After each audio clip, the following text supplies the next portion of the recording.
Hello, fellow homebrewers. JP here, and I want to introduce to you the brand new Brew-Built X1 Conical Series available at More Beer. More Beer sells the highest standard in homebrewing equipment, and the Brew-Built Conicals are just that. They're made from mirror-polished 304 stainless steel, and they come with loads of features that you and I have been looking for. They have a full 2-inch bottom dump valve, which will eliminate your clogging issues, while the sturdy base includes 4 reinforced legs, just like those big Pro tanks do. More Beer also carries the Brew-Built line of options and add-ons like casters, pressure kits, and even external glycol chillers. So you can find out more about the new Brew-Built X1 Conical Unitanks by going over to morebeer.com for detailed videos on the entire line of Brew-Built Conicals. You can trust Brew-Built with your next fermentation, and you can trust More Beer to find the right conical for you. Brew-Built at morebeer.com. This week's Sunday session is brought to you by homebrewing source of awesomeness online, More Beer at morebeer.com.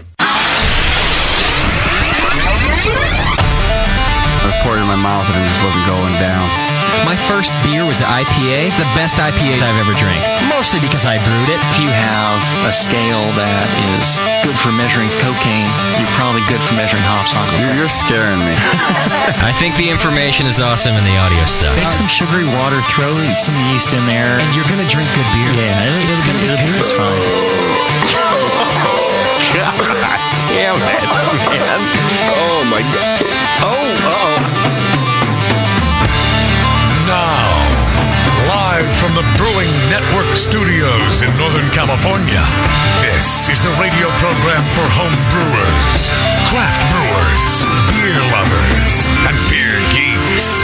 It's your only source for live beer radio that brings expert brewers together with, well, expert drinkers. This is the radio program with a head on it. This is The Session.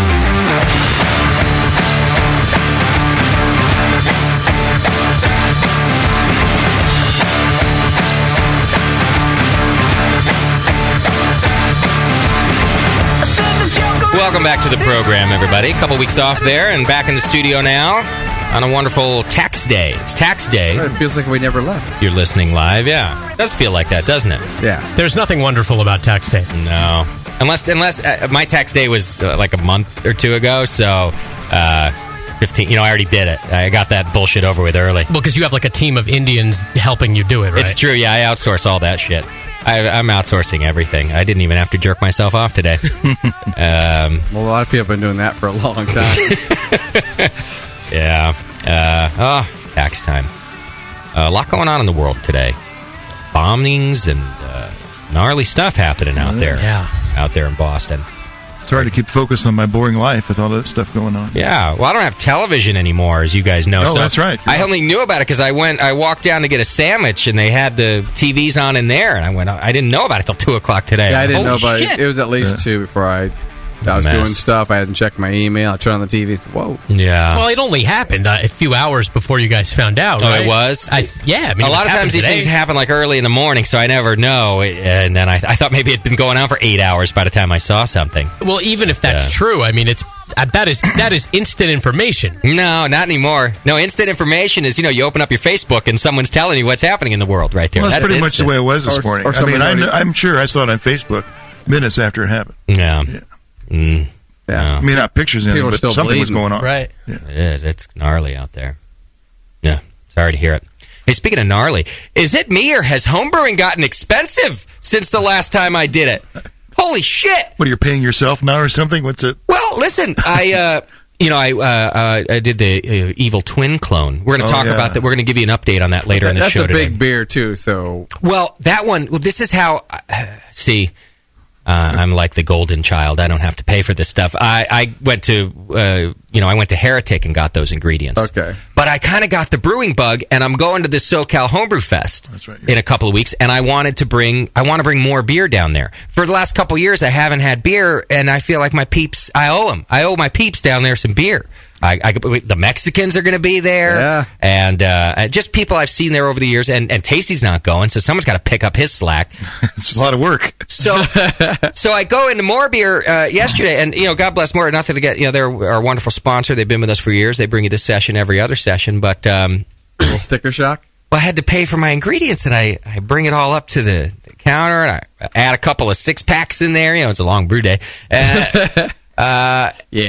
And holy shit, that's it.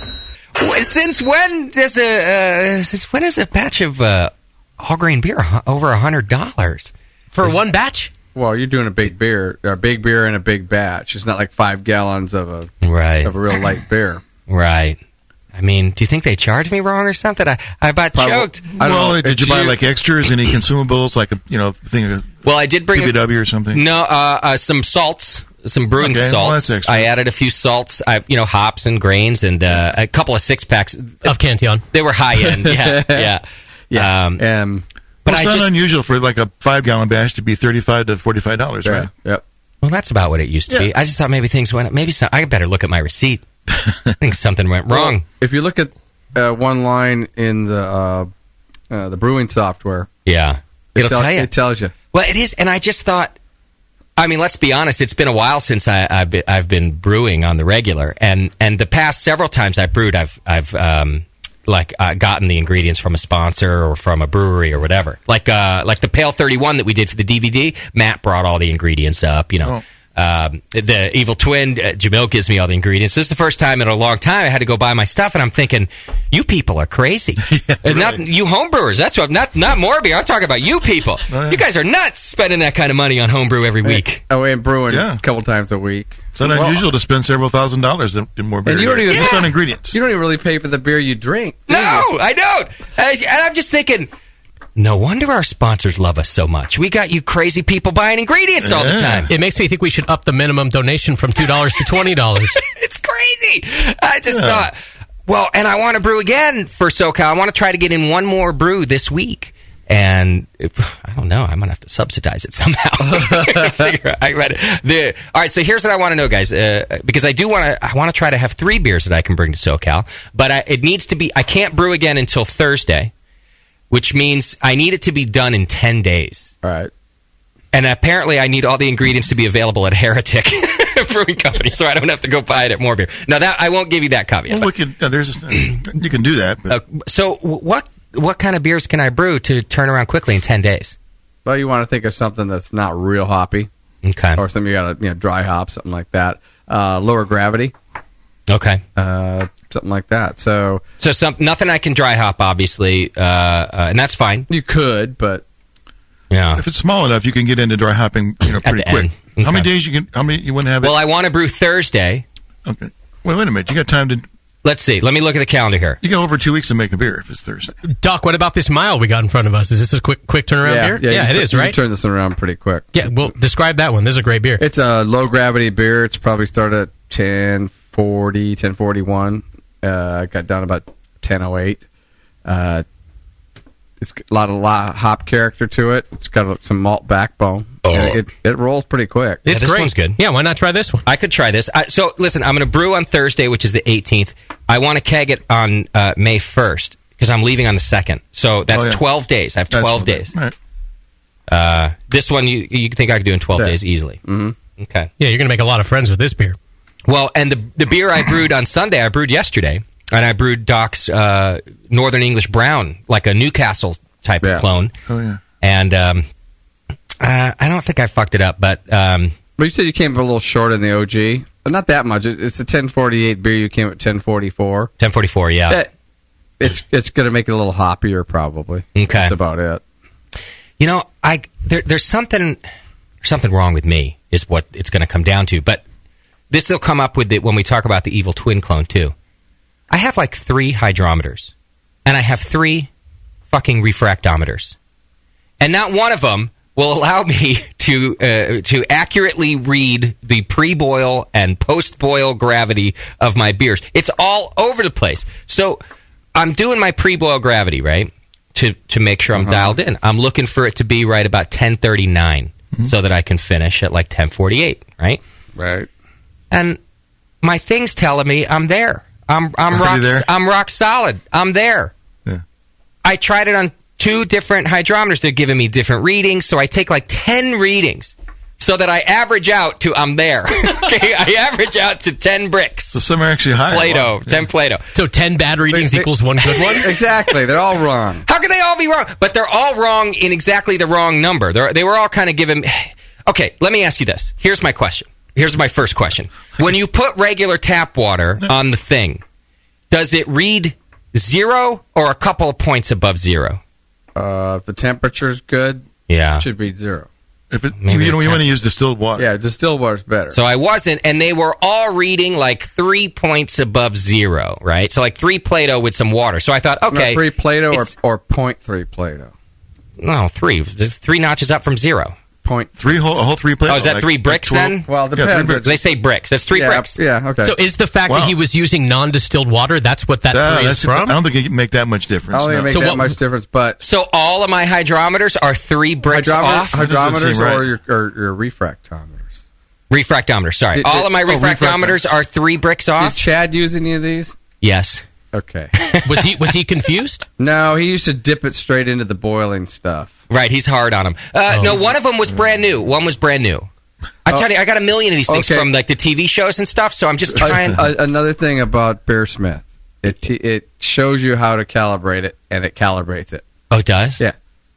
Oh, how does it calibrate? I just put it on top of my laptop and it calibrates it for me? Yeah, right. No. Brad hasn't figured that out yet? Get one of your Indian guys. You punch in the numbers. And how about that guy who does the hand jobs for you? Get him to do it. Raheel only does hand jobs. He doesn't do... he only does hand jobs and taxes. He doesn't do...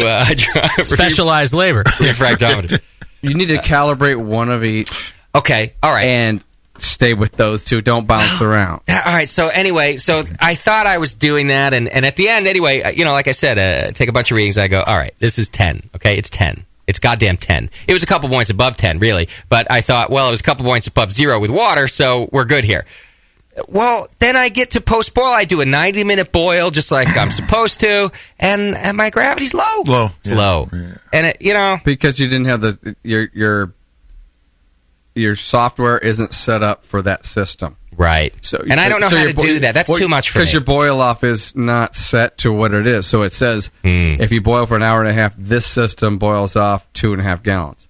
Well, yours doesn't. So it comes out less concentrated. I got to invite Brad from Beersmith up to the show so he can calibrate my system for me. I've got a few things I want him to add, too. I don't know how to do that. You can do it yourself because you can measure how much volume you had before your boil. I can? Well, I don't know. Yeah, I guess you're right, yeah. Every one of your kettles, you should have like a gallons per inch number. Okay. So you can just stick a metal ruler in your liquid, and you can see how much is in there. Okay. Yeah. All right, I'll do that. I can manage that. Yeah, that's easy. I think we've gone over this before. I think it was a long time ago. Well, you start and stop brewing so often, it's like you have to be retrained every 3 months. And I'm restarting. I'm redoing everything. You and can do it with just water. Just fill it, measure it with my bucket. It all the way up for put water. a bucket in. Let it boil for exactly an hour. Remeasure it again, and then you'll know what your boil off per hour is, and then you can plug it in. Oh, I can do that. Then that dials in your system and matches to your. I'll do that tonight after the show. I will do it all night long. I'm doing it tonight. I'm boiling water when I get home. You can do it for 30 minutes as long as then multiply by 3. By 3? Oh yeah, because I'm doing 90 minutes. Yeah. See, let me write that down. For 90 minutes. Another thing people don't realize is you can do it while you're brewing. Right? You can measure what your drop is in the first 30 minutes, and you go, it's not 15%. That's what I got in Beersmith. Oh, then maybe that's what I'll do if I brew this beer. You go in Beersmith, and then you say, I got to boil like 110 minutes. Well, then that's what you do. You just wait to do the 60-minute edition another 10 minutes. Okay. Because you've already done you projected the straight line to what you're going to be in 90 minutes. So right now your pre-boil and your post-boil are all off. Yeah. Exactly. So you're just shooting in the dark. I'm shooting in the dark. And I'll be honest with you, dialed in. I'm getting closer than I ever have before because I'm within like 4 points instead of within 10 points. But I was off on the Evil Twin, and I'm off on the Northern English Brown. And I'm less annoyed than I used to be because I'm having fun doing all the rest of the stuff. Good. And it's going well. My starters are going really well. I used the Northern English Brown yeast. The London Ale yeast, thank you, from White Labs for this particular brew. It's a bit of a slow starter, huh? Yeah, it is. Okay. Because not only did my starter not go right away, that took a little time, but I pitched last night, and it still wasn't going as of about noon today. So, but I figured since my starter also went slow, it's probably going to go a little slow in there too. Oxygenate? I didn't have time. I ran it. I oxygenated last night, of course, but I was going to do it again today because I know you always say if you go out the next morning and you don't see fermentation, you don't mind doing it again. I'll do it again. I didn't have time, but if it's not going when I get home tonight, I am going to do it again. It'll be going when you get home tonight. You think so? Yeah. Okay. Everything else going good. You know, More Beer updated my conical for me, which is really Jamil's conical. It's another thing that I've just been bequeathed, and they turned it into like the new ultimate. They did everything. The only thing that still exists that belonged to Jamil is the actual metal conical itself. All the electronics and insulation and the stand, they did everything. That thing is badass. For one, it's easy to use, but two, I remember the older conicals, you might have been able to cool like a degree an hour, which was great, you know, but this thing goes faster than that. I'm pretty sure I'm getting almost 3 degrees an hour cooling out of this bad boy. It's got bigger fans and heat sinks, and you know who's a genius is that Darren over there at More Beer. Darren's a mad scientist. He's like an engineer. You look at him, you don't know. You're like, I don't know if he's a genius. You know, I'm not sure about this guy. Yeah. But then you use his stuff, that man knows what he's doing. I got skateboard wheels on my new car, or like they're like rollerblade wheels on my conical. I could ride it down my street if I wanted to. So you can move it around now. I used to have, every time I brewed, you know, like that couple of times, I'd be like, Chad, I need you to move the conical over there. Because you couldn't move the thing. It's heavy. Now I rollerblade it. Nice. Give it a push. Wherever it goes. Get over there. Yeah. Got ball bearings. Oh, that new conical is badass. Go check out More Beer right now and look at their stuff. And their new sparge arm. Doc, you might want to look into this. Yeah. I know your system's all dialed in, but the new sparge arm that they have is way better than the old one and easier to use and everything. You use that, Tasty? Have you seen that thing yet? I haven't seen the new one, no. Have a look at it. I'll check it out. Are you using the copper tube with the holes in it, the old one? Barrett, no holes. I just have a little 4-port copper manifold that are like just half-inch out. Got it. I sparge under the surface. I mean, I basically just add liquid to the top of the mash. You could do that with this thing too because it's fully adjustable. Great. And you know, it's a basic design. You look at it and you go, "Oh, well that's brilliant." It's one of those simple designs that you go, "Well, that just makes sense." It doesn't have to be all that complicated. It doesn't have to have all these gadgets. It just needs to be adjustable and squirt water out. Right. And it works way better than my old one. Works awesome. Cool. So I had to upgrade some electronics on the 1550. That fit, you know, the Brewing Network More Beer sculpture has been like it's been like everybody's bitch for the last like 4 years. Like, oh, Chad, you want to use it? I use it. Terrence uses it. Like everybody's bitch. Everybody used that tippy dump. Oh, she comes back to me. She's a mess. Got grain all over the place. You know, the wires are sticking out all over, and I'm just going, oh boy. Well, now you can buy those components at More Beer too. I go to Darren and I'm thinking, Darren, I'm sorry to do this to you, but you're going to have to overhaul my whole thing. This is out. And he's like, no, we have those components now. So I swap out, you know, where you plug in the like the temperature probes and the float switches. Well, over the years, those plastic fittings, they just, you know, they get dry and rotted. And they're hot and cold. Yeah. Swap them right out. Swapped it all out. I got to do that. That baby is purring like a kitten, Doc. You should see it. Oh, she's sexy. I'm going to send pictures. Hitting all your numbers? Well, well, listen. He's missing all his numbers. But I look good doing it. The equipment at least we know. At least we know it's not the equipment. Yeah, fault. It's not the equipment. I'll tell you that right now. My equipment is as good. Gee. I mean, homebrewers out there are looking at pictures of my equipment on Facebook and stuff, and they're going, and they're right. You are an idiot if you cannot brew a good beer with all that stuff. I mean, between More Beer and Heretic, the deck is so stacked in my favor to brew a quality beer. Yeah. It's going to be amazing when you taste it and it's shit. No one's going to understand what's happening. We're going to find some excuse. Right. Everything else has been eliminated. We've got to find some new reason. Well, it's Justin. There's your excuse. Yeah. That's a catch-all. No, you're trying to deflect that. So, I mean, come on. Right. We want to get you a new rep. Listen, I think 2013 might be the year of Justin as a homebrewer. I think I'm going to take this whole... So you're going to get the bug? I'm going to take this BN competition like by you did storm. golf? Like you did golf? I'm going to start by taking down JP in the Evil Twin Red Ale clone thing. Whoa, that's big talk. Next, I'm coming for you, Tasty. Whoa! So are we playing? Is this round robin? It isn't. It isn't. Winner goes on to the next. It'll Okay. be two other randoms. But yeah, there will be a winners round. So like, let's say for example, and I don't know what it's going to be. Let's say we pit Doc against Tasty. Right. The winner of the red might have to do that one. Yeah, we'll have a winners bracket and a losers bracket. And let me tell you something. I'm not going to be in that losers bracket. Yeah, Justin brewed one batch, and he's coming for everybody. Oh, yeah. It's the year of Justin. So you're coming out. Yep. You'll see. I'm having fun. That's going to be interesting. I like this brewing stuff. Check out this 3.9%, I call it a session pale ale that I made. It's made with a new hop called from Hopsteiner. It's an experimental hop called 6300. Oh, that's a good beer.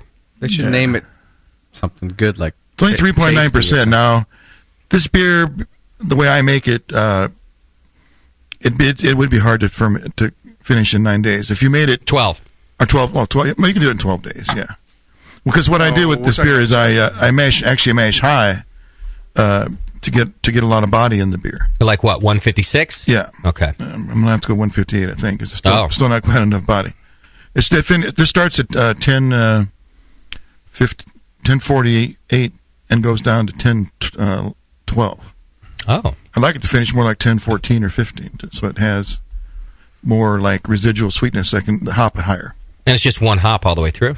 It's just it's got Magnum at 60. I just want to do that neutral bittering. I don't like single hop beers. Okay. But I want that single hop or the hop to be all in the finish, so Yeah. you can kind of get the effect. It's got really good aroma. It's some people say it's I like this beer. apple, not Yeah. I like green both apple, these red apple. It's more fruity than citrusy or kind of thing. It's not really citrusy. Yeah, it's more fruity. I don't get a ton of hop flavor at all. It's almost the bitterness is there, but there's not that West Coast hop flavor you would think Tasty would manufacture. It's that new hop though. You're just not used to it.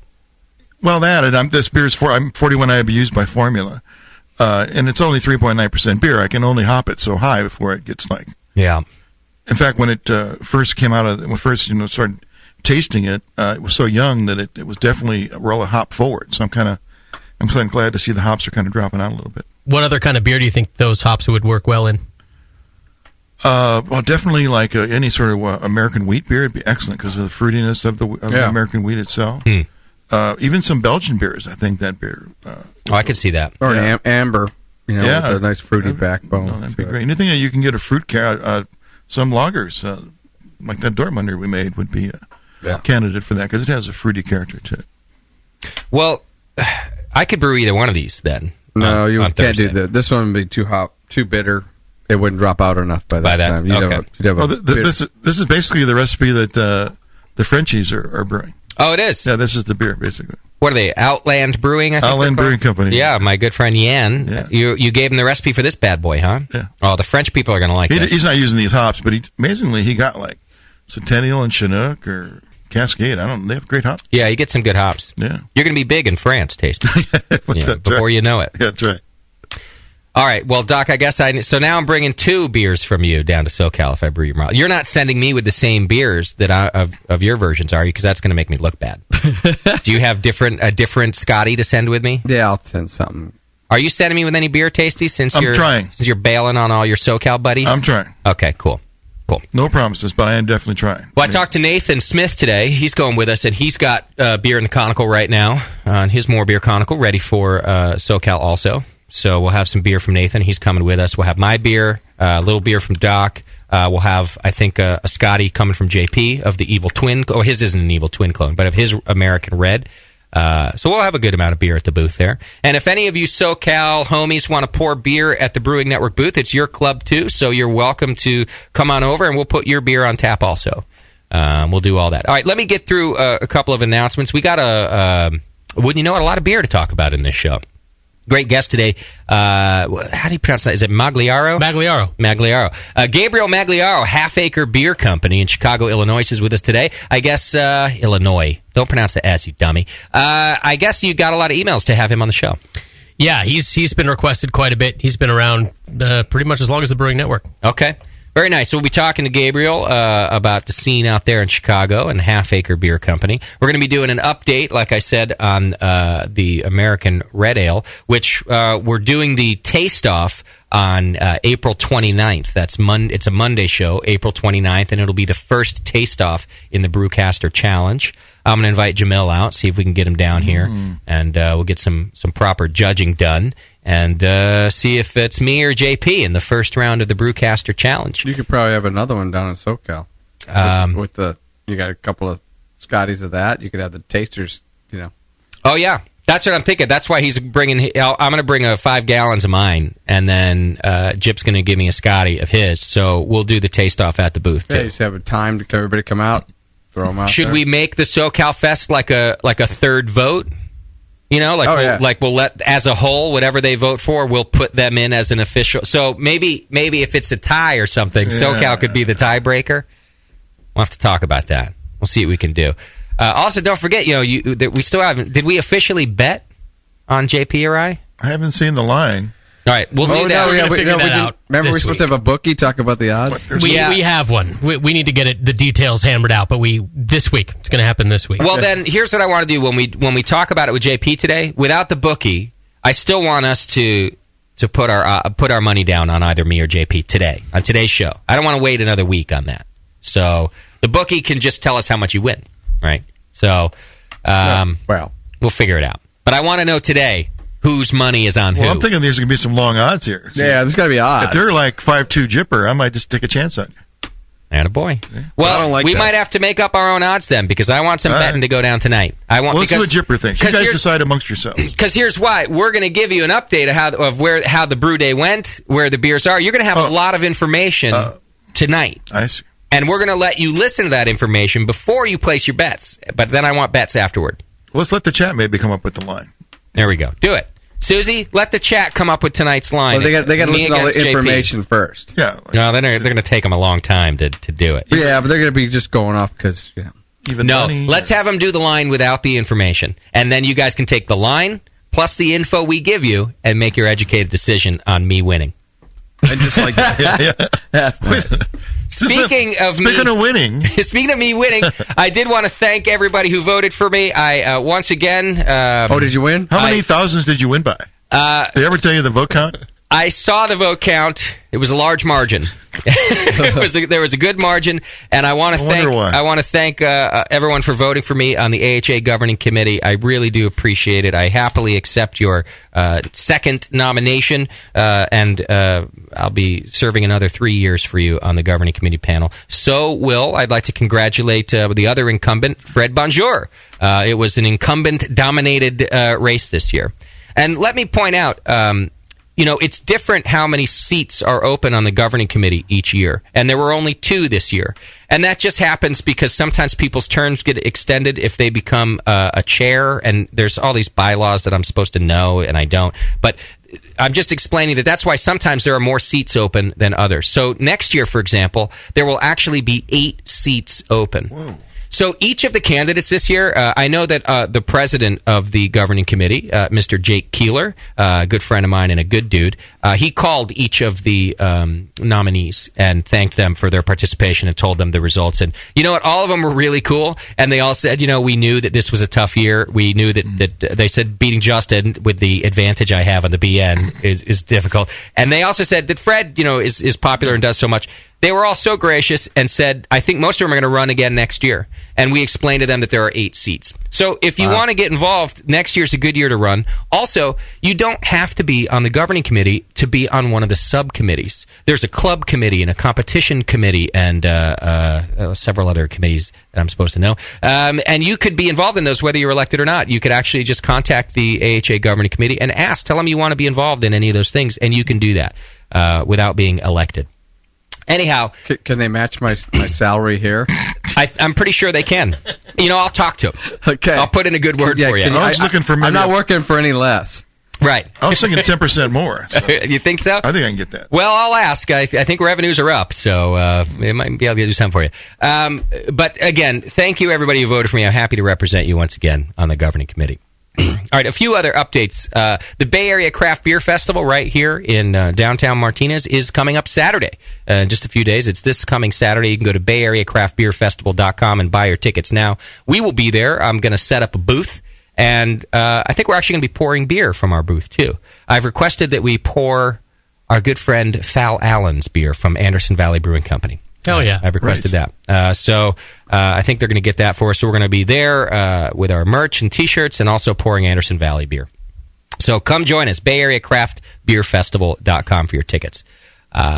Also, speaking of tickets, BNA 8 went on sale last weekend. VIP tickets sold out in 2 days. We sold over 200 tickets in 10 minutes. Whoa. As of a few hours ago, here, I can give you the update right now. Let's see where we're at. There are still 275 tickets remaining. But I would buy them because they will go. Out of how many? I think there was, if you include VIP, something like 750 tickets were available, which is about what we do. We do between 800 and 900 before we get to our guest list in all of the years past. So this was somewhat more limited this year, and I'm going to tell you right now, tickets will sell out. So I've been telling you this. If you didn't get your email for advance notice, it's in your spam box. I guarantee you. We got several emails of people leading up to it. I haven't gotten them for months. Check your spam box. Oh, there it is. Everybody. So check your spam box. You won't get the VIP tickets now, but you'll still get in general admission, which is going to be just a fantastic time. The Trophy Fire is playing. The band from, you know that movie School of Rock? Yeah. It's based on a real thing. It's based on a real rock school for kids in Philadelphia. Those kids are playing the party. The same kid from the movie, they got to be like 21 now. Well, whatever they're kids to me. Come on, it's an ongoing thing, and whoever their premier group is, like the good kids, whatever the good current kids are, from that school. It's from that school, I see. And whoever their like touring good kids are, like not the retards, but the good ones. I thought schools aren't allowed to judge who's good and who isn't. No, this is a private school. They can do that. Yep. They're playing. The School of Rock kids are playing our party. So that'll be a good time. They're going to do AC/DC? And, they're doing classic rock. Cool. So, did you request it, or is that what they do? No, that's what they do. Yeah. Plus, you only got to know 4 chords to do it. Come on. Yeah. That's what they always do. Now I got to get Jack Black. Plus, the party is a bunch of old white dudes. What else are you going to play that everybody gets, right? You got to play classic rock. So, anyway, go to the Brewing Network Philly.eventbrite.com right now. The Brewing Network Philly.eventbrite.com. You can get your tickets and get them while they're still available, or don't bitch at me. Shuttle will be going from the hotel conference all night. It's just going to loop, so you can come and go as you please. You can hang out. It's an upscale place. It's a classy joint. It's at the World Cafe Live. There you go, World Cafe Live, which was built as a music venue, as a high-quality, high-class music venue. I think NPR does weekly concerts out of there. Yeah, they got radio studios there too, don't they? Yep. Yeah, but we're not doing anything with those. I don't understand. Yeah, that would be work. So it's really, I'm looking forward to it. It's going to be a great time. All right. Here's another update for you that I think you might like. In all the hoopla about us not doing anything around here and the schedule changing and nobody knows or whatever, I promised you that I would get a show schedule up on the homepage, and that has happened. If you go to the homepage right now and you scroll down, there used to be a beer events feed, and it now says show schedule. And I've only put a couple shows on there, but Moscow's going to get to it this week, and it will have a full show schedule. You'll see all the upcoming shows. You'll know whether it's a Sunday or a Monday, or if it starts at 5 or if it starts at 6, and you'll know who the guest is, so you can send in questions, and you'll know if it's an off week, and you'll know all the things that you want to know that I told you we'd take care of.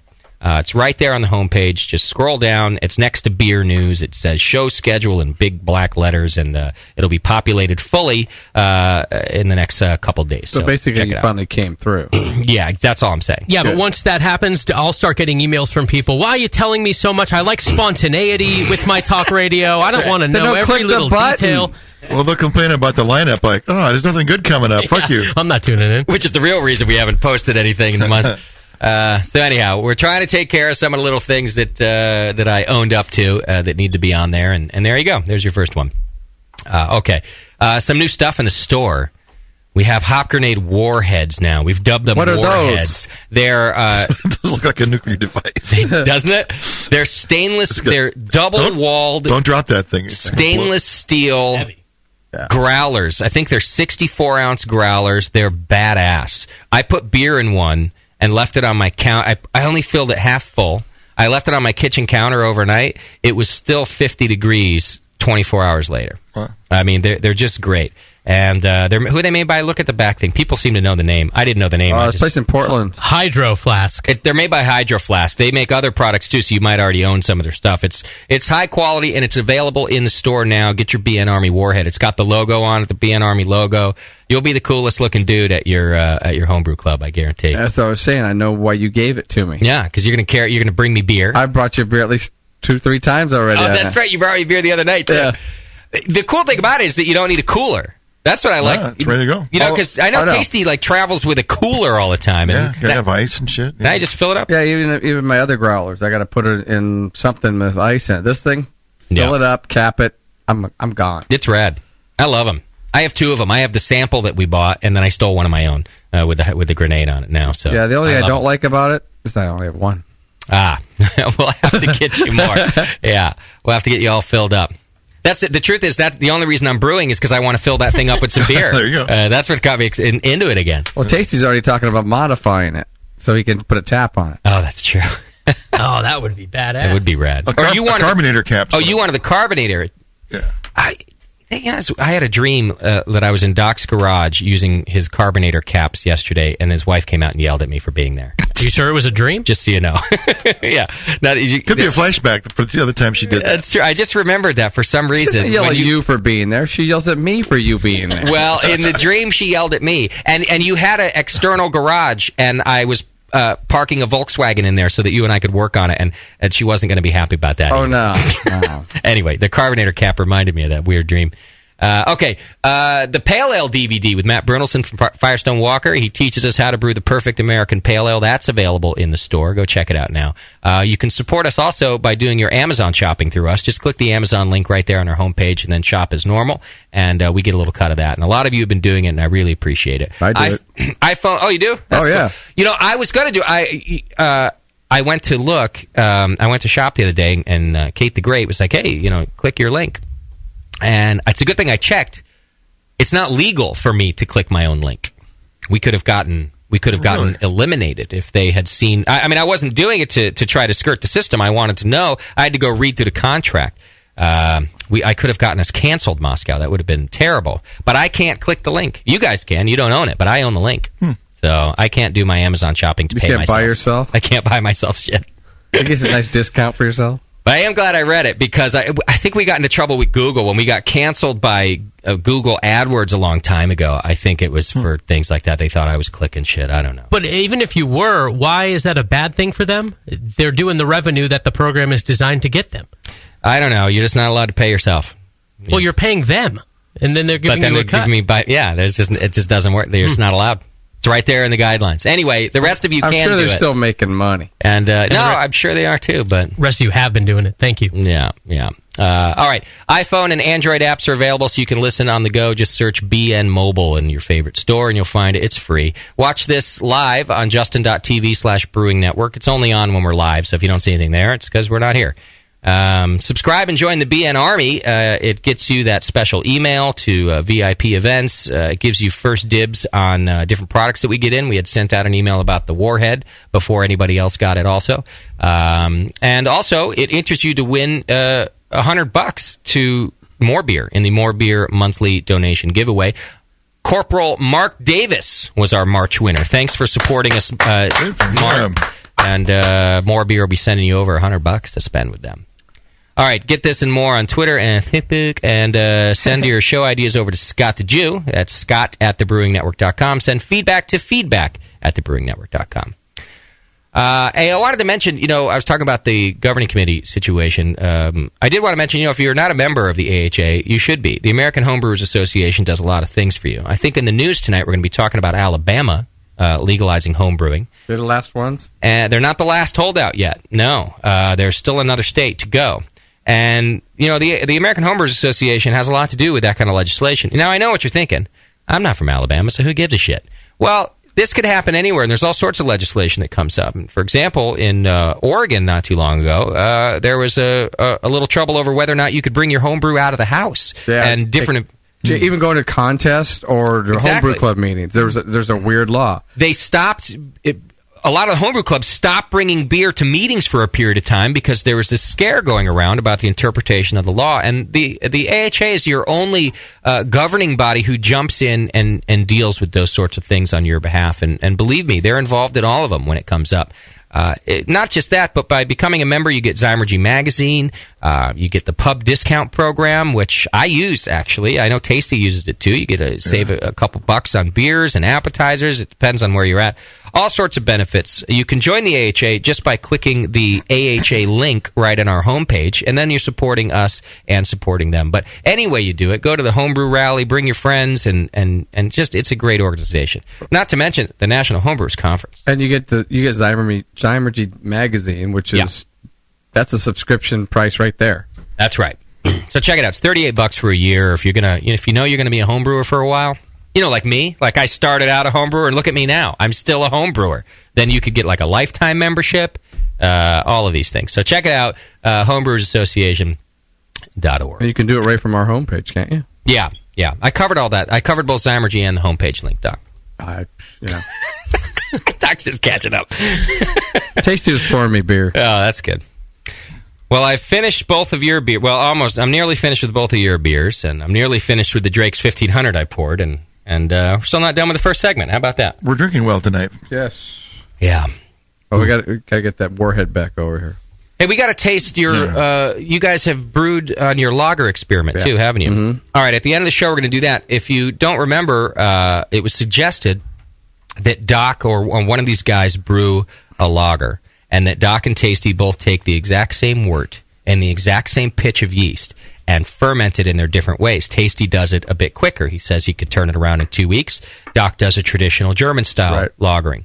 Well, tonight, obviously, since the actual difference is time, we can't taste them side by side at this point. Doc brewed the beer on April 1st, I believe. Yeah. No, it was on Easter. So Day before, 31st. So it's the 31st. Okay. We pitched on April 1st. Or Both Tasty came over and grabbed his portion of the wort. Yeah. You guys mixed up and measured the starter, pitched that yeast. We're going to taste Tasty's version tonight. Get this done. Right. Yeah, mine's still in the conicals. Okay. I checked it today. It's down kind of where I want, so I did a couple things. I'm going to leave it in there for a couple more days, and then it's going in the keg pretty soon, but I'm not pulling it out of the conical just yet. Right. Yeah, some people hurry them out of there too quick, especially loggers.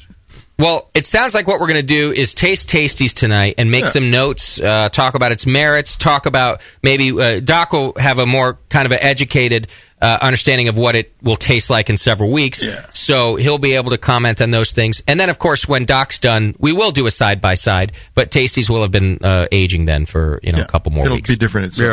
His will be different. Doc, when do you think yours is ready? Would that be the show on the 29th? Is a month long enough, or you need to go longer?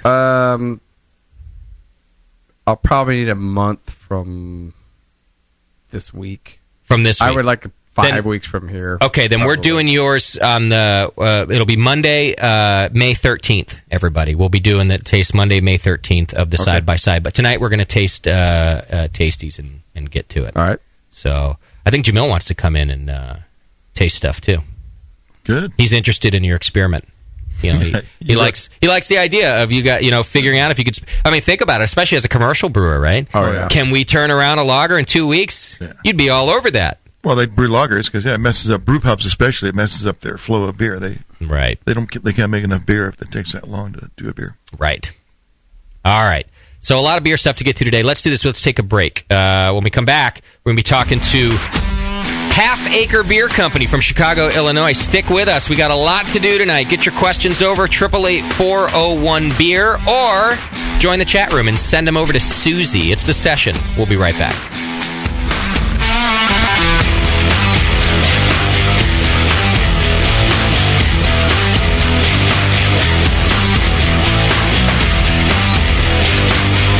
You're listening to the Brewcasters.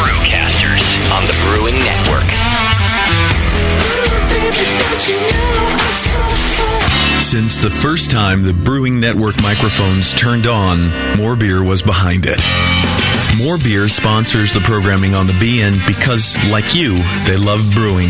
And like the Brewing Network, they love sharing their knowledge. Morebeer.com isn't just a website to place your next equipment or ingredient order.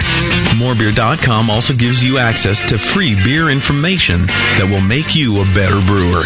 Go to morebeer.com and click into the Learning Center. You'll find podcasts, technical facts, video tutorials, and more, including access to The Buzz, More Beer's social network of more than 5,000 members. And some of them might even be crazier about beer than you are. Get over to morebeer.com today and take advantage of The Buzz, the forum, the Learning Center, and make sure you're signed up to receive the newest More Beer catalog. More Beer, bringing you absolutely everything for beer making.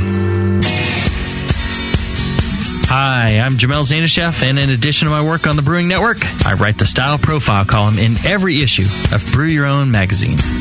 Hi, I'm Sean Paxton, and when I'm not prepping for the Home Brewed Chef on the Brewing Network, you can find me writing articles on how to cook with your home brew for Brew Your Own magazine.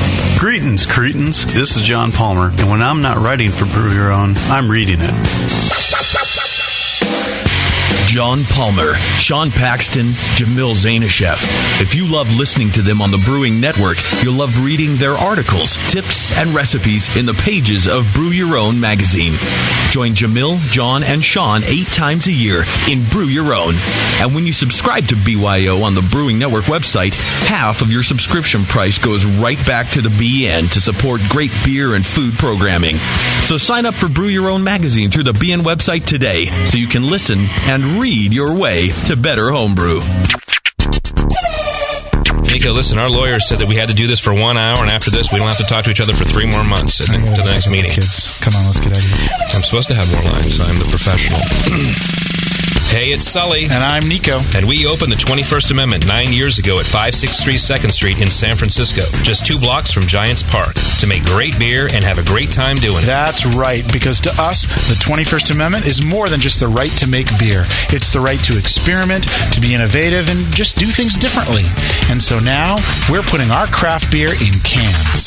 That's right, cans. You can find our world-famous Hell or High Watermelon Wheat Beer and Brew Free or Die IPA throughout California and Alaska. And now it's also available on draft at select accounts in the Bay Area. So next time you're at your local neighborhood pub or good beer store, be sure to ask for 21st Amendment in cans. Because everyone likes it in the can. Tasty crack cans. Tasty crack cans. A vial of White Labs yeast is the key to your best beer. When you open a vial of White Labs yeast, you're giving your beer its best chance for a perfect fermentation. In addition to their already incredible variety of yeasts, White Labs is proud to announce WLP 90, San Diego's super yeast, now available year-round. WLP 90 is super clean, super fast fermenting, with low esters and has a neutral flavor and aroma profile. It's alcohol tolerant and highly flocculent. For more of the latest White Labs news, click over to whitelabs.com, where you can read reviews of yeast, learn in the lab section, and join the customer club. And if you should find yourself in San Diego, White Labs has a brand new training facility for craft brewers and home brewers alike. Whitelabs.com. Discover yeast, nutrients, enzymes, and more for commercial breweries, home brewers, and homebrew stores. White Labs. It's all in the vial. For nearly 15 years, homebrewers have been served by one place in Michigan where you can buy yourself a serial killer grain mill. Adventures in Homebrewing. Did you try all those great Michigan beers at the National Homebrewers Conference in San Diego or Seattle? Adventures in Homebrewing delivered. Did you see a great false bottom in your buddy's cooler or brew kettle? Adventures in Homebrewing delivered that. And did you see that great custom-built brew stand? Yep, Adventures in Homebrewing delivered. Since 1999, Adventures in Homebrewing in Taylor, Michigan, Ann Arbor, Michigan, and online at homebrewing.org has been serving homebrewers across the globe. Check out their innovative 2.5-gallon keg with metal handles, great homebrew kits, and the fully adjustable Serial Killer Grain Mill. Visit them in Philly for the 2013 National Homebrewers Conference. Not going to make it? Check out all the fun of Adventures in Homebrewing at homebrewing.org. For a limited time, coupon code BNetwork will slam 10% off your order. Bam! Adventures in Homebrewing. Join the adventure at the Great Lakes home for homebrewing supplies. Online at homebrewing.org. And don't forget coupon code BNetwork for a limited time. Join the adventure today. This is www.thebrewingnetwork.com. Sit down next to it, grab yourself a paper towel, and watch those yeast have sex. You're listening to the Brewing Network.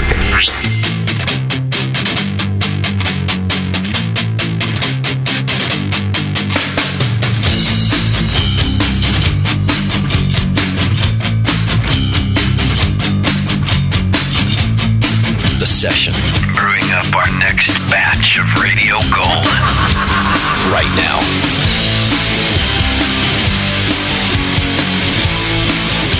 Yeah, welcome back to the program. Thanks for hanging out with us. I'm going to talk to Gabriel Magliaro from Half Acre Beer Company here in just a second. But first, I got a call. Came into the first part of the show. I just hadn't gotten to it. Looks like it's Giles or Guile. Giles. Hi, Giles. Giles, yeah. How you doing, buddy? How's it going? Giles calling in from okay. Denver, and sounds like you got a fermentation issue.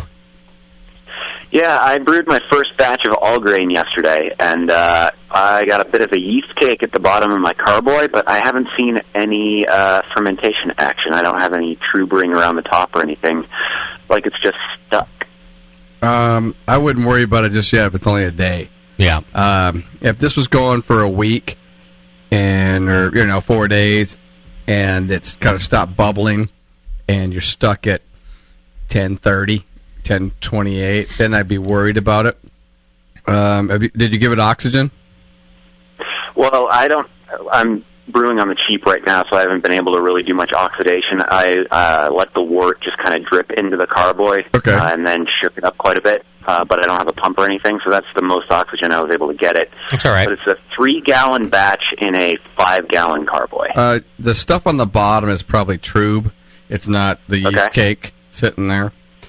The yeast are probably just multiplying right now. Mm-hmm. He could shake it again, couldn't he? Oh, exactly. To give it more oxygen? I would. I'd shake it just to kind of get more oxygen in, as long as it's not bubbling yet. Yeah. Shake it up. Did you do just out of curiosity, and it wouldn't affect the answer, by the way, did you do a yeast starter? No, since it was a 3-gallon, it was only a 1037 beer, and Mr. Malty said to use 0.78 of a White Labs vial, so I just used an entire vial. Yeah, that's cool. And what kind of yeast is it? It's the White Labs 005. I think it's the British Ale yeast. Okay. Yeah, it's not even 24 hours yet. It's fine. Like I was saying with the beer I just brewed yesterday, too, and I did do a starter, so I had it awake and alive. Yeah. Mine still wasn't fermenting as of today either, and some of them just take a couple days. Yeah, sometimes the English yeast will take a little longer. Are you sure about the temperature, about what it is? Well, it's snowing outside, so I got it 65 in the condo, so it's about 65 degrees in every room. As long as it's not 58, or you got it in the garage, something like that, you're probably no. Give it a few more days. By tomorrow, it'll probably be bubbling. So don't think not yet that it's a stuck ferment. Yeah. Cool. Yeah, I just wanted to make sure if I was going to shake it, I wasn't going to cause any problem. No, not at all. No, you can shake it every day if you want. It'll clear up. Yep. Now, Docs, there's kind of a rule to that. If there's no fermentation activity, you're safe to add oxygen. If it were bubbling even a little bit, you wouldn't want to add any oxygen. You wouldn't want to shake it. You wouldn't want to do anything, right? So just so you know that, as a rule, you could always add more oxygen if it's just sitting there and you don't see any fermentation. And if you're shaking it, you're just using the oxygen in the head space to slosh it into solution. But once it starts to ferment anyway, all the CO2 is gonna push out all the oxygen in that head space. So sloshing is not going to do any good anyway. There you go. You're rousing the yeast, though. That could, yeah, it could help with rousing the yeast, but you're not gonna put that oxygen. You're not gonna put the oxygen in too late at that point. You don't worry about it. So now, when we come on the air next Sunday, if it's still not going, you call back and you tell us that we're lying idiots, and then we'll help you again. We move on to the next problem. And then we move on. We won't take his call. Yeah. Nah, I can't come on the air and yell at you guys. You got my wife drunk at the Firestone Walker party, and that was really fun. Oh, well, you're welcome. I'm sorry. You're welcome. I apologize for whatever I did. All right, thanks, brother. Good luck. Yeah, thank you. Cheers. All right, there you go. That's Giles from Denver, and see, solving the world's problems. One at a time. One ferment at a time. Every week here. That's right. All right, let's go to Gabriel Magliaro from Half Acre Beer Company. He's on the line with us. Hey, Gabriel. How you doing? I'm doing great. Thanks for doing the show with us, man. I appreciate it. Not a problem at all. Happy to be here. Now, I think we've only had one other Chicago brewery on the program. As far as I know. And, of course, at that time, they were only half of a Chicago brewery because they were half a Chicago brewery and half a Belgian brewery. Well, the first time we had them on, they were all Chicago. Oh, they were? Yeah, it was like the day before, wasn't it? Ah, okay. Or And then the something? second time we had them on, they were the half and Right, half. because remember we were pissed because they didn't break the news on our show like the day before. Oh, that's right. That's right. Your brothers over there at Goose Island, of course, we're talking about. Yeah, I'm very familiar with our friends at Goose Island and their various ownership scenarios over the years. Right. You ever meet any of that ownership in your Chicago beer tribulations? The Hall family, of course. Yeah, what are they like? Did you get to have some pints with them? Yeah, for sure. They're a great group of guys, actually. I mean, they were sort of pioneers in all that's happened here in Chicago, and I think they did a lot of good for Chicago beer, and they like drinking beer. And Greg's a good dude. He's moved on to do other things at this point, and they've been very supportive of what we've done and just the overall climate of beer in Chicago. Good. That's good to hear. And by the way, I will go on the record as saying I will buy a Matilda or a Sophie any day of the week and drink that up. I still love that beer. Yeah, they're good. Yeah, it's very nice. Yeah, they're great beers. I mean, you can choose to dive deeply into all the minutia of what it means to be a craft brewer or all that stuff. But if you just worry about the beers, they're putting out some solid beers and still definitely expanding on what beer can be over, certainly at Fulton, at their Fulton facility. They have some pretty bizarre brewing scenarios now with a lot of their beer being produced elsewhere, but the whole staff at their Fulton brewery here in the city doing some cool stuff. Right. Well, I like to stay out of all the minutia and the politics and the bullshit anyway, until one of them stands up on a bar and pisses on it. Then we like to talk about it. I think it was under the bar. Oh, it was under. Oh, but other than that, it's all about the beer, for us. There's that kind of stuff, too. I choose to try to focus on what's in the glass, and hopefully that's not urine, but that's we'll see. Right. All right, Gabriel. Well, I'll tell you what. You already got a phone call, so let's go straight to the phone lines. We got Joe on the line, and he's got a couple questions for you. Hey, Joe, how you doing, buddy? Hey, good to talk to you, Justin. It's nice to call in, and I'm not about to lose drunk of the week. No problem. What do you got for Gabriel? Hey, first thing, I used to love taking the old 11 bus and checking out Half Acre over the years. I used to live in Chicago, and it's one of my favorite breweries. First thing, they just canceled first that question. bus, by the way. I know. I was visiting some friends, and we were going to come up to check out your brewery, and sure enough, the 11 was gone, so we had to take a taxi. It sucked. Sorry about that. Yeah, I know. Damn Chicago. But anyways, I was just wondering, any chance that you guys are going to expand distribution? I know it's kind of even hard to get your guys' beers throughout the whole city of Chicago or even the region. I was wondering if you guys had any plans for expanding soon. We have no specific plans for expansion at the moment. It's kind of a shitstorm out there right now in the world of beer and in all the right ways, but there's some underlying things there that certainly make us cautious, and we've hit such a nice place within sort of the history of our company where we've expanded to the point that's possible in our building, and we're making cool beers, we're having fun as a group of dudes making beer, and messing with that is something that inevitably we'll have to do, but we're very, as I said, cautious as to how we do that. So until we have another set of walls where we can put stainless steel inside of, there are no plans for expansion, or okay. we don't have the ability to expand our distribution footprint. Sure. I should say. Well, I love the tasting room you guys just put. It's a beautiful space, and I think anybody who's going to Chicago really needs to check it out. It's just a great place to try your beers, and I was also curious if maybe sometime tonight you'd be willing to give a recipe for either the Daisy Cutter or your original recipe for Double Daisy Cutter. I know you guys have done a variation on that, but I was one of the idiots standing out in the middle of the street waiting for you guys to open when you have released your first original Daisy Cutter releases, and I'd love to get a homebrew version. I'm going to go grab a can of it right now for the studio. Perfect.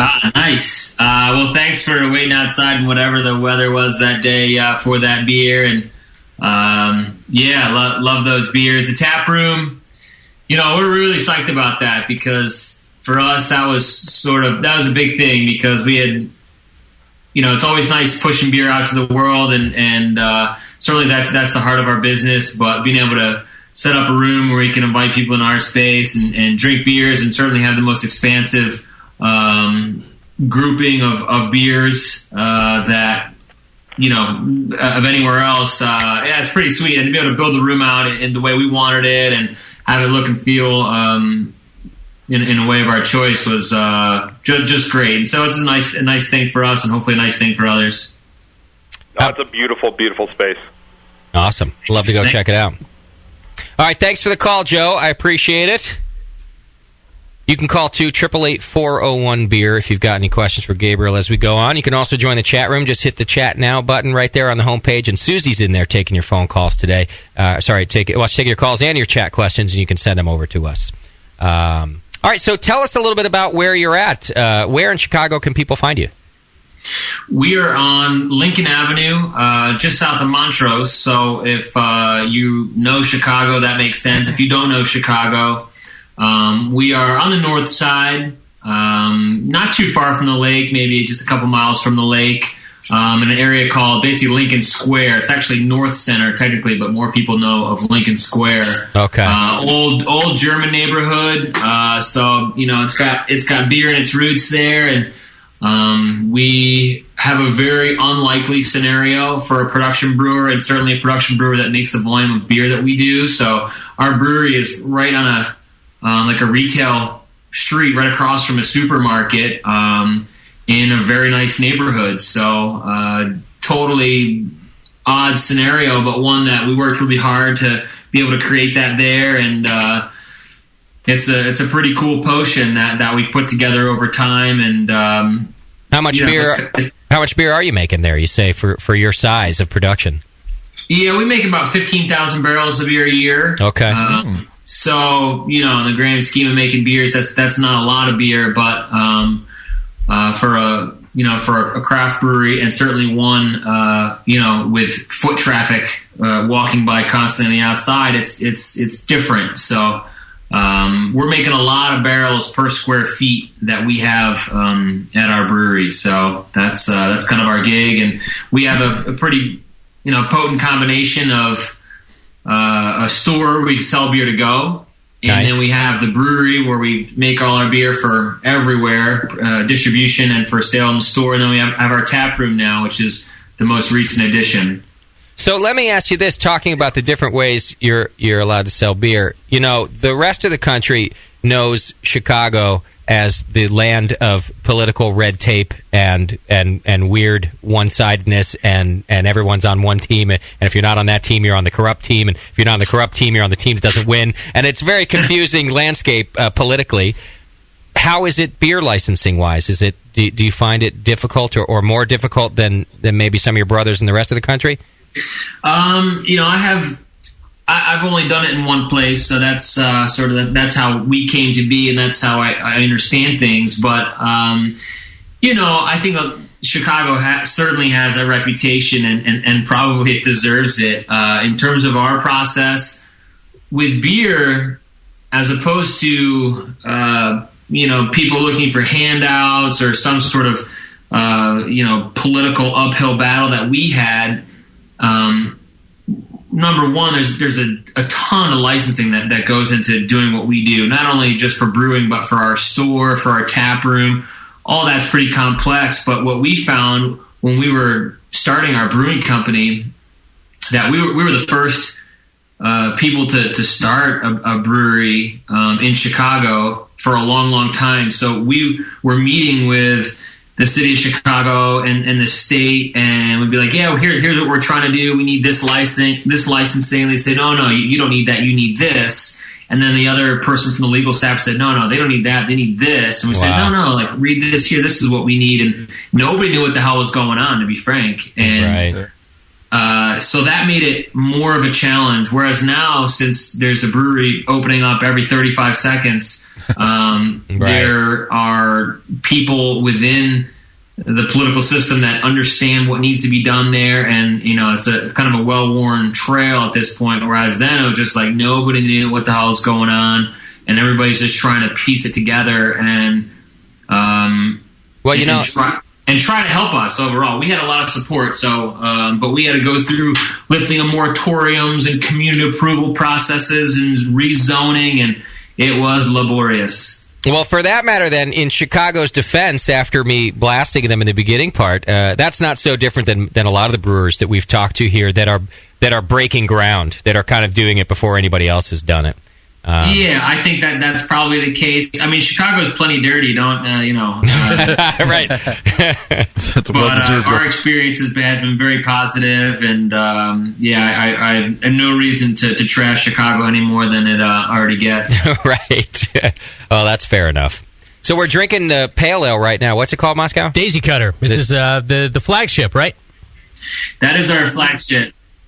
Yeah, that Chicago adopted it as that. So you said that people were waiting in line, or the caller said that when you first released this. Do you remember that? Well, he was talking about a double Daisy Cutter. Oh. So that's a variant on this beer. We do a number of variants on that beer.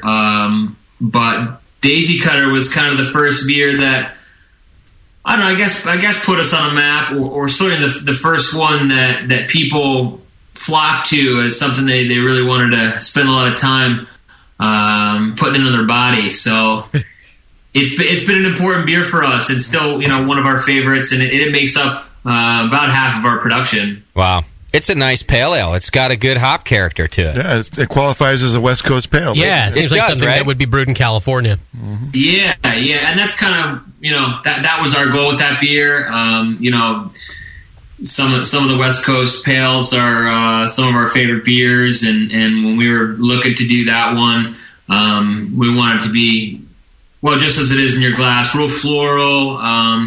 Certainly rooted in Pacific Northwestern hops, and but nothing so out of the box that it was unapproachable. And it's made big waves for us, and we crank out a lot of that beer. I got to know what hops are in it, because Tasty, while I agreed with you, one of my first impression was, okay, this is a good West Coast APA.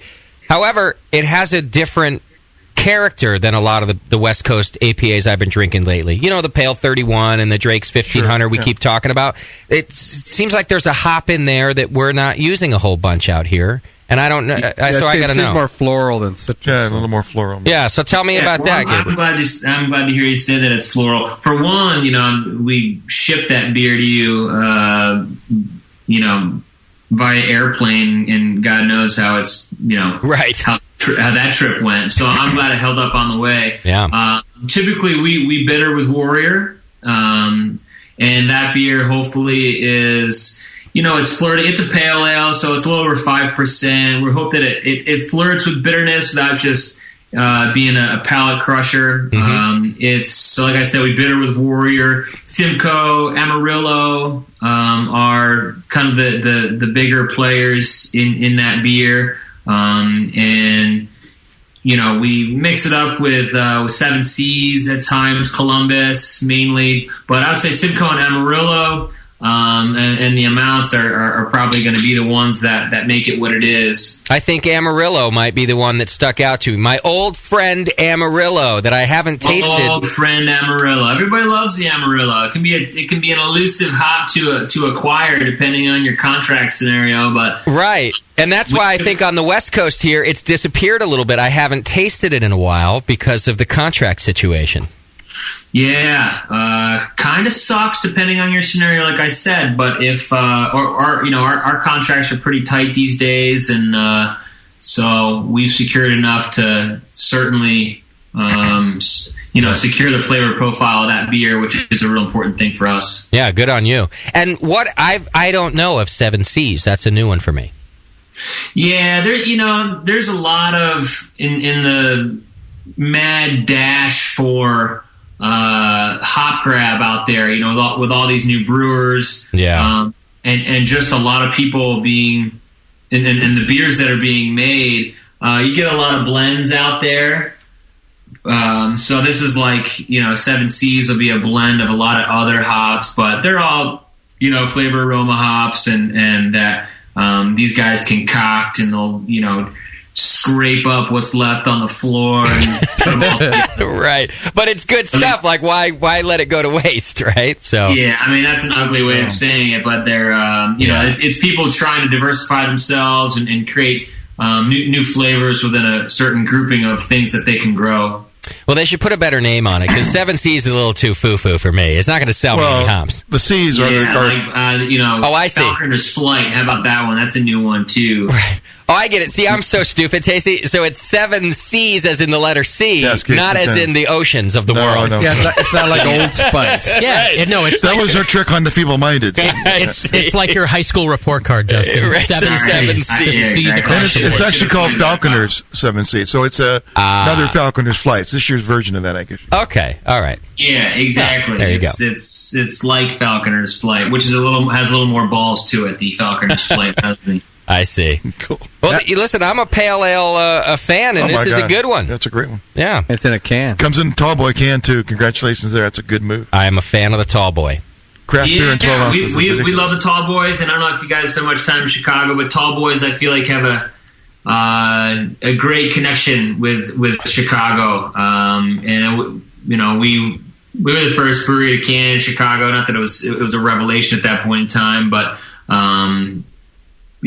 putting beer in cans is something we feel good about, and we just released a couple new cans actually this week and last week, and we love putting beer in cans. How many different ones you doing in cans?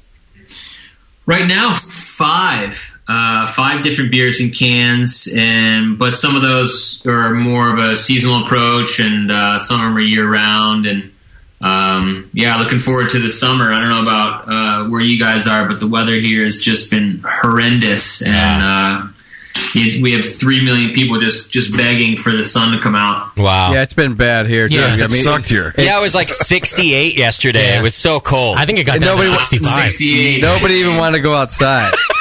I had to wear a hoodie last night. You had to put on a long sleeve or something. Yeah. I had to take my shorts off by 6 p.m. and put on pants. I almost couldn't wear sandals. Yeah, sorry, Gabriel. We're dicks. That's okay. Yeah, Chicago. I feel like the brutal conditions is something to rally around, and Chicagoans are right thick as thieves as they go through these horrendous ups and downs of battle weather. And but when the sun comes out, people lose their minds, and it's an awesome place to be, because it goes from like a city of hobbits inside their shire to all of a sudden it's like everybody's wearing spandex and outside, running for the first time in months and that kind of stuff. So it's cool to watch the city explode. Well, correct me if I'm wrong, but it seems like a harsh winter environment, too, is maybe a good opportunity to introduce like a winter warmer and get people kind of rallied around some sort of big seasonal beer. Yeah, we do.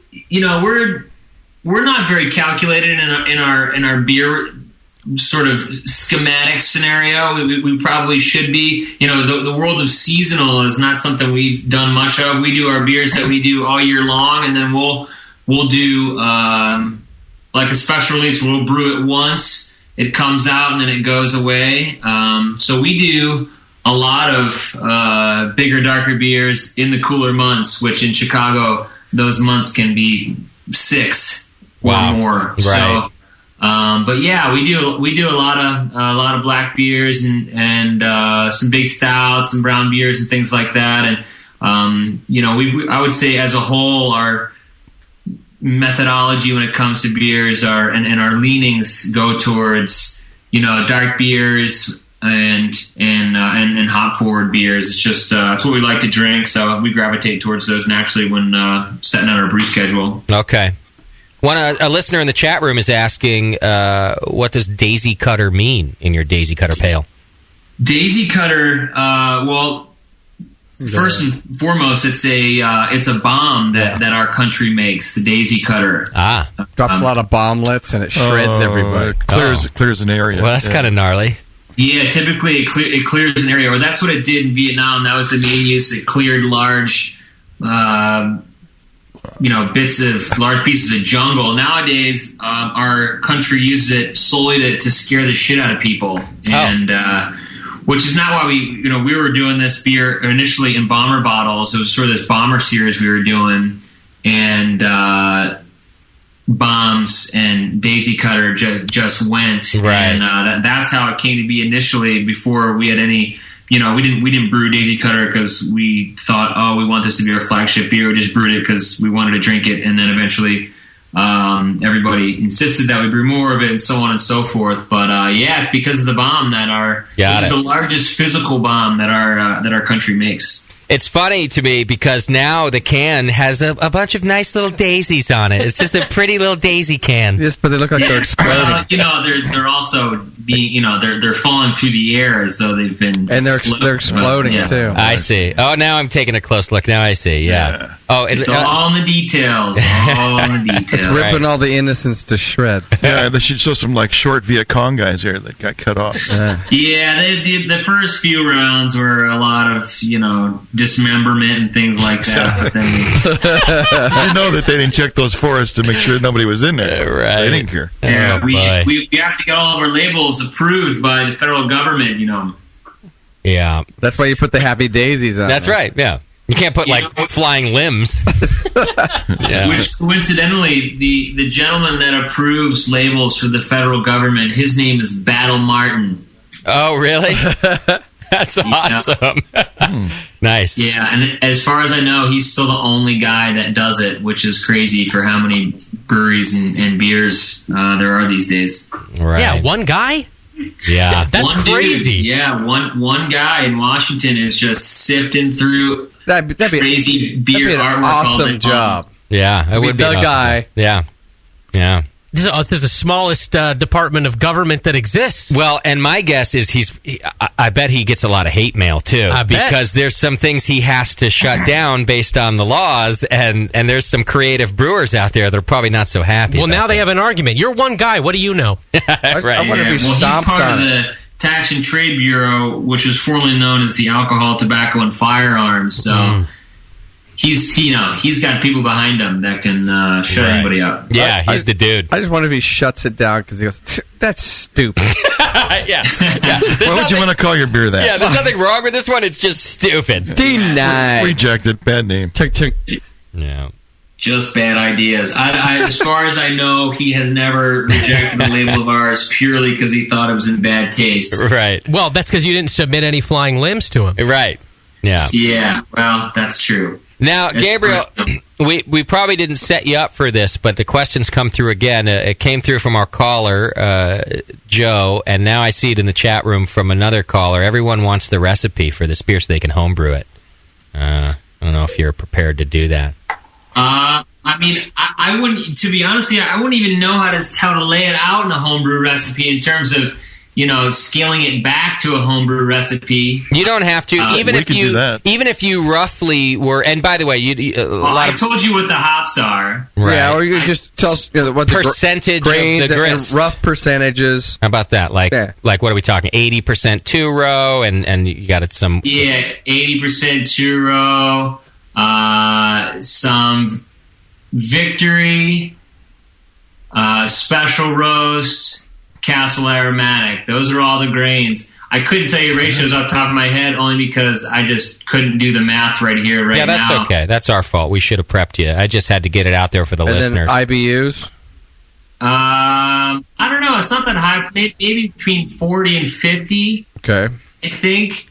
We typically don't calculate that either, to be honest. And a good amount of dry hop in this beer, too, probably? Yeah, we dry hop the snot out of it, for sure. And those are the same, not Warrior, of course. That's only for bittering. But, yeah, Simcoe, Amarillo, typically Columbus, and some 7 Seas. And we talked to a lot of brewers about dry hopping. There's some different techniques. Sometimes they leave it in there for longer, and sometimes they wait till it completely finishes fermenting, or they do it when there's still a couple points to drop. What's your dry hopping philosophy on beers like this? We will go through primary fermentation. We'll get it down. That beer finishes. Our yeast just rips through stuff. That beer finishes really dry, less than 2 degrees Plato. So we'll wait till it's almost done, ready to crash. we'll dry hop it, and then it'll continue to work for just a little bit. For that same reason, if we got any oxygen there, the yeast will go through and absorb that, and then we'll leave it sit on the hops. For the rest of the time, we'll start dumping.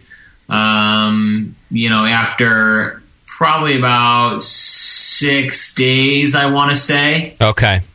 And then we're aiming to get everything out prior to transfer. And do you keep it right at the fermentation temperature that you were already at for that dry hop, or do you cold crash it? No, we keep it at fermentation temp of 65 degrees. Okay. Yeah. So then we'll crash it down. Well, we'll do a diacetyl check on it, making sure we burned off everything, and then we'll crash it. So that's a good point, listeners. Just we haven't talked about in a while. Kind of making sure that the yeast has finished cleaning up everything it's there to do. In particular, as Gabriel's saying, diacetyl. And so you're saying, Gabriel, you guys will just take a sample of it and taste it and make sure that that's all gone? No. Oh. Yeah. What we'll do is we'll take. We'll check the gravity. Make sure we're at terminal gravity. Okay. And then we will fill 2 cups of an equal amount of the beer, and then we will place 1 cup in hot water, which is 190 degrees, and we'll keep it in there for about 25 minutes, and then we'll replace the water, do it for about another 25 minutes, and then we'll pull that sample, and then we'll let it come up to room temperature so they're back on equal footing. And that heating process, if that diacetyl precursor still exists or existed, that heating process will bring out the diacetyl. Wow. We've never had anybody come on here and tell us that. Yeah, homebrewers can do that themselves. Yeah, that's something the homebrewers can do. Yeah, all you homebrewers at home can do that same trick. There's no technical equipment necessary, and it's a surefire way. And obviously, you're just smelling and tasting for diacetyl, which is in all the off flavors out there. That's a one that you can pretty easily perceive, especially if you went through that process. Right.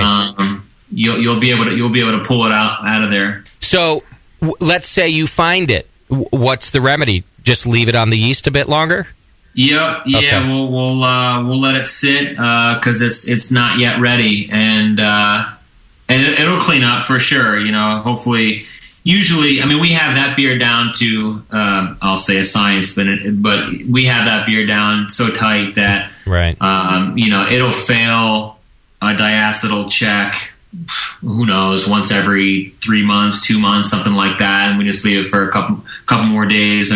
We'll usually test we'll do run a sample on it the next day or whatever. But overall, the only time that we really are concerned about diacetyl is, or even though we always do it, are some of our special release beers where we're just messing with things in new ways. So, okay. Gabriel, what type of yeast are you running?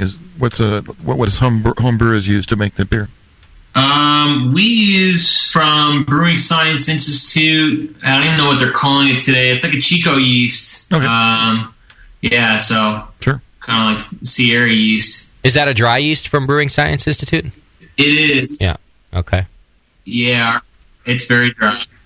Yeah, I had some of that in our feedback today. We'll get to later on, guys. People asking us about dry yeast compared to liquid yeast and things like that. How common is it? I'm sorry, no, it's a liquid yeast. Does it finish real dry? Ah, sorry.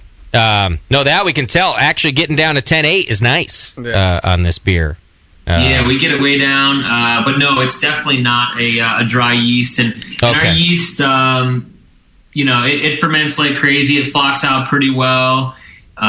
We usually use our ale strain for maybe 9, 10, maybe 11 generations, and then we don't have a brink or anything in-house, so a yeast brink, that is. So we'll just get another pitchable quantity after maybe 9 or 10 generations and start fresh. Okay. How common are breweries using dry yeast? It's happening a lot more right now. Because? And it has been. Because it's gotten better. The quality has gotten better. But why switch? What advantage does it offer? Some people, I mean... More yeast cells. It's on demand. Easier to handle. Yeah. Yeah, I have no experience with it whatsoever, so I couldn't speak to it. I think in our brewery we've only used it once, and we did a collaboration beer with Destruce one time, and we used their dry yeast. But other than that, we always get the pitchable quantities of same ale yeast all the time. So what are you noticing after 10 generations that you need to change, or are you just getting a little nervous? I guess maybe we get a little nervous, but overall they get fat and lazy, and sure. They start to just not perform as well, and fermenting beers, it's a toxic environment, and you stress those guys out going through that process, especially if they've been through bigger beers and just more intense environments. So we want to make sure that they're, producing the way we want them to do and not churning out any weird stuff. Yeah, it kind of depends on how you guys are harvesting it, top or bottom, and you're basically kind of just sectioning off, different parts of the population too. Yeah, exactly. So we do all of our we pull all yeast from the cone, which is pretty basic. We try to dump out any of the early flocculators, get those guys to the drain, and then get some good active yeast that hopefully did good work for us, and then we'll pitch that over to whatever tank we're brewing into, and away we go onto the wonderful science project that is fermentation. Yeah, I'm just kind of wondering if you're seeing some noticeable changes, the gravity being higher in the subsequent batches, something like that. No, I mean we wouldn't push it enough to where we'd start to see that. Fortunately, we had the wonderful process of cutting our teeth in every way imaginable when we started our brewing company, and we learned a lot through error and having a lot of fun, but messing things up and figuring out why. And so at this point in time, we have a pretty solid understanding of how things function in our environment. And, maybe the most important thing to know as a brewer is that all environments are different, and changing little things can have, huge ramifications. And our little world that is Half Acre Beer Company has its own subtle things that make it our brewery. And we know how to work it pretty well now. And we don't, often come to a place where it's like, wow, what the hell is going on here, and how do we overcome this scenario? It happens, and those are still good moments and growth moments, and hopefully things that will continue to happen, but not in ways that would jeopardize overall quality of the beer.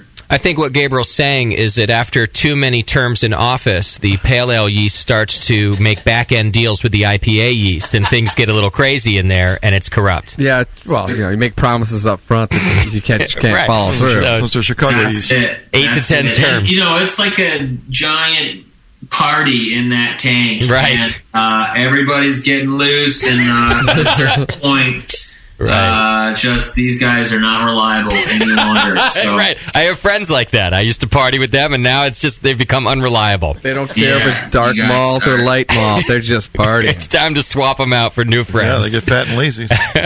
All right. They get fat and lazy. Let's do this, guys. I got to take a quick break. When we come back, more from Gabriel. I'm going to find out more about the history. Plus, we've got some other beers to try. Can you hang in there a couple more minutes, Gabriel?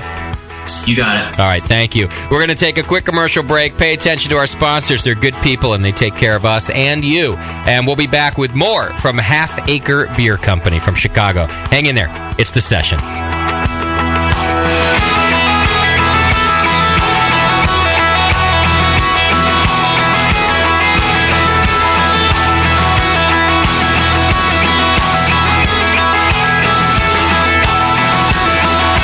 listening to the Brewcasters. Brewcasters on the Brewing Network.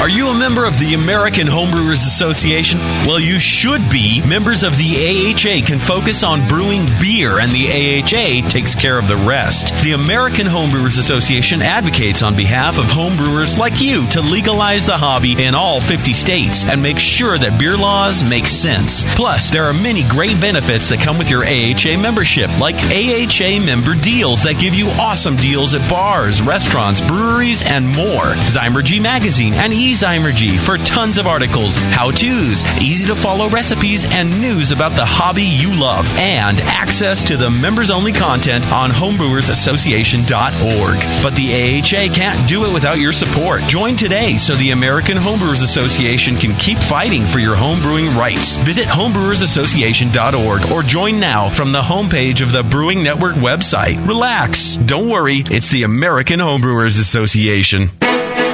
Hi, I'm Jason Harris, the proud owner here at Keystone Homebrew Supply. We're thrilled to be entering our 20th year of supplying this great industry, and to show you, the Brewing Network Army, how much we appreciate your support, we're offering you 10% off your first order on our website, KeystoneHomebrew.com. Just use coupon code BNARMY at checkout, and I'll get your order out the same day. My goal at Keystone Homebrew Supply has always been to have a complete supply of everything a brewer could want. When you place your order online or when you come into our store, it's our goal to have everything on your list and more. One aspect of KeystoneHomebrew.com that we're really excited about is the ability to fulfill customers' exact grain bills. Do you hate to wait? Keystone Homebrew Supply can get your precious yeast and hops to you within just one day if you live between Connecticut and Virginia, and within 2 days east of the Mississippi. KeystoneHomebrew.com. Coupon code BNARMY. I'm Jason Harris, and I approve this message. Getting tired of that same old handcrafted beverages day after day? Are you looking for something with more diversity than your normal beer? Fellow BN Army member Michael Fairbrother, owner of Moonlight Meadery, is reviving an entire beverage category, mead. The meads at Moonlight Meadery are all handcrafted from the finest honey on the market and are perfect for any occasion, like weddings, baby showers, or... Excuse me? Mead is not your average girly drink, mister, and Moonlight Meads can be enjoyed anytime, anywhere. Football games with the guys. Yeah. Barbecues with the guys. Yeah. Operating power tools with the guys. Yeah. Actually, sir, that's really dangerous. Good point, son. Next time you have something to celebrate or are just looking for a new tasting experience, pick up a bottle of mead from Moonlight Meadery. Now in 21 states, making over 60 varieties of mead from dry, semi-sweet to sweet. Break out of that craft beer lull. Grab a bottle of Moonlight Mead. Can't find some? Then ask. No, make that demand some. Yeah! Hey, my brewing brothers and sisters. This is Jamel Zainashev, and I want to tell you about my favorite heretic beer, Shallow Grave Porter. I love the rich, malty character of this beer. While full and rich, Shallow Grave has an easy drinking finish that isn't too sweet.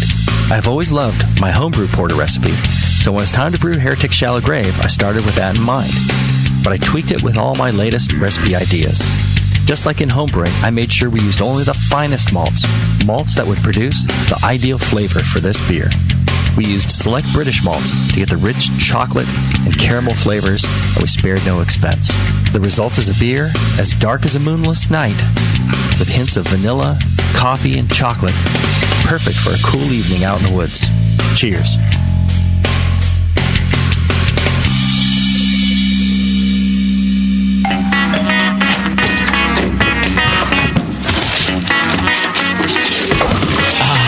What'd you get? More brewing ingredients? Yep. You know what I love about Brewmaster's Warehouse? The $6.99 shipping. Well, yeah, but... Oh, the in-store classes for beginning brewers. Yeah, that's cool, but... Oh, the Brew Builder. Creating and saving your recipes online is awesome! No, yes, but... The cheese-making supplies. No. Oh, the wine-making supplies. Oh, the distilling equipment and liquor flavorings. All that stuff is awesome, yes, but what I really love is that the guy who runs it is totally hot. And that Brew Builder software is awesome. Oh, yeah. Brewmaster's Warehouse brings you flat rate shipping on great equipment and ingredients to make beer, wine, cheese, and spirits at brewmasterswarehouse.com. And if you're in Georgia, stop by Brewmaster's Warehouse Monday through Saturday from 10 to 6. Visit brewmasterswarehouse.com today because it's totally hot. Oh, yeah.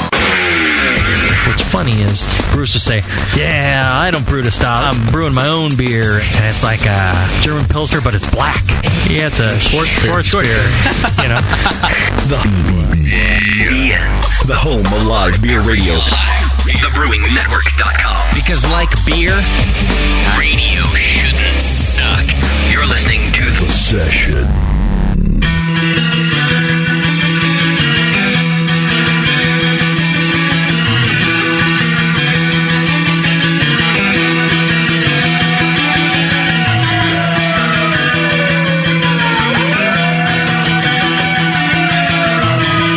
tuned into this session. Because life's too short to listen to crappy radio.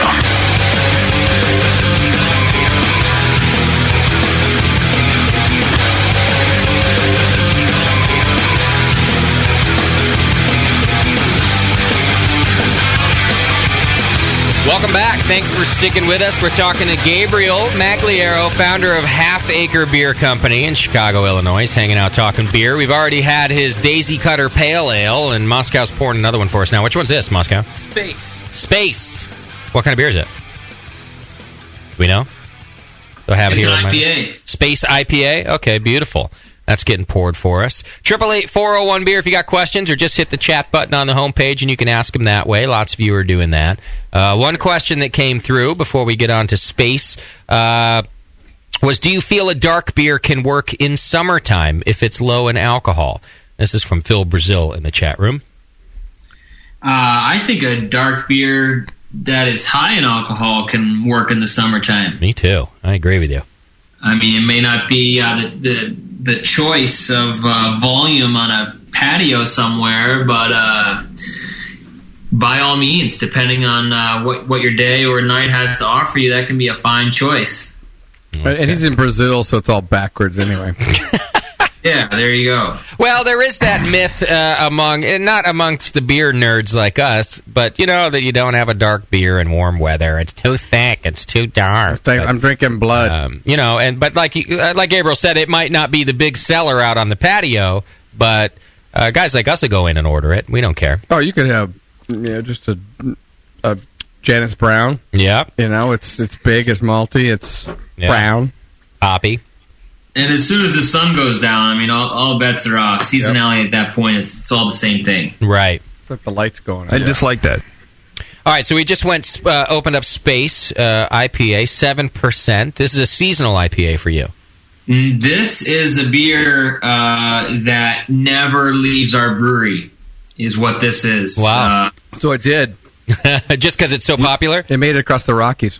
We sent it to you, and I hope that fared well. I know there was some minor hiccups on the trip out. So Space, long story short, was a nickname of a friend of ours that used to spend a great deal of time at our brewery, and he passed away. And so we sort of brewed this beer as a tribute to him, with the intention that it would only be sold at our brewery. So. We just don't make this beer for distribution or to be sold anywhere except for at our tap room and in our store. Okay. What's it called again? Space. Well, thanks for sharing it with us. I appreciate that. Yeah, you got it. So it's it's a very popular beer that we do, and Citra hops, which is kind of like cheating almost. Why? Because it's just so good. You can't make a bad beer with it. Yeah, no, that's not. You can make a bad beer with anything, but it's like whole milk, It's just better. It certainly makes it easier to make a good beer with Citra hops. Well, basically, it's a home run. Yeah. Yeah, if you like that hop anyway, some people I think it's just too much. No, I love it, and although I'm again with this one, just like with the pale ale. there's something else in there besides just a Citra. Although in this case, I'm not sure it's hops. I wonder if there's a malt in there that I'm really enjoying. I think it's Munich, love. maybe? It's love. Love, right? It's the I'm love. tasting love. Yeah. Tell us about the malt bill for this one. It is love, yeah, just a ton of love. I knew it. Here. Yeah, that's good. But no, it doesn't taste sour to me. Right. You asked about the hops, and it's not that's all Citra hops. Okay. That you're getting there. We still bitter with Warrior, and then just some crystal malts, and basically just two-row and a little Munich. Two-row. Is it a English two-row or American two-row? American two-row. And some Munich. And then on the we mainly use RAR for pretty much everything we do. And talking about malt, I just got back from a tour of RAR's facility, and it was badass. Oh yeah, up there. Nice. They do make great malts, don't they? So you got to see the whole process, I assume. Yeah, which I've been around malt and barley a long time, and certainly have understood the process conceptually and from what I've read, but I've never toured a malting facility, and going there and seeing it, especially on that scale, because they're huge, very impressive. Okay. Did you have to dive into the sprout room? I wanted to. I definitely wanted to. It was, so crazy in there, and the level of what they're producing this grain is incredible. And they've been doing it for like 150 years in Shakopee, Minnesota, which is RAR malting is like 3 times the size of Shakopee. Wow, that's awesome. Yeah, it was an impressive thing. So I feel like I got wrapped my head around malt in all new ways. Now, on the crystal malt side of this IPA, what lava bond are you using? You going higher on this one? No, not too high. I don't even know the number. Maybe 60. Okay, yeah, that's not too high. It's just the color of it is great. The Munich's doing that. That's Munich. Okay, I can taste the Munich in it. And then, definitely taste it. Well, that's because Munich stands out. You're not a Munich fan, are you? No, Doc? I'm not. That one stands out. I love Munich. You're anti-Munich. Well, I know where it is. You're the only person on earth, I think, that doesn't like Munich. I know. I still brew with it. That barley gets to you. There's just something about it. I still brew with it, but it's got that. You hate every second of it. Yeah, it goes against my grain. There's just something irks you about it. Oh, I love it. Yeah, I love it. But I ask about the crystal, I guess, because and I like it. I'm not picking out a flaw in this beer. I'm picking out something I really like about this IPA that's sticking out malt-wise, and I just wonder if it's maybe a higher percentage of crystal or Munich that you're using. I don't know. Is there special roast in this one? Oh, I think he said that too, yeah. No. That was the last one. I know it was in the last one. Okay. Are they? That was in the last one. I'm not sure. I don't know. Maybe it's something on the brewhouse side. I'm not sure. Is it British Crystal? Yes. Which one? I do like Brits. Crisp? Brits. Oh. Crisp.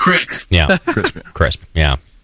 I like this IPA. No, that's great. It's a good beer. Yeah, we like it a lot too. And again, the Citra kind of. It's a special hop that came out of nowhere, and all of a sudden there's Citra beers running all over America, and we like it. I'm glad that we brew it, but I'm also glad that we don't distribute it. Yeah, because you wouldn't be able to get all those hops. You mean? Well, there's that. There's the practical side that we couldn't get all those hops, but it's just I don't know. It's such a dominant. One trick kind of hop, it's like, I don't know if you guys are familiar with Galaxy hops. It's kind of like that beer, Galaxy hops and Citra hops. They're really delicious, but I find they wind up being such definitive hops that it's kind of like, oh, that's a Citra beer. Oh, that's a Galaxy beer. Yeah. Obviously, you can dilute them and use them in smaller percentages and things like that, but I find that the beers that typically have those hops in them, you use them to highlight those hops, and it's kind of like, oh, all right, I understand what that is because there's Citra in it, and that's Yeah. Such a dominant flavor. I think I understand what you're saying, and I think I'm one of the slow guys at that party, too, because I'll taste first time I smelled Citra, I just went, okay, this is it. This is the one. First it was Amarillo, and now it's Citra, and everyone else can forget about it. And any beer with Citra in it, I love it. It's great. And I would have people around me go, yeah, it's another Citra beer. And I'd go, what are you talking about? It's so wonderful. But I think One Trick Pony, I think you're right in that description, because after a little while, I do just now go, yeah, that's good. It's Citra. It's good. Yeah, you're always looking for something better. It's One Trick. I think he's right. What's the next thing? It's not as versatile that keeps me interested, I guess, for too long. But like I said, I'm slow to that party because this was 2 years going before I finally went, oh, it's another Citra. Well, it does dominate too, so you can't dumb it down and put something else in there because you're still going to taste it. Well, and why use it then? Yeah. It doesn't. It doesn't. I'm not knocking it. I think it's great. It's just so candy. Both of those hops, actually, Citra and Galaxy, are just so candy that. Yeah. Well, I see exactly what you mean. Yeah. They just don't play well with others. Yeah. They don't play well with others. Yeah, it's a good way of looking at it. Well, this is nice, and it's good. Well, and I guess not picking any ingredient that's really standing out. I guess Moscow was right in the beginning. It's the love that tastes good in this beer. It's the love in this beer. That's what tastes great. It's a good one. Well, there's two different versions of this. That, as far as I can see, there's Space, and then there's Space with like a subtitle. Do you rename it with like a different subtitle every time you brew it? Yeah, no, that would be cumbersome. Right. It used to be called Daily Double, right? And then it's called Space. So our friend Terry Daly, he's who passed away, and we called it the Daily Double. His last name Daly, but that became really confusing. Well, we just brewed it once, and then when we were going to have our tap room, we wanted to bring it back as kind of like having Terry at the tap room all the time. But it was fairly painful having to explain that Daily Double wasn't a double IPA, right? So in an effort to save our staff and ourselves the ongoing hassle of explaining that over and over and over again, we just named it his nickname all growing up, which was Space. Got it. It's a good nickname. I think. I don't have it. He might be tired of it, but I think it's a good nickname. So are you on Beer Advocate right now looking at the stuff? I was earlier when I first got the package. Right. You said package. So let me ask just a little bit about if we could cover briefly the history of Half Acre, because I'm seeing that you were an avid home brewer. But when you opened Half Acre, you started as a contract brewery. Is that right? Yeah. And even, I was a home brewer, but I can't say it was like that experience that I was like, oh, I should open up a brewery. Okay. Well, first of all, the main reason we contract brew is because there was just no way we could afford that at the time. It just was not feasible. And in hindsight, it was the best thing that kind of happened to us. The not having the ability to build a brewery out of the gate, because having no commercial experience on any level of how to commercially make beer or commercially sell beer, because I came from another planet of industry. So that was sort of an opportunity to worked out to be anyway an opportunity to get a bird's eye view of running a brewery through working with it was St. Creek Brewing Company out of Black River Falls, Wisconsin. Okay, and even the laws of selling beer. I mean. Everything. Well, they were out of Wisconsin, so their gig is a little bit different than Illinois. But all the stupid stuff that you never even really think about before when you're 26 and you want to open up a brewery, all this stupid stuff you don't think about. Right. When wanting to open up a brewery, and it's like, oh, okay, just shipping things and like all the little things that go along with it. So that was sort of a good vantage point before gathering our optimism and my optimism at that time and diving very deeply into debt to build a brewery. So that was definitely a great educational experience, contract brewing. Okay. And so you did that for a while, and then ultimately you must have been selling some beer because then you decided to open your own brewery.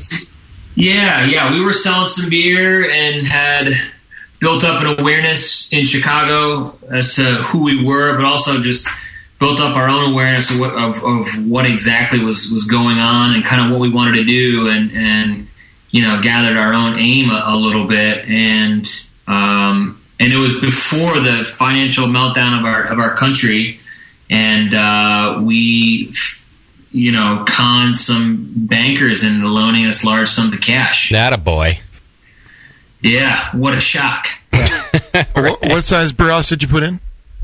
We have a 15-barrel brew house, which at that point it's like, wow, this is great, it's huge, and now we're doing 4 brews a day on it and making 15,000 barrels of beer on a 15-barrel brew house is it's a lot of brewing. Well, it's a good use of the overhead. Maybe 1,000 times.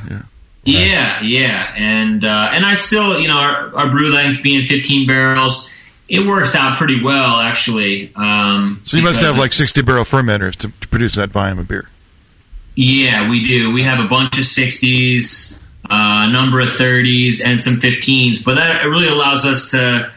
We don't have to commit to whatever 30 barrels at a time. We can brew a 15-barrel one-off of whatever, and ferment that out, and we can just take a whole day to brew 60 barrels of one beer too. So it gives us some options for diversity should we need them. Right. And then you got your own outlet there, so you can do one-offs and don't need to get into packaging or anything. But the tap room is new for us. So that's a recent expansion. Yeah, we were lucky enough to purchase the building that our brewery is in about a year and a half ago. Nice. And when that happened, we were then the landlord for someone else who shared our building. It was a chiropractor.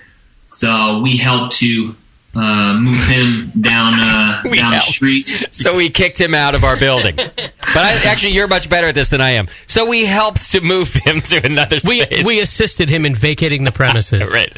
Yeah, well, it sounds like we were dicks about it, but we were kind of dicks about it, but we helped him financially to do it. So, nice. So there was a compromise there, and then we got to open up the tap room, and so that wasn't. We didn't open until November of last year, so it's still something that's new for us, and still hanging stuff on the walls and making it our own, and trying not to we assumed it was going to be a slow and hopefully organic thing, the tap room. Yeah. Okay.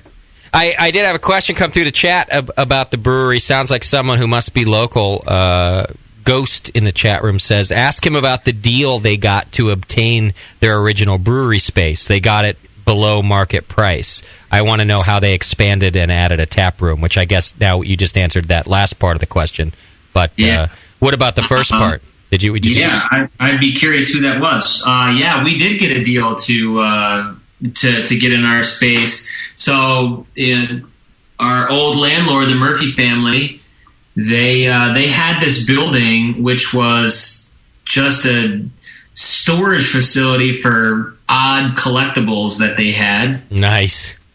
And it was the father passed away, and the son, and they have bars around the city too. So there's a lot of weird beer memorabilia and stuff in there, and maybe 200 doors and weird scene. Anyway, okay.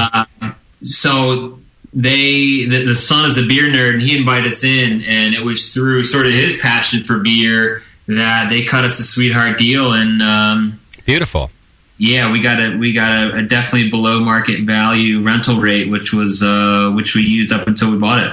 Had they been looking for tenants, or was it it's storage for our family, but we love you, so why not rent it?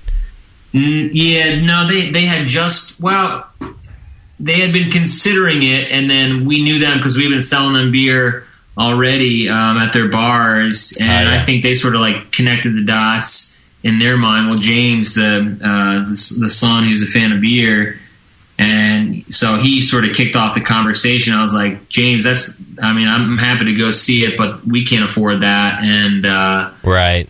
and he made it so that we could afford it. But they were looking to change because it was the father who had passed, and it was all his stuff that was in there, and they were like, what are we going to do with all this stuff? And so they were looking to make some changes, and we were the benefactor, really. Well, good for you, and congratulations. That's awesome. Nobody can do it on their own. It's so rare that the guy who comes in, he's like, I'm a self-made. Well, sure you are. I'm sure that you've worked hard and you're self-made, but we get help along the way. And that's that's a great deal for a company like yours. You're making beer, you meet the right person, it just happens, and somebody helps you out to actually get a brewery space. That's a great story. That's the way it works. It continues today. There's really no part of our, which is still a very brief history, but in the last 5+ years that we've been doing this, like, it's always something that comes around that you didn't see coming that opens up a whole new porthole into, a new possibility for your business. And I don't know if it's karmic stuff or that's just the way life works, but we feel really fortunate on all the stuff that's come our way. I'll tell you exactly what it is. It's part of the brewer's code. It's rule number 1. Here's how those things happen for you. Don't be a dick. We try not to be a dick. That's it. You go through your business, you work hard, you do the thing, and if you're never a dick to people help you. It just happens. You meet the right person, something happens. But those of you who say that you can never get ahead and the world's against me, I'm going to tell you right now, you're a dick. Yeah, have a look in the mirror. You don't know it yet, but you're a dick. And Justin adheres to that almost all the time. Right. Yeah, well, we're all a dick sometimes, but what are you going to do? I think one of the largest, reasons that I wanted to get involved in this industry, and I've said this a lot of times, that just the industry as a whole is relatively asshole-free. And there's assholes, don't get me wrong. Of course. In terms of the percentage of assholes is amazingly low considering relative to other industries out there, or at least my experience of other industries out there. Maybe there's another brewing like industry out there that I'm not aware of. Right. Well, it's not wine. Well, they're few, and I'm sure they're few and far between. And it does help to be in an industry like that. Hey, so one last thing I want to talk to you about. We're kind of running out of time here, but I did notice in my notes here that your first beer was a lager, and I think that's pretty uncommon for a small craft brewer. Yeah, and that's kind of why we did it, and maybe it was a little naive at the time too, but we decided to come out with a lager because there weren't a lot of lagers being produced by small brewers. So we threw our hat in the ring that way. And I would say that choice was, and I can say this now because things are different now, but it was kind of reactionary and maybe a decision built in fear more than anything else. Just like, what would be a good idea for people to purchase and what is not out there? What gaps can we fill, kind of a thing, as opposed to like, all right, what do we love about beer? What do we want to be drinking? Although we love lagers, it was a lot to take on. Lager beer is a special thing. And for those that brew lager beer really well, and we like to say we brew lager beer very well now, and we're taking on lagers again for the first time in a long time. Beautiful. I love it. But at that time, it was beat up pretty well, and the beer that was coming out, it was fine, but it wasn't a great lager, and I feel okay saying that now. So yeah, that whole thing was like such a huge learning experience, both in choosing to make it and the results. Today, last week we just released a Pilsner in cans, and that beer for us, I feel, was a huge success because, as you guys know, making Pilsner beer, it's a, there's nothing to hide behind in that beer, and if it's not right, it's going to be so blatantly obvious. And so we're kind of putting our balls on the line a little bit with that beer and feel really good to do it now. But when it's right, it's such a great beer, and I'm happy when I see craft brewers taking it back and turning it into a great beer again. Yeah, it's true. It's been pretty well beat up by industrial brewers, or at least bastardized in a lot of ways. And so ours is great, and it's got a lot of good stuff going on. And but I will say we're kicking ourselves in the ass because as we're sort of saying, oh yeah, let's kick out some lagers. All of a sudden, we're going to be killing ourselves on our capacity, but whatever. That's what we do, and we'll make it up somewhere else. Okay. Well, I'm glad to see it, and thanks for your honesty about that, about the start, because I did think it's a ballsy way to start, doing the lager first. But yeah, well, I mean, I'm glad we did it, and no regrets about anything. And we that beer we have it on in the tap room right now, and that beer today is it's a kick-ass beer. Okay. One last question from the chat room I have here, too, that I skipped over. Spider Wrangler is in there. Oh, Spider Wrangler. He wanted me to ask, yeah. That's what I say whenever I see his name, too, Gabriel. He wanted me to ask more about your label design stuff. He says you seem to be all across the board with some crazy stuff on their labels. But also, he wanted to know what your resident ginger thinks of your beer called Ginger Twin. So far, as far as we can tell, any actual gingers that come across our Ginger Twin beer, it's met with complete approval. Nice, I love it. Does it give them a soul? Well, we release that beer once a year, and it's always accompanied by a series of ginger discounts depending on nice the level of ginger you are. So. That is badass. Gabriel, just a little backstory here. I've gotten hate mail before, people saying that me calling gingers is the equivalent of any other racial term, and that I'm being discriminatory by using it. And of course we told that person to fuck off, but I just want we have yet to get any hate mail or comments on our blog or anything that we're bastards for doing it, but good. And you can all the way up to receiving free beer if you come in and you are a full-blown ginger. Well, no, full-blown ginger with a twin who's also a full-blown ginger. Oh, wow. Free pints, huh? You both have to have longshoreman's beards. So if you have all that going for you, you get free beer. and this has happened before? Love it. This has happened, yeah. That's awesome. Don't tell me more than one time. Well, the same dudes came in 2 years in a row. There you go. I can say that. There's not, that's like all types of seriously having the odds against you things. Twins, red hair, all kinds of stuff. And so they live. Speaking, there's not a lot of that going on. Yeah, you gotta ring a bell and set off the lights, and that's an event. That is an event. So well, I always say, we made a beer around them, so that's fantastic. Well, listen, I always say a ginger that doesn't know they're a ginger is still a ginger. So, is that what you say that? Yeah, I say it all the time. You never heard that before? That must be in your book. He wakes up singing the ginger song.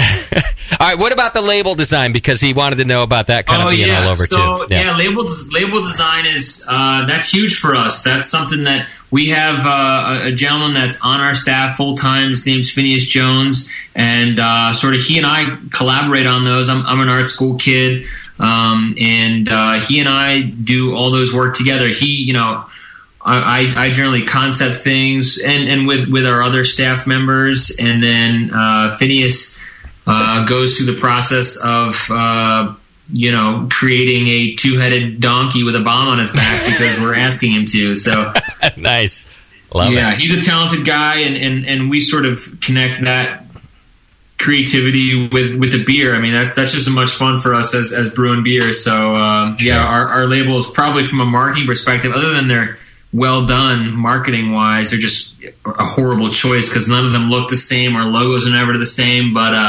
that's just what we enjoy. So people have to deal with it. Beautiful. I gotta ask, Phineas, is he an Irish ginger?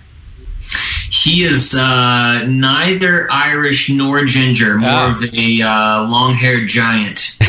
Right. You don't mess with Phineas. No, you do not mess with Phineas. Beautiful.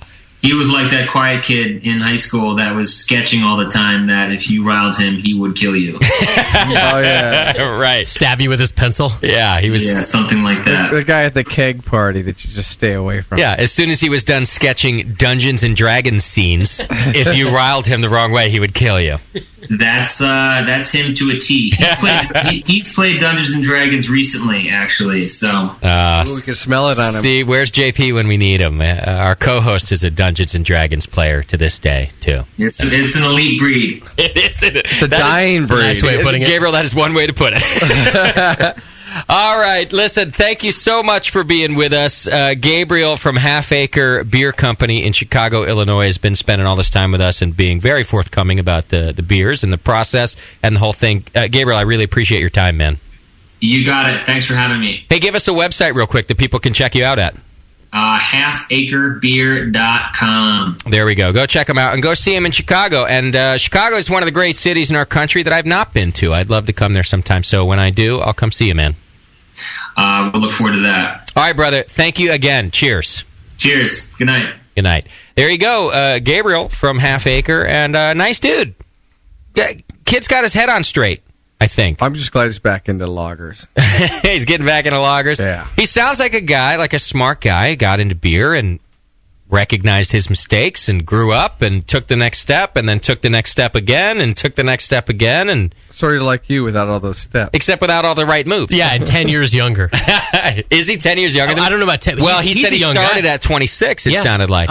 He can't be past his mid-30s. Wow. You saw the picture I sent, right? Yeah. That is a 31-year-old man, right? Yeah, young dude. 33? I don't know. Good for him. And you know what? The beer is speaking well for him as well. That pale ale, I'll tell you what, I want to buy that out here all the time. That was great. That's the fact that it's in the tall boy is great, but it's a good pale ale. I'd say it's like a North Coast or California pale ale. Yeah. It's with a little something. Just a little different. Yeah. It made it kind of new. And that's what I think would make it stand out here, too. And, well, good for them, and thanks for being on the program. That's a lot of fun. And thanks for sending us the beer. Yeah. Very generous. Absolutely. All right, a quick break. When we come back, we're going to do a little feedback. Then we're going to get JP on the line. He's at Disneyland again, wouldn't you know it? And we're going to talk about the Brewcaster Challenge, American Red Ale. It's the session. We'll be right back. You're listening to the Brewcasters on the Brewing Network.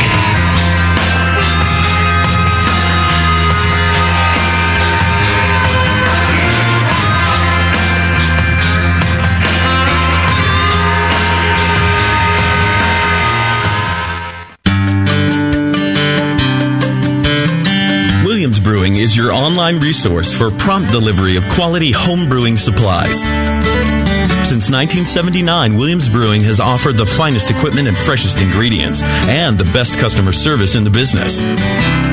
Cut hours off your brewing sessions by using one of their 11 varieties of famous Williams malt extract. Their new Snap-Lock stainless steel cam-lock fittings will make connecting your pump or heat exchanger quick and easy. Or check out their exclusive paintball tank-based draft beer equipment. They even have their own line of precision hydrometers. Go to WilliamsBrewing.com to browse their vast selection. That's WilliamsBrewing.com. Orders placed by 4 p.m. Pacific Time weekdays ship the same day. Brewing is easy. The Williams way. When you hear Blickman Engineering, think innovation, passion, quality, and customer service. Blickman gear is designed by brewers to give you a sense of pride in your equipment. At Blickman, they know what makes brewing a pain and build gear that makes it fun. Like the intuitive beer gun, a completely different approach to filling bottles. The Therminator Wort Chiller, a new take on a plate chiller that's sized for flow, performance, and the high groundwater temps homebrewers face every day. The Brewmometer, a brilliant weldless thermometer design with brewing parameters right on the dial. The Autosparge, ultimate simplicity for preventing an overflow or running your mash tun dry. And much more, like the modular top-tier brewing stand, conical fermenters, and their Boilermaker brew pots. With more cutting-edge equipment coming soon, keep up with the latest from Blickman at BlickmanEngineering.com and stay on the cutting edge. That's it. I've had it. I am never never putting hops in my beer again. What? Why? It's just too ridiculous. Insane prices, stupid contracts, high shipping costs, crappy selection. Dude, you need Nico Brew. Nico Brew will rock your f***ing face right the f*** off your f***ing skull. $5 shipping to all 50 states. Plus fantastic international rates get you low prices on Nico Brew's great selection of hops and more. Whether you're a home brewer, a pro brewer, or a homebrew shop owner, Nico Brew can get you the hops you need in increments big and small. Single orders, spot buys, or full contracts. And there's only one place to join the uber special secret elite bare bones club where you'll get the best deals anywhere. Holy f***ing shit! NicoBrew.com. NIKOBREW. Nico Brew, your bare bones buddy in the brewing business. BN Army, HopTech has a great discount waiting for you. Do you often find it difficult to find specific specialty ingredients for your home brew recipes? Well, listen to this. HopTech stocks 59 different grains to choose from, 39 varieties of pellet hops, and 8 kinds of whole leaf hops. And HopTech not only carries Y yeast and White Labs yeast for you, but also Fermentus, 04, 5, 6, 23, 33, and T58 Belgian yeast, plus Cooper's, Nottingham, and Windsor yeasts. Got your recipe ready to go? Pick up some great brew gear like new long and short sleeved shirts, games, and more. HopTech's new website is being updated every day with new items. If you don't see it, call the shop. They're open 6 days a week. BN Army and AHA members get a 10% discount, and active military personnel get 15% off.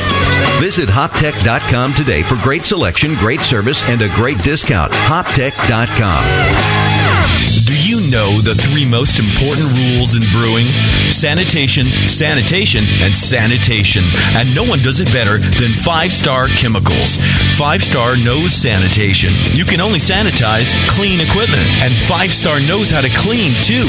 For craft brewers and home brewers, 5-Star has what you need to keep your fermenters, serving tanks, kegs, and draft lines sparkling and free of any beer-spoiling bacteria. PBW, caustic, acid cleaners, Star Sand, SaniClean, lubricants and defoamers, pH stabilizers, and more. 5-Star Chemicals has cleaning supplies, safety supplies, heat exchangers, pumps, hoses, and valves. And 5-Star is proud to offer eco-friendly products that exceed customer expectations. If you have a cleaning problem, you need the 5-Star solution. Visit 5starchemicals.com or call 800-782-7019. 800-782-7019 and get the 5-Star treatment today. Mix me your 100-grain amber recipe, and I'm going to eat it. And then it can ferment in my gut. It totally works. The beer is almost identical to the grain sandwich. Your colon won't know what hit it. The home of live beer radio. TheBrewingNetwork.com. Because like beer, radio shouldn't suck. You're listening to The Session.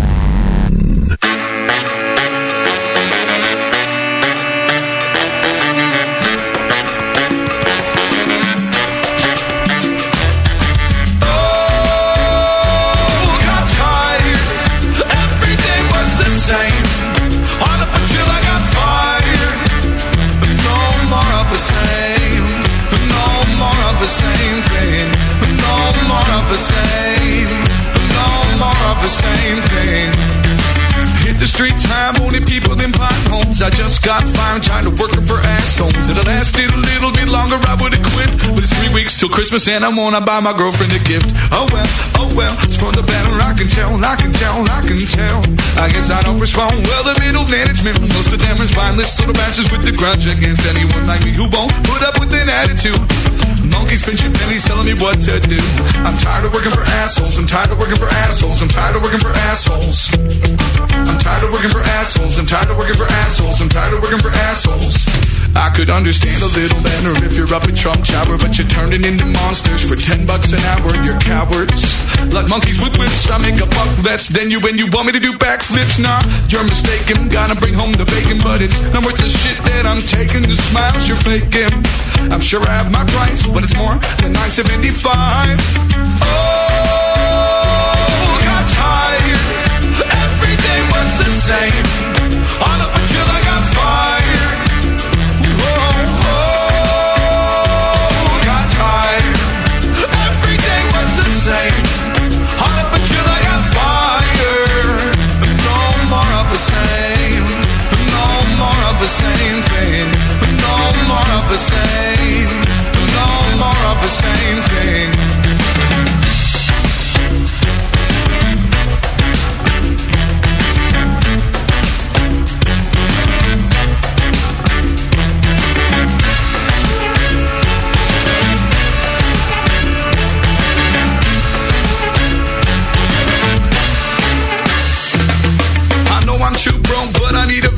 wishing I could save up some money, but I'm way too impatient. I know that a weekend away's within my reach, cause Yankee's got a buddy who can put me in a room on the beach. No fee, just food and gasoline.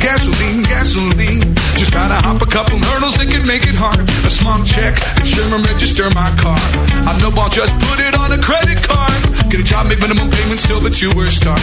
I'm tired of working for assholes. I'm tired of working for assholes. I'm tired of working for assholes. I'm tired of working for assholes. I'm tired of working for assholes. I'm tired of working for assholes. Freedom at last. I got a pack of cigarettes, a 12-pack of pants, and I'm set with the materials I need to forget. I told my girlfriend the news and she isn't even upset. She's the best, bless her little soul. When she gets home, dinner's ready and I'll pack her a bowl. I'll pack my lady a bowl. Got tired. Every day was the same. On up until I got fired. Got tired. Every day was the same. On up until I got fired. No more of the same. No more of the same thing. No more of the same. No more of the same thing.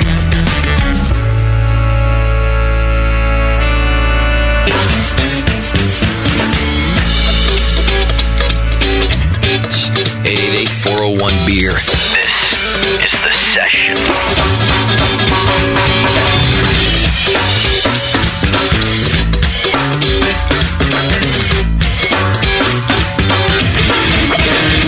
Yes, done.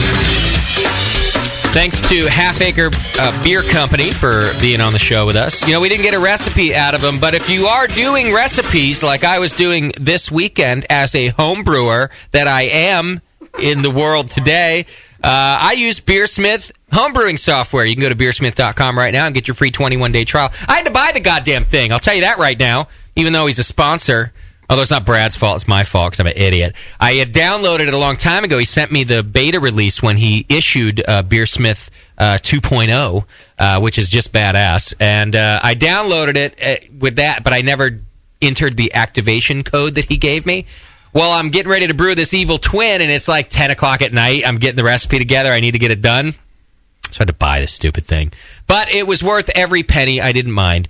I am cheap, though. I sent Brad an email even at 10 o'clock at night, just like hoping like maybe he's awake. And I was like, if you happen to get this. Could you get out of bed and give me a freebie? Yeah, like if in the next 2 minutes you get this. You know what? Nice guy. He did email me back the first thing next morning with a code. But at that point, I had bought it, and I'm not ashamed of having bought it.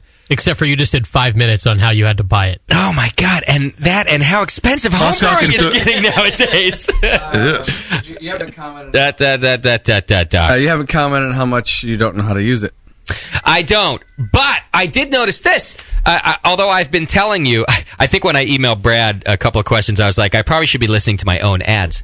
He has a video for almost everything that you need to know how to do. If you go to the video portion of the website, I went to the video to learn how to input my system. Because even though I haven't figured out the efficiency of my system yet, I was able to input the equipment and that way at least the volume stuff was correct. Well, I gave you my recipe, which is usually about 24 gallons, and you went, You're like, I can't scale this. I can push the scale button. There's a scale button on the Beersmith software. Now, you might think that there's an easy scale button in the other software, but it's not that easy. And on Beersmith, because that's why I used to always make you guys scale my things, which is why I said I can't do it. I can't possibly scale it. I totally scaled it with the scale button. And you actually emailed me back or texted me back 5 minutes later. You go, done. I'm stupid. Because it was fast. It was easy. So awesome features and videos for the features that you don't know how to use. You really have to be dumber than me to not know how to use it, or as dumb, because I still want Brad to come up and fix anything else for me. But check it out. You get a free 21-day trial of the Beersmith brewing software, and I just love it. I use it on my Mac, by the way, so it's available for Mac and PC. But there's more to it. There's also a whole recipe database that you can join, and people are sharing thousands upon thousands of recipes there. You can keep your ingredients on hand, which I recommend you do. Don't waste ingredients. I used to just throw away the end of the hot bag. I will never do that again. Now that I know that they're $100 an ounce, or whatever the hell they are. It's freaking gold, baby. crazy. You can keep your ingredients in there so you know what you have on hand. Check it out right now. Beersmith.com. Get your free 21-day trial. All right. So now when you wince when I throw a pound in there, hops. Yeah, I'm like, a pound? God, I don't even want to buy DME anymore. All sorts of ingredients. I was like, it's just a few of this, a few of that. Oh, boy. I didn't realize you guys have been paying for this stuff all these years. Yeah, it adds up, believe me. Well, I just have them credit to my account that comes right out of my salary here. Right. Yeah. JP, what's happening, buddy? Hi, friends. How's Disney World? Yes. It's Disneyland. First of all, I wish you would really respect my hobbies enough to get it right. You suck a dick. It doesn't matter. Right. Your hobbies. I like that that's now your hobby. So that JP, sounds innocent. We missed each other by like an hour. Yeah, I know. That was disappointing. We left town a little too late to meet up with you, Doc. Sorry. Yeah, I was literally right across the street from Disneyland for 4 days. Didn't go there. But you How did you? yeah, like I didn't. I'm going to go there by myself. The land that doesn't have alcohol. How did you? Well, you go to the other one that does. No. By myself. There are other sides. All right. That's just creepy. A middle-aged man going to Disneyland by himself. It's just creepy. Is it? I don't know. I can't tell the difference anymore. Yeah, you can window shop. It'll be fine. What's in my plastic cup? It came out of the warhead. Warhead. More of the. It's the ordinary bitter. Ordinary bitter. It's still cold. Of course, it's still cold. I brought mine to the trip. We stopped at Eagle Rock and filled it up, and man, I love that thing. Nice. Because you can leave your growler out overnight. You don't have to walk back to the fridge, and it's still cold the next morning. You can put it back in there when you're done. I love it. Yeah, you can wake up at 7 a.m. and have another cold beer. I've always wanted to do that. There you go. Ever? That's right. Yeah, you've always wanted to do that. No, I mean, I've always wanted to wake up at 7 a.m. Right. I've never done it before. No, you've been up till 7. I have been up until 7. That's true.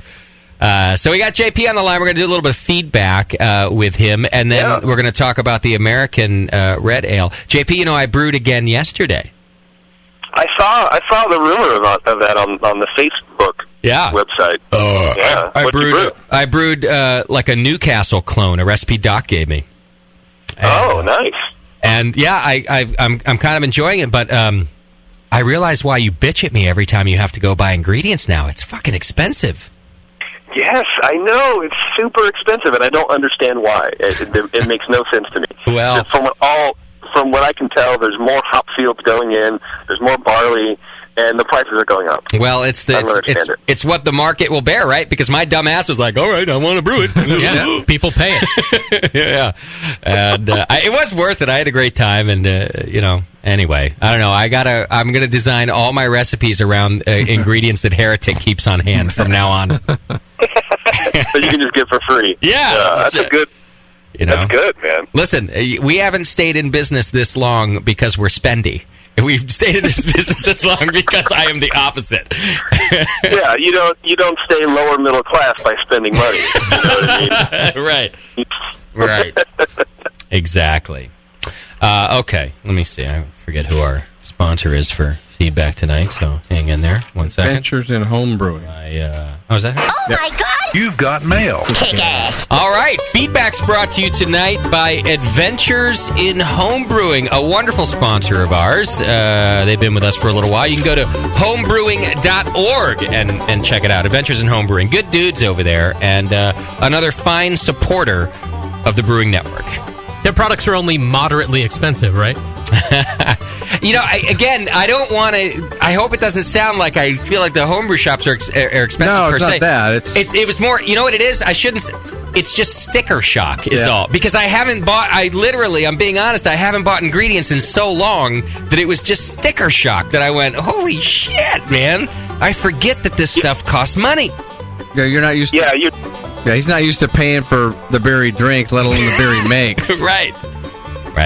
And you're not. You don't open a homebrew shop to get rich, So it's definitely not. Right. They're not out of the world priced. It's just that's what Moscow's saying. That's just what it is. Yeah, and as the beers get more complex and this and that, and you're adding more ingredients, like this is the first time, for example, I've used anything in my water besides gypsum. Duck had me adding some Epsom salt and some calcium carbonate. Wow. Not that like broke the bank or anything, but I'm adding, just a couple bucks here and a couple bucks there, and I'm that's all, Your $4 for salt additions really broke the bank. Yeah, I was like, well, it doesn't really need the salt. Fuck it, However, I bought the $12 six-pack or whatever the hell I bought, I don't know. Well, yeah, that's the problem. The same guy who goes, I don't have a problem paying $35 for $7.50 a beer, but $4 for Epsom salt, and that's where I draw the line. I'm out. Yeah. All right, let's do a little bit of feedback. Here we go. First email. Thanks. That was from... Thanks. You're welcome. That's good. That was from Justin. You know what? That's a good email. That's right of it. It wasn't for me. It's from another Justin. And that's how I like my feedback. Concise. And that's all that was highlighted in yellow was thanks? Yeah. That's it. Yeah, I didn't have to read the whole anything email. else. Yeah. All right, there you go. Feedback was brought to you. All right. Let's see. Chad writes in, this is about the Brewcaster Challenge. Of course, with me and JP challenging each other right now. He says, hey, I love the idea. It's one of the best you guys have come up with in a while. I'd love to see you post the recipes each contestant is brewing directly after they finish the brew day on the blog. This would allow those of us who want to brew your recipes to taste along with the gang. That's from Chad. I think that's an awesome idea, and I think we can do it. That we are in a website conundrum right now, transition. Our website's, I'm not updating the design. The design is fresh. The platform is old as fuck. And so I just actually had our blog software updated so that Moscow could regularly update the blog, and it turns out it won't run on the version of PH what the hell ever is on. I don't know what the hell. I'm not the code is the guy. I'm not the guy. It's not Code's fault. So I've got a guy updating our whole server thing. It should be done in just a couple of weeks. When that's done, I think this is a good idea. In the next competitions, the next one, we'll have you guys send your recipes over to Moscow and JP, and we'll get them up on the blogs. So I like that. That's from Chad. Thanks for the email. Jason from Orange County writes in, hey, Justin and company. I had been brewing poorly for almost 8 years, off and on. And about 1 year ago, I decided to take things seriously, and I found the BN. The quality of my beer has improved dramatically based upon the information that I received from your fine shows, and I recently won second place in IPA for the first annual Thousand Oaked Brewers competition. Of course, I listed the BN as my club. Thank you for doing that. So congrats to you. I celebrated by becoming private first class in the BN Army. Applause again. Thank you for donating. So yeah, that's good news. It's not all bad feedback that we get. Gotta have one or two. Here's another one about the Brewcaster Challenge. Joe writes in, the new segment sounds great. Way to keep it fresh. See? Just when you thought we had jumped the shark. Gotta be frog. You pull us back in. Jamie from New Zealand writes in, I've listened to the last few weeks of whining by those crybabies. I have two pieces of feedback. One, they say you don't talk about homebrew, but not one of you has reminded them that the network has two other entire shows dedicated to it, namely Brew Strong and Can You Brew It? Well, Can You Brew It's been canceled, so technically it's a meal show. That's not valid anymore. Can You Brew It is now brewing with style, but it's still a homebrew-centric show. Leave the session alone. It's evolved. It doesn't need to give lessons. And two, all feedback should be read in Justin's Jersey accent. That's the couple of 2-3 accent. Oh, jeez. Hey, a couple of 2-3 more recipes in the feedback, huh? That's all you got to do. But it slowly turns into a retard at the end. An Italian retard. Yeah, it's like, hey, a couple of 2-3, and before you know it, I got to get around. That's better. Yeah, that's what happens. Thank you for the note, Jamie. Spare me.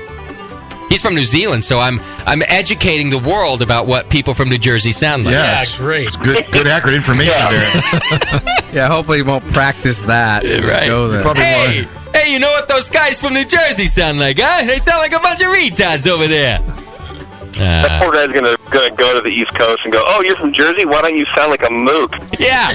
He's gonna be like, bing. oh, you're from Jersey? Based on your I got a couple horrible of treat things for you.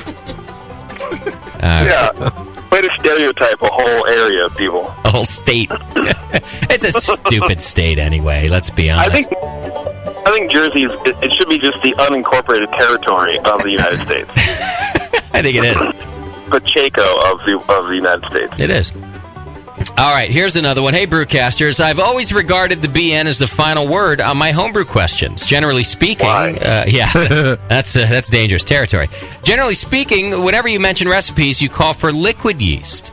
But having brewed at a couple breweries in Australia as an unpaid chump, they have both used the dry alternative and made fucking kick-ass beer. Am I being a douche in saying that you talk about liquid yeast because you are sponsored by White Labs? What is the problem with dry yeast? So this is a good question. Actually, I think it's a perfectly valid question. And I think there's a couple answers to it, actually. When we started the show 8 years ago, there really wasn't a good alternative to liquid yeast. And now, granted, White Labs became our sponsor early on. You know, there's another yeast company that makes liquid yeast too, but White Labs became a supporter of the show. And not just that, they became an active participant in the show to teach us about liquid yeast.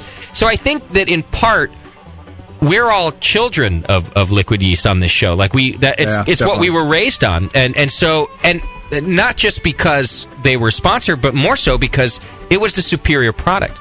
Now, in some ways, I still believe it is a superior product, and I think that both Y Yeast and White Labs would come tell you that. But I will happily admit that, and I've never used it, but I'm not blind to what's going on. I certainly have read and heard quite a bit about new dry yeast and different professional breweries using it, as well as homebrewers. There seems to be some fantastic dry yeast out there. But the truth is, none of us use it. No. I've been brewing for 20 years, and back then, there was dry yeast. It had a bad rep. Yeah. So, and actually, that was when the liquid yeast were just coming in too, and that it was just a superior product. Right. You had much more choice. Right. In what kind of yeast you wanted to have. So I've been with people that brewed with dry yeast, but I've never brewed with it myself. Right. So I just don't know that. But now they're starting to come up with better. Sure. So for full disclosure. Does White Labs get more airtime because they're a sponsor? Absolutely. But they also get more airtime because they're a part of the show. They've been a part of it so long. Again, full disclosure, we don't avoid dry yeast topics. In fact, if somebody were to want to come in here and actually do a show about using dry yeast to help to educate us because we haven't done it, I would be more than happy to cover that topic. But it just hasn't happened. Well, if Five ever wants to come in, for 5-star. Right. I'd love to have Five on the show. Five can be here. Well, I mean, you look at winemakers. You know, they don't use liquid yeast, so it's actually, White Labs. I know from conversations with them is they're having winemakers to use liquid yeast, but winemakers have been using dry yeast for years and years and years. And you're right, Jay, in what you were saying, but it's also strain selection, and things have gotten better. It's dry yeast for beer that they get selected based on how well the yeast rehydrate, and it's just for some reason it's just been kind of tough with technology. But I think Laumond, who I think owns Fermentis, which does like the USO5, the common yeast, their technology has gotten a lot better, and their yeasts have become better. But for that guy's question, why aren't there a whole lot of liquid yeast brewers in Australia? Is because I don't think there's any yeast labs. And, White Labs has to ship the yeast all over there for, 2-day air, and it's too cost prohibitive. So they use the dry yeast to kind of, instead of liquid because it's convenient and it does make good beer, but it's mainly just cost prohibitive to do it. Yeah. But one of the pluses with the dry yeast is you're going to get a lot more cells. So when you pitch a dry yeast, you're already ahead of the game with a lot more yeast cells per milliliter. But early on, there was a lot of contaminants too. And not the pure, exactly. And in fact, that White Labs will even tell you that. Part of their whole company philosophy is that they grow up the yeast. They take they're pretty careful about making sure that it's a pure. In fact, the company is White Labs Pure Yeast Strains, making sure that it's a pure, non-contaminated with other mutated cells and whatever else. Right. Going from live to live is always better than taking the dried ones and putting it in the pet cemetery. Right. And right. But overall, it kind of brings up a broad topic for us here at the BN that I'll just give you our company philosophy. If we have a sponsor, that carries a product that happens to be within one of the topics we're covering.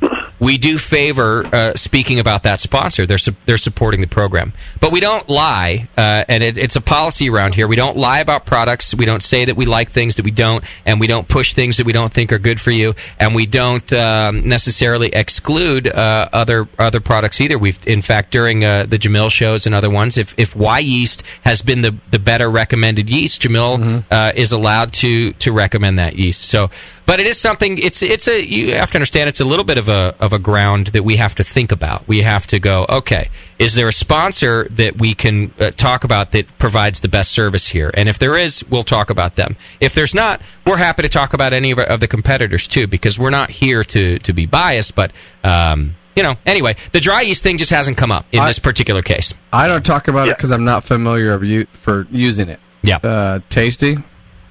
Dry yeast? Yeah. My only experience is the time I brewed a recipe at 21st Amendment in San Francisco in their pub system. They may still be, a dry yeast brewery. I used it once with when I was doing the Shea experiment with the wine yeast. Oh yeah. And that's probably the only time I've used it. So that's why I don't talk about it. It's because I'm just not familiar with using it. Yeah.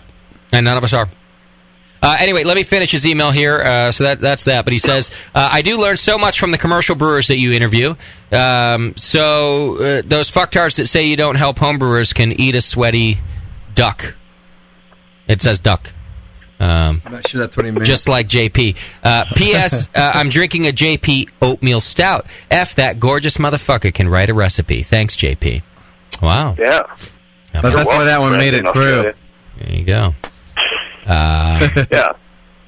Okay, sent from my iPhone while pooping writes in, I started listening over a year ago and instantly became a donor. You guys do an amazing job. Anyone with half a brain knows that, you are only working when on air, right? The show needs no prep time. The online store runs itself, and content is automatically communicated and updated. And guests just know when to call in for interviews, magically. Thanks for all that you did. Thanks for sticking up for us, buddy. I appreciate it. I like the way he knows how things work in the background, too. Yeah. He's sticking up for us.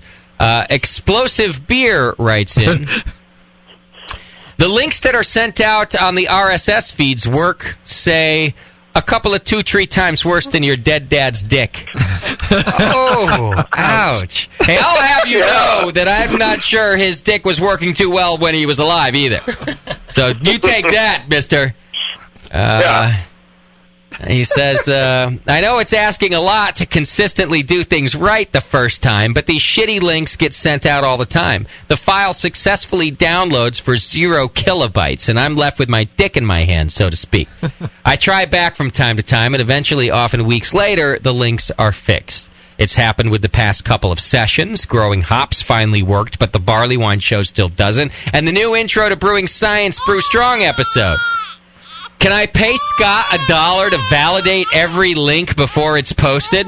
Or maybe that's something JP's unemployed and hairy geek ass can do. You guys put out things I want to listen to. Why play hard to get? Just give me that sweet, sweet beer radio and stop making me listen to the terrible terrestrial options and CDs I have to listen to all the time from Explosive Brewer. Well, I got a question. Yeah, I'll tell you this. The first thing I wanted to do was tell this guy to suck one. Suck it. But then I went to iTunes to test what he was doing, and I almost said he was right until I realized that the answer I've known all along is the actual answer. And here's the deal. The links are correct, and I will say this. This is kind of going deeper into the things that people complain about when sometimes the shows post the night after the show and sometimes they don't. There's an actual policy here at the BN. I create the policies, by the way, but there's an actual policy. And you currently changed that. Well, no. This policy has been consistent now for a couple of years, and it's a policy I learned from experience. I'll just be honest. On a heavily drinking show, I don't update the RSS feed until the next day.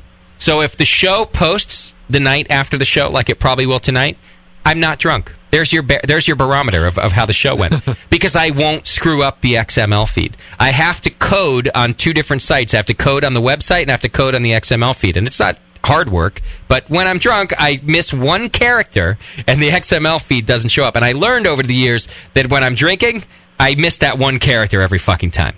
So, There's a rhyme. So it took you 6 years to learn that. It took me a long time. But there's actually a reason to, when people go, well, sometimes it's there, Sundays and that. The truth is, it'll show up Sunday, or if it's a Monday show, it'll show up Monday night if I'm sober, and it won't if I'm not. I'll wait till the next day because I do screw up the code. Now, the code very rarely gets posted screwed up now. So you're not seeing bad links like this listener thinks they are.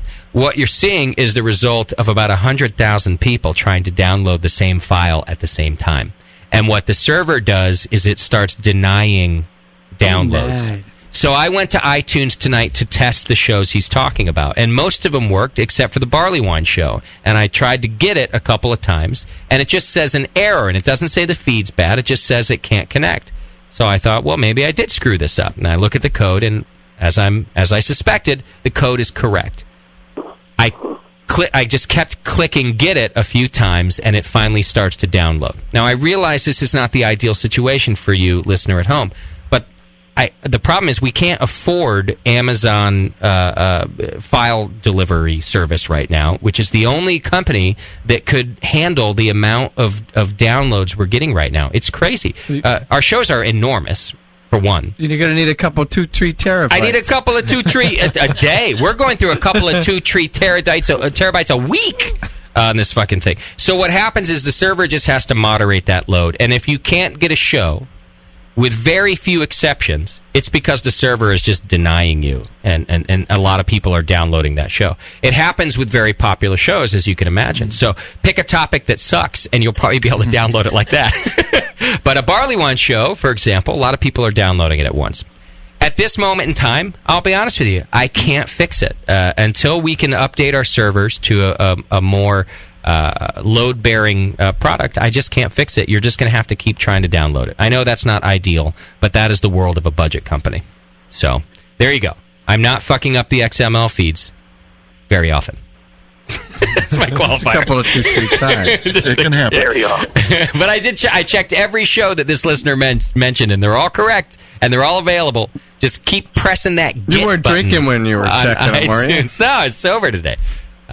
Mostly. We're working on stuff around here, man. I'm not going to tell you that we're always and always have been the most professional company on earth, but I will tell you that we're working hard at getting better, and we're still on a budget. So we can tell you why it doesn't work. We're just not going to fix it. We just can't fix it right now. But we're fixing a ton of things. We're updating the whole server, and that is going to actually help with some of the traffic, and these things just take time. So I'm working on it, cutting into my salary. Yeah, I had to. Doc, now that you mention it, I'm going to have to give you a pay cut. Well, this server upgrade is at hand, and I think I'm going to have to cut your salary in half. Oh. Yeah. I don't know. You got a career, don't you, Doc? I mean, it's a good thing I got something to fall back on. I hope you're willing to stick with us, but we're gonna have to do this. It's not a reflection of your performance, Doc. You've been doing great. Okay, yeah, I'm not gonna put any more hours in. Okay. Behind the scenes. Okay, that's fine. So let me get this straight. I cut your pay in half, and you don't put any more hours in. Good. That works. All right. I'll take that. Phew. That was easy. Yeah, that was that was close. Okay. If you cut his pay anymore, he's going to have to start paying you. He'll be in negative dollars. Yeah. Well, I haven't gotten So to that might be Tasty good yet. for us. So Tasty. Yeah. I've been meaning to talk to you. I'm going to have to start charging you rent for that chair that you're sitting in. Not much, but a little. And he has to bring in more beer. Yeah. And by the way, Susie, who drove from all the way from the South Bay, from across America as far as I'm concerned, you owe me gas money. That sounds about right. That sounds about right? Okay. Yeah. Well, everything's going great around here as far as I can tell. All right, Flip writes in, been listening for a few years and I love the show. Really glad Doc and Tasty are there to make sure there's plenty of brewing info. That's a good point. I'm not sure I'm going to be here that much longer. I just got cut in half there. My pay is bad. It's been fun. Anyways, I wanted to share that I placed in the Upper Mississippi Mashout with my Hellas, which was my second lager ever. Wait, he just brewed that, right? Because they've only been legal for about 3 weeks? I guess so. He just say, I give the BN no credit for my medal, as you were no help at all, but thanks anyway. That's from Flip. P.S. If Tasty has died by the time you read this, he will be greatly missed. Still here. Yes, sir. So you're not missed.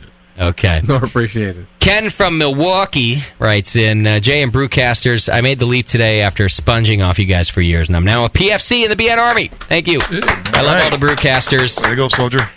I love all the Brewcasters, but especially Bevo, because she's a girl. The rest of you asshats are my homebrewing heroes, though. Keep up the good work. Oh, boy.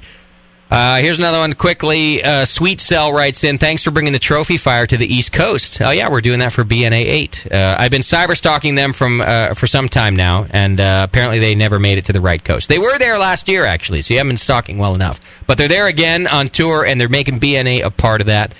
I hear there's only going to be 3 of them this time. Isn't there always? Well, Shun has that split personality. That's true. He says, I wasn't going to head down to Philly until Thursday, but now that I know the trophy fire is going to be at BNA 8, I'll go. Well, fuck you. He goes on to say a bunch of shit. And then he says, suck it, everyone except for the chat moderators. Hello, ladies, he says. What's up, Bill? This is one of my favorite pieces of feedback we've gotten in a long time. I read through this. I really liked it. Talks about you, doesn't it? Nope. PFC Leaky Polynesian writes in. Leaky Polynesian. Yeah. This morning, while driving down the freeway, I got pulled over for speeding. As the officer approached my truck, he must have noticed my hop grenade sticker in the back window. I'm thinking weed, right? Like you got pulled over. He must have noticed a hop grenade sticker in my back window because the first words out of his mouth were, you know why I pulled you over? Oh, no, sorry. I'm terrible at this. The first word, instead of, you know why I pulled you over, the first words out of his mouth were, so you listen to those asshats on the BN, huh? Wow. Yeah. At which point we talked about homebrew for the next 10 minutes.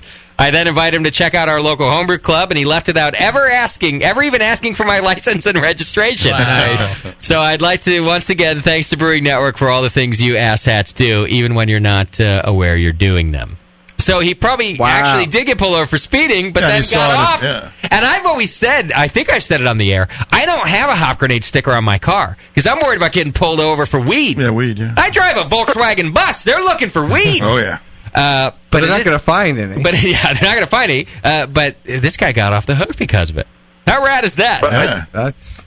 I like that you said you're bad at this when this is actually just reading an email. Yeah, I'm bad at this. Well, I paraphrase almost every email because people write like dummies. Their stories are so boring. And so I just embellish. They are real fun. Wait, so the stuff that's highlighted is even bad, too? Yeah, I embellish all you of it. You skip the rest of it. I do. I just... The highlight's supposed to be the best part. Here's the thing. It just so happens I'm the best storyteller in the world. And so when people write me feedback, I have to fix it for them. You have to make it better. You guys understand. Yeah. He actually sent in a picture he took with his stupid cell phone. It was hard to make out, so I didn't sit it on. But there's the cop car behind him, and he's giving a dorky thumbs up. I think I saw that on Facebook. Was it like the red lights in the back going? And it's just. Was the cop giving the thumbs up or the dude? The dude. The dude. I see. He takes a picture of himself, and in the back window you see the red lights, and I forgot what the caption was. It's pretty awesome. I've met some of our cop listeners at JABF and stuff before, too. They're all very nice. They come up and they're like, yeah, man, we listen to you in the cruiser. I'm just going, right, really? Yeah, don't tell anybody. Oops. Yeah, that's why the response time is so long. They're like, hang on. They're almost done with the homebrew segment. We're going to call him for Drunk of the Week. Yeah, we're going to go find one. We'll be there in a minute. They're almost done with Drunk of the Week. Here's another one from Trav. He says, I finally got to watch the entire Pale Ale DVD, and I liked it. My wife even made the comment, hey, this looks like a professional video. Is this from those same guys you listen to? Yeah, we actually got it right. She found that hard to believe. Yeah, believe it or not. They look sane. All right, and that's your feedback for tonight, as long as it is. All right, so we promised to give you an update on the American red ales that we did. JP, why don't you start? How's your beer doing? It is kegged and is officially carbonating as I sit here in this office. how do you feel that now, without going into too much detail, but a little detail is good, because keep in mind, people are going to bet on us after this. Also, we want to talk about the real in-depth brewing process when we do the tasting in a couple weeks. So, without doing too much, how do you feel that the brew day went? Is there any particular success or failure worth mentioning? Well, particular success is that I brewed an awesome beer, so there's always that. But I did mess my mash a little bit and got distracted cleaning because I hadn't homebrewed in months, so I had to just clean a lot more than I remembered to. So did you say you cut out your mash temp? Oh, yeah, my mash timing. So I mashed for longer than I was supposed to. Oh, does that matter? No. No. I didn't think so. Like what? Well, I mean, I always looked at it as a failure because it's like, well, I'm not ready. I'm not following my schedule. Something's going to happen, and I don't know. You just need something to beat yourself up about. One more failure in your life. Yeah. Come on, it's not that bad. You might get more color than you expect, but. Of all the other failures in my life, I pick on the one that doesn't actually matter, as it turns out. Right, yeah. Well, shit, if that's your only brew day failure, then the odds just went up in JP's failure. Check the meter. Well, it was, I had an extended whirlpool, and, but that was about it. It was actually pretty smooth. I didn't add Whirlflock until like 5 minutes before the end of the boil. And that's about it. It was actually really smooth.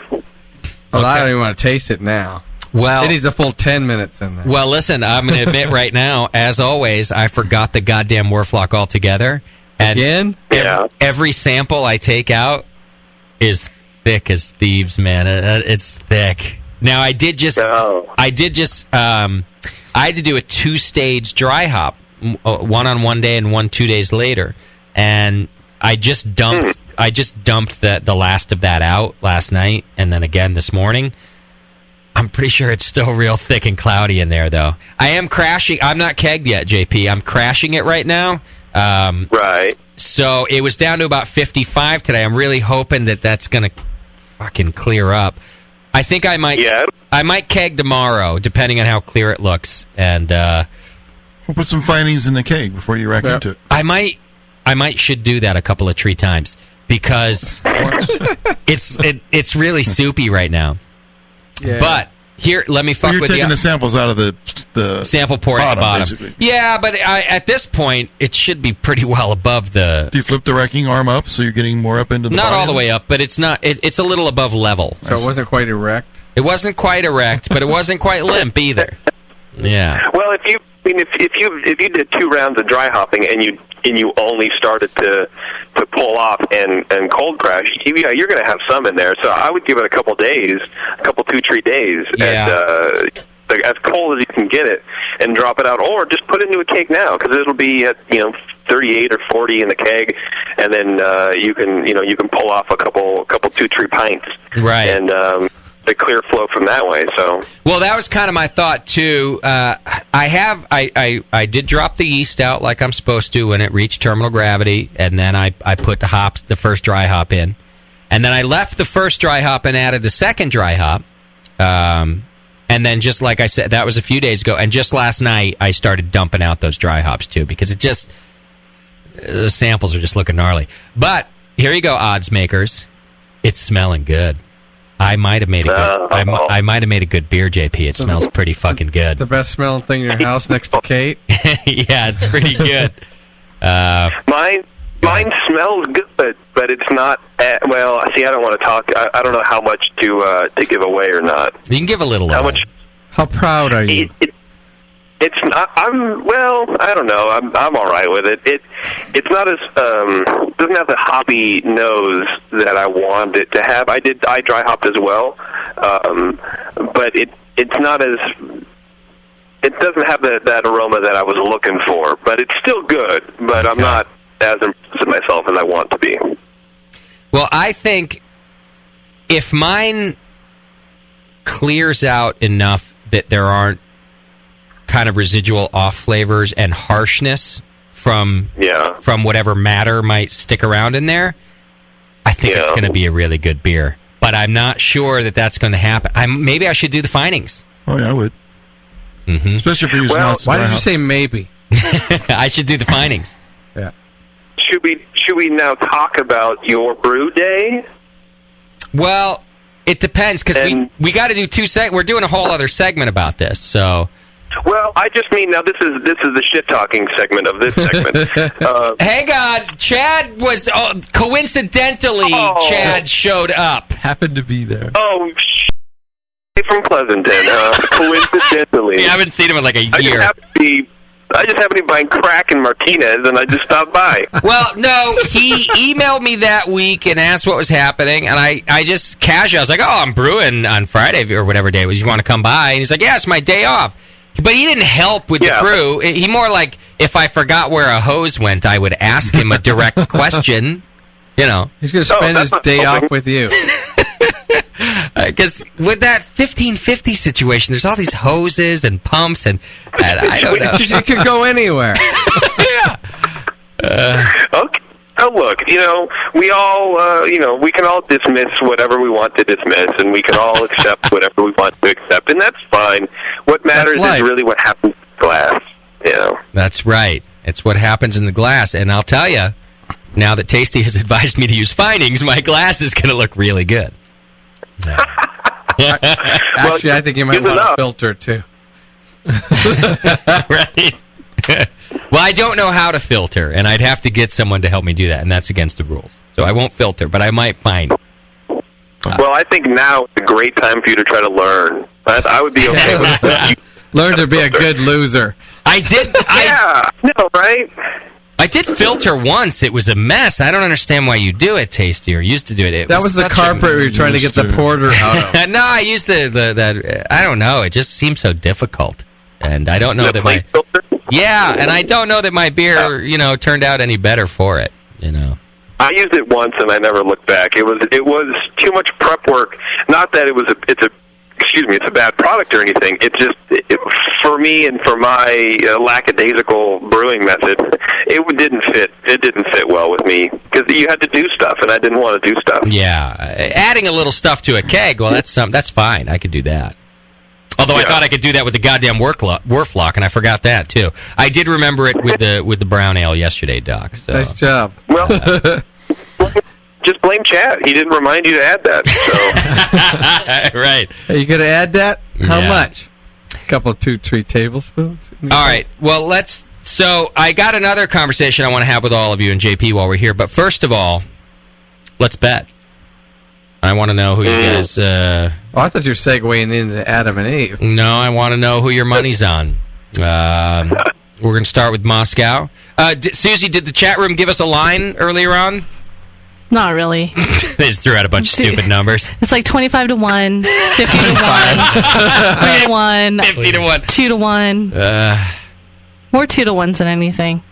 All right. Let me, JP, let me throw out a line just to see what people think about this. Because I'll admit that I think I had more help. I had JP made his own recipe. I did not. None of these are against the rules, but I'm just laying out what might affect the line. I did not. I got the recipe from Heretic. I did end up measuring out my own recipe, because they just gave me the recipe and then handed me the ingredient bags and said, do it. So at least which isn't something I wanted to do, because I screwed that up, too. But hopefully I did. That's true. But hopefully I did it right. I did my own starter. I did not take a pitch of yeast from Heretic. I ended up doing my own. But on the other hand, Chad was there that day. It really was a coincidence. I did not ask him how to brew particularly, but definitely if I forgot which hose goes or which pump or what the hell, I would say, hey, Chad, am I supposed to do it this way? So I'm saying that JP did it all on his own, so I had a little more assistance. So let that play into your line. I think that maybe those things reduced the odds in my favor a little bit, whereas it might have before been about 5 to 1 that JP would win. I think it's down around 3 to 2. 3 to 2? That would be my line. 3 to 2. But I'm just throwing it out there for discussion. Yeah, so Chad's beer versus JP's beer, you're saying 3-2? Right. All right. Well, if we're doing 3-2, then my money's on JP. Okay. Absolutely. Okay. Tasty? 2-3, huh? Well, let me understand. It smells really good. It means he has. If I bet two, if I take you, yeah, and bet 2, I'll get 3. Yeah, right? Yeah, that's right. And it's basically saying that if we did 3 brews, JP would win 2 of them, and Justin would win 1. I'm gonna go with Justin. I think. Not a boy. I need somebody in my corner. I'm good about this. I mean, beer is pretty easy to make, isn't it? You writing these down, Moscow? Write them down. We need to know this. Right. So you're on JP. Tasty's on J. Doc, what do you think? Well, here's what I got to say about that. You have been brewing like a madman lately. You've been asking all kinds of questions. Something lit a fire under you. Yeah, it was this though, wasn't it? This was the first one. But the Evil Twin was the first one. But he's now brewing like a madman. And but that doesn't help this beer that we're betting on. Well, he's talking about findings and stuff. You know, he's gonna. JP's got the edge on. He's been brewing consistently longer. Yep. He doesn't ADD out quite so bad. Right. And he doesn't do the, I forgot this, I forgot that. So, but the downside of JP, I kind of wonder what his after brew stuff is like. When, babysitting the kegs and cellaring and stuff like that. So you think he sets it and forgets it? Yes, exactly. Okay. So that's also a big factor, too. Yeah. Where you're out there tasting it and licking the nipple every couple of hours to seeing how it's going. Oh, yeah. I bet JP doesn't even know what it looks like, what the sample looks like. Yours comes out like mud. Great. But at least he doesn't even know if it's mud or not. Right. Mine was crystal clear, by the way. Oh, but okay. I love you, but I got to go with JP. Ah! All right.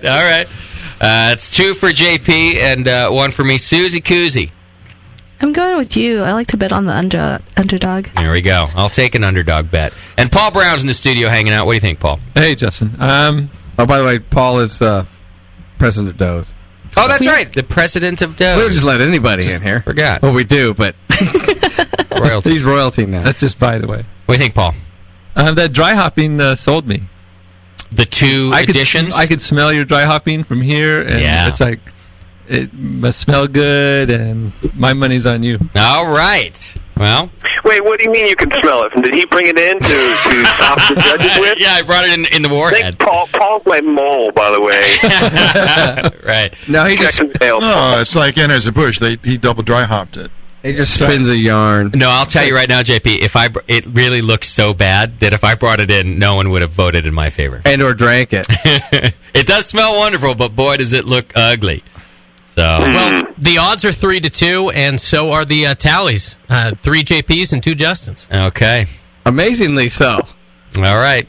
JP, now we don't get to officially vote. What's your unofficial vote?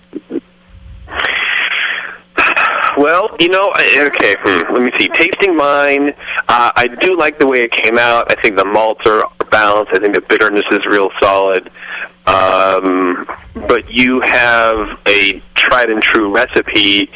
I would pick me over you just based on your past brews. Okay. And that's fair. I'm going with me on this one. And not only that, I'm coming for you too, Tasty, like I said in the beginning. I'm taking you all out. Man, I don't know if I can handle that. Popular vote? So like you won the AHA? I'm going to triple dry hop when you and I get it. Yeah. I'm going to kick ass. You'll see if this goddamn thing will clear out. I hope you prove me wrong, my friend, but I really feel that the dishwater that you bring in won't hold a candle to my Dragon's Blood Red Ale. Is that the name? Dungeons and Dragons Blood Red? Well, yeah. Why not? Yeah, I like it. Shit. Well, mine's a clone, so I can't come up with a good, stupid name. That sucks. Oh, well. What's funny is all the shit talking we're doing. JP is also one of the first guys I'm calling every time I have a question about the beer. I'm like, I don't know if I'm supposed to do this, and I'm calling fucking JP to help me do it. You can call it Evil Thin. I did miss the gravity on that one too, I'll admit. But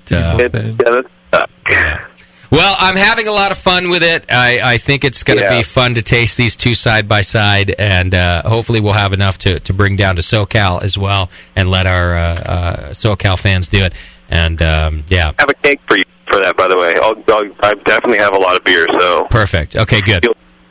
Yeah. So let's do it side by side. We can do a popularity contest. That's what I want to do. Yeah, we'll let SoCal vote. We'll have a voting box. It won't be. Never mind. I wanted to do a quick segment on chilling. Chilling?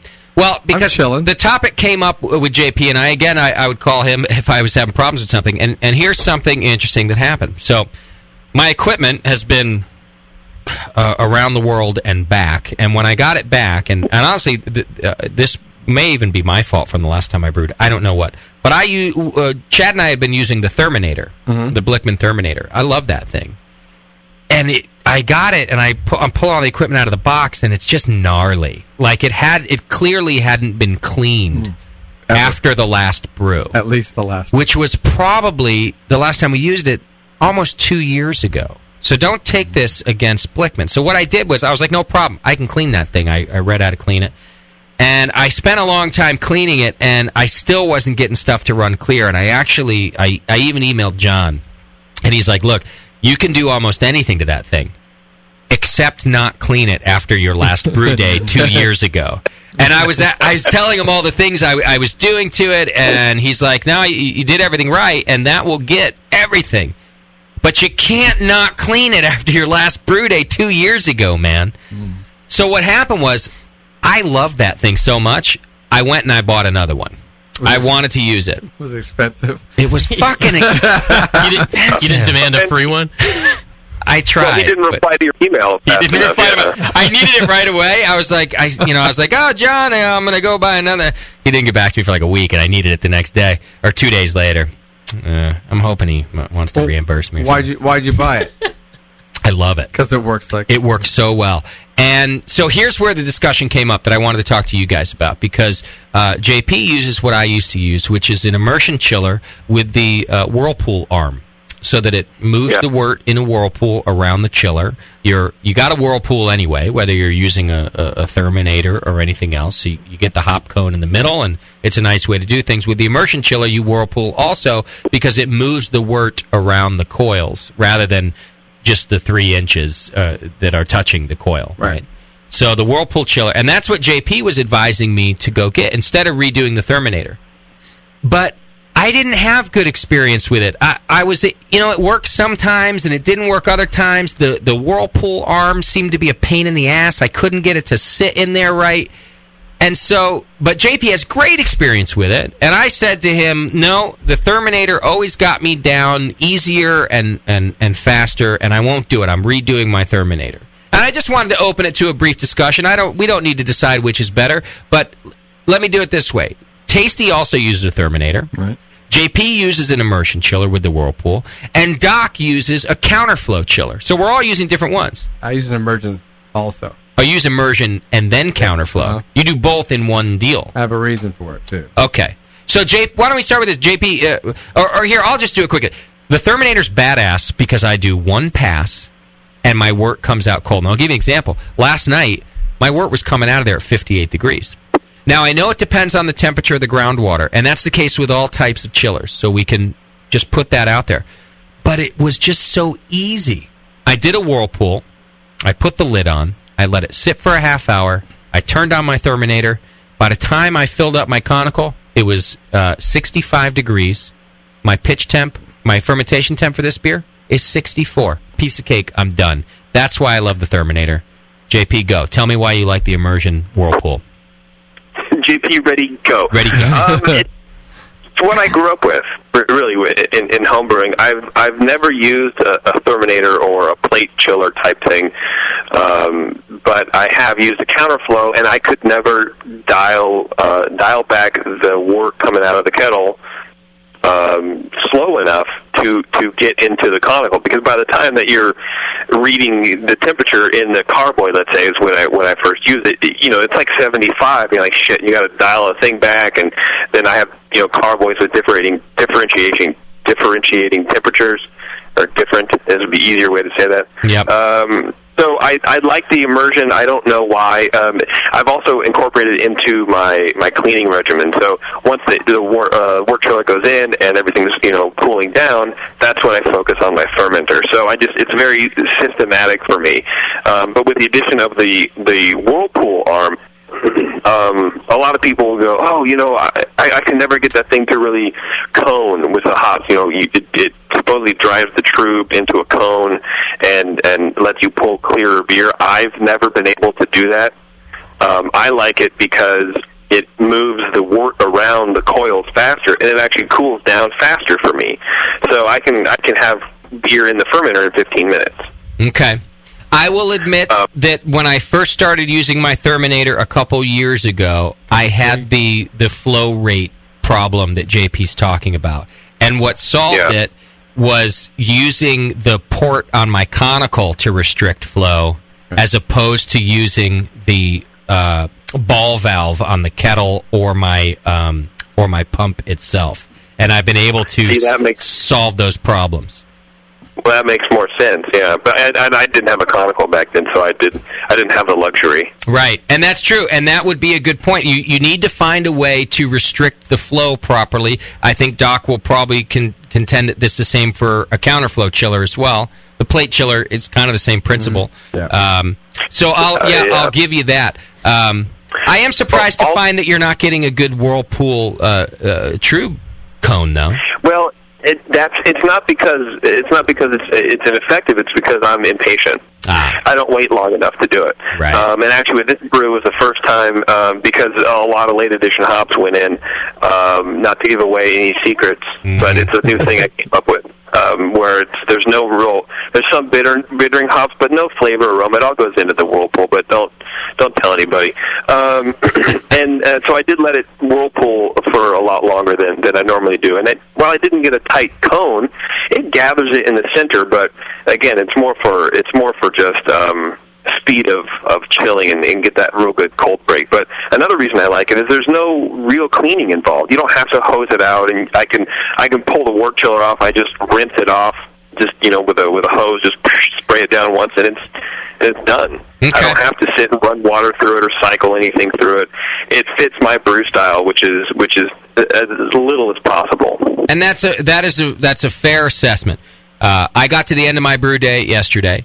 And now that I know, and my Therminator, it's so shiny and new and copper and fucking expensive, that I was like, I know what to do now. You just run water through both directions, and then I sit it in sanitizer, and then I dump it out. And it's a whole, you're right, JP. At the end, I'm not just hosing it off and putting it away. So I'll give you that. But boy, do I love the results of that thing. I mean, I've never transferred beer and had it ready to pitch before last night. Never. Doc, counterflow chiller. I do. I haven't used a plate chiller yet. I have one. Okay. I don't have. I have the Chiron, not the Therminator. It's a little different. Same design, just different shape. But I haven't wanted to run through chunks of things through it. I'm a little nervous about that. Yeah. Also, then I have a counterflow I've been using for quite a while. In fact, I run back-to-back counterflows. But what I wasn't getting with that was I wasn't getting the cold break. The cold break is coagulation of the proteins. Mm-hmm. The Whirlflock helps when you actually put it in, but rapid chilling helps that. So, and that happens in the kettle. In the kettle. So when you rapidly chill it down, the proteins coagulate together. They turn into that oatmeal looking stuff. Yeah. And drops to the bottom. But you need to have that Whirlpool to actually get the immersion chiller to actually work well. Okay. So what I found is I put the immersion chiller in there first. I run the Whirlpool, which I'll get the hop cone, I'll get a rapid chilling, 210 down to 80, 85 to 95 real fast. Okay. And I'm chilling anywhere from 25 to 40 gallons. Right. And so it does suck that out of there really fast. I usually use the outflow water on that to go into the conical. It's hot. Yeah, to help clean. Well, and then I put the sanitizer in that, so I reuse that water. But getting down to lager temperatures at that point is tough because it's fast. Initially down, and then you take the first 100 degrees off real fast. So that was always my problem, is I could get it down to, say, 85. Real fast. But that's that. Then I couldn't, and then I'm waiting until the next morning. Right, so you're not getting it down. So then I go to my counterflow. Okay. Because then I'm not, I can get it down to lager temperatures at that point. You got to throttle it back. You got to throttle back in front of the pump, not behind it. So I don't want to starve the pump. Okay. So you're right about using the valve on the conical. Oh, that's what you mean by in front. Yeah, where I go. Front. Okay. Otherwise, you're going to starve the pump. They don't like that. Yeah. So you do it in front of the pump. But I just got off my lazy ass, and I finally did what's basically a homemade hop stopper. Okay. With stainless steel screen out on this manifold kind of dip tube that I made to keep the trube out. To keep all the hot metal, the chunks out. So now, and I've tested that a couple of times. And on the next brew, I'm going to actually probably push the plate chiller on that one. Okay. But it's that knocking the cold break out by chilling fast. Yep. And that creates the chunks that I don't want in my beer because if you leave cold break in there and it gets into the finished beer, it can add to staling. And your beer doesn't last as long, and it kind of looks shitty when you pull a sample out. It looks all chunky. That's weird. Okay, go ahead. Broken. And right, So I'm probably going to make the next morph into the plate chiller soon. Okay. Because I've got now all the pieces in place. Okay. But I'm not going to give up the immersion chiller. No, you have a nice system there, and I can see you're backing up you're solving the problem I had with the immersion chiller by backing it up with something else, and that was that I couldn't get it below 80 no matter what my ground temperature was. It works okay if you can put a pre-chiller on it, which I'll use. Right. If the groundwater in the summer's warmer, but it's that last, right. 20 degrees. 20 degrees. It's tough, or 30 degrees or 40 if you're doing a lager. It's real tough. All right, Tasty, on the Therminator side, because you use it. And one thing I want to clear up, just so everyone knows that my failure with my Therminator was not a Therminator issue. You've had yours for years, and it's fine. Because you clean it after you, after you use it. Yeah, it just makes sense to do that. So let me just point that out. But go ahead, please. I love the Therminator. I tend to model my brewing, like after commercial brewers who, can you imagine an immersion chiller being lowered into a... Right. I would like to see it, but anyway, they don't do that, so I kind of I don't want to do that. I've used immersion chillers. I'm a big fan of a great Whirlpool, and I just never been able to get... I don't see how you can get that good a Whirlpool with that cylinder sitting in the middle of your pot, right? Keeping these these fluid dynamics from doing their thing. But when I'm done, whirlpooling, I've got like 4 inches of clear beer around the outside of my kettle, and of course that's where I'm drawing off at. So sure. Now, because I'm using an external chiller, I'm getting the cold break into my fermenter. It's actually the cold break's taking place in the Therminator, right? Yeah, it's going from 210 to 68 in basically a second, right? Yeah. It's like instantaneous, right? So what I do in the conical when I've got, before I pitch the yeast, is I'll drop the cold break. Okay. And usually you can look in your hydrometer jar when you do your final sample, your the cottage cheese. I saw it, yeah. You can see it when it's at the bottom. It's probably at the bottom of your conical. That thing that Darren gave you, the glass. The sight glass. Yeah, I was just going to mention that. That's what that's for. You leave it open, and all that stuff drops into the bottom. Okay. Close that off, pull the sight glass off, and dump it out. I should have done that last night, but I didn't. Well, now it's your yeast. Yeah, it's another thing you can get with your More Beer Conical if you happen to be using one. It's a great, professional grade sight glass, and I think that they invented it to be able to collect yeast and stuff. But Darren also really likes it because you can dump the hot he just any kind of trube in it before you pitch the yeast. So I didn't use it yesterday, but I will next time. That's a good point, Tasty, that we are now transferring the cold break to the Conical. Yeah. Just got to take that step, which... Well, Tasty beers are hop forward, and he makes sure that they're consumed quickly, too. Yeah. So he doesn't... And he treats his beer nicely, so it's not like it's going to stale before it's all gone. Right. Well, here's a couple other chilling things. One other thing I learned from JP with the Conical. He mentioned to me that he plugs his Conical in and turns the temperature down on it well before he's transferring any wort into it. So that thing might be, I don't know what you do, JP, but I took your advice yesterday with my beer yesterday, and I got that sucker down to like 50 degrees before I put any beer in it. So that the metal of the Conical itself is all nice and cold, transferred into it. The first half of that beer was going in at 58, and I was like, shit, now I'm going to have to wait for it to warm up so I can pitch. So that was a nice way to just add an extra step of chilling.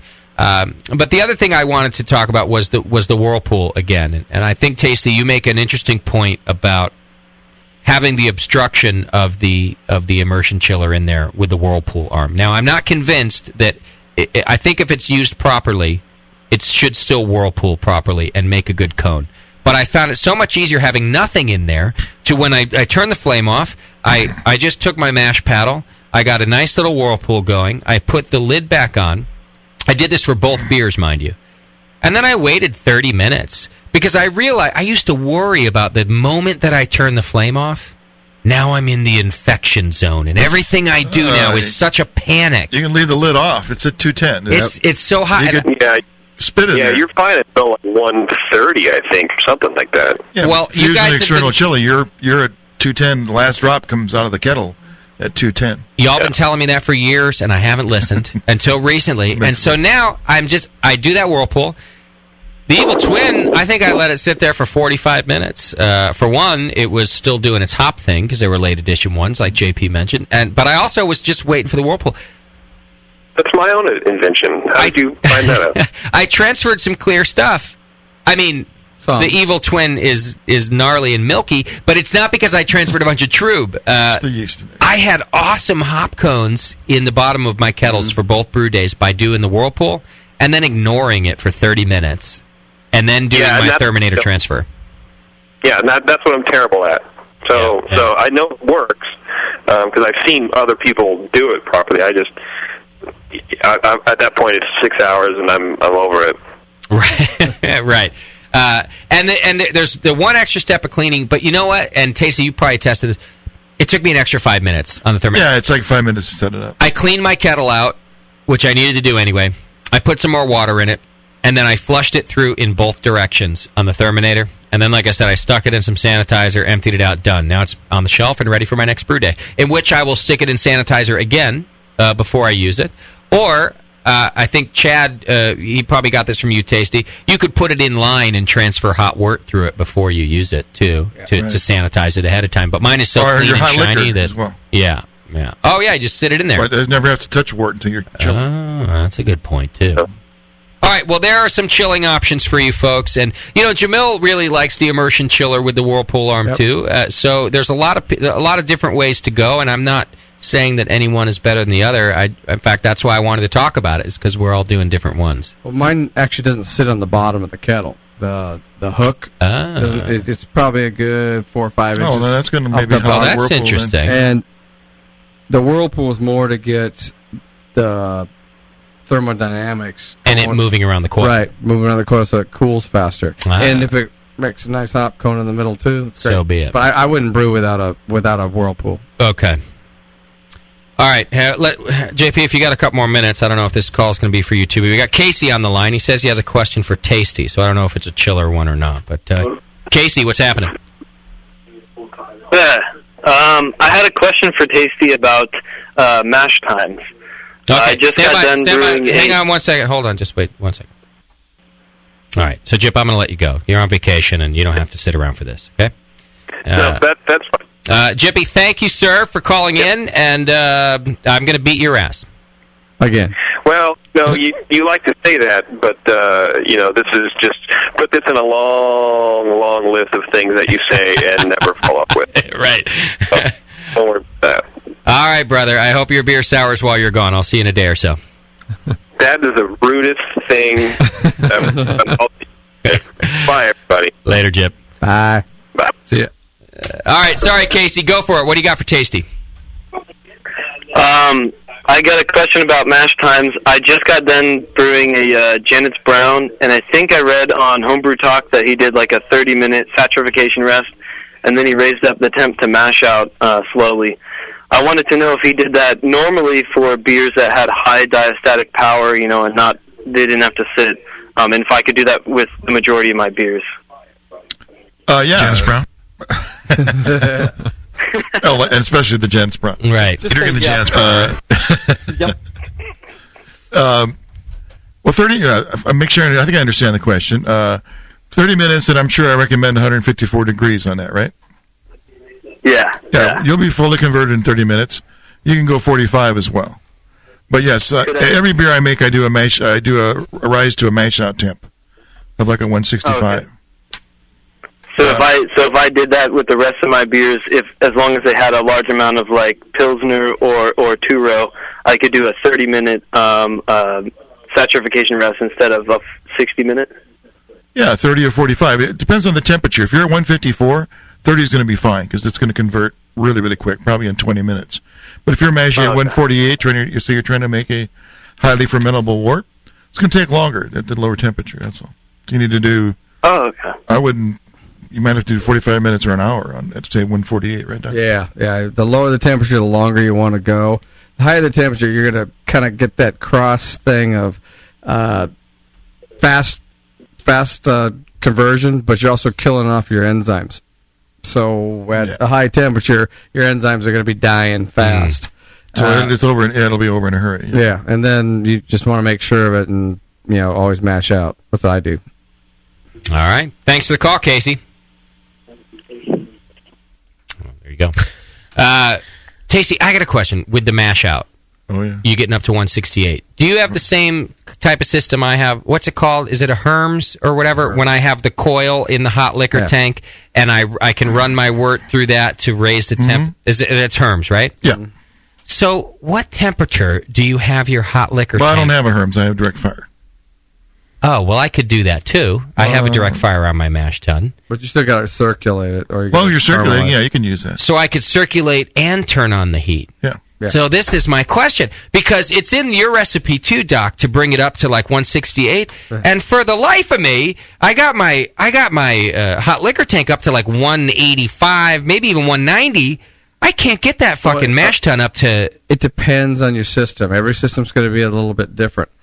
Had you noticed on my system how certain hoses have insulation and foil over them? Yeah. That's because I was losing so much between the mash tun, the hot liquor tank, and back into the mash tun. Okay. So I insulated those with pipe insulation and then covered them with foil. Okay. Now I got it down to about an 8-degree differential. Okay. But it's still got to be at least 8 degrees above. But this also kind of answers another question for me, because I was worried. I thought, well, why don't I just turn the burner on my mash tun? But then I was worried about burning it. Well, you should be worried about that. Yeah, you should be. As long as you're recirculating. Okay. Now, you wouldn't want to do it with the Dortmunder, like we're doing, but you might want to do it with Northern English Brown. I could have done it yesterday. You're going to get some more caramelization. It's going to be okay in that beer. As long as you're recirculating, don't just heat Well, because the thing was recirculating anyway, trying to get me up to 168, but it was never happening.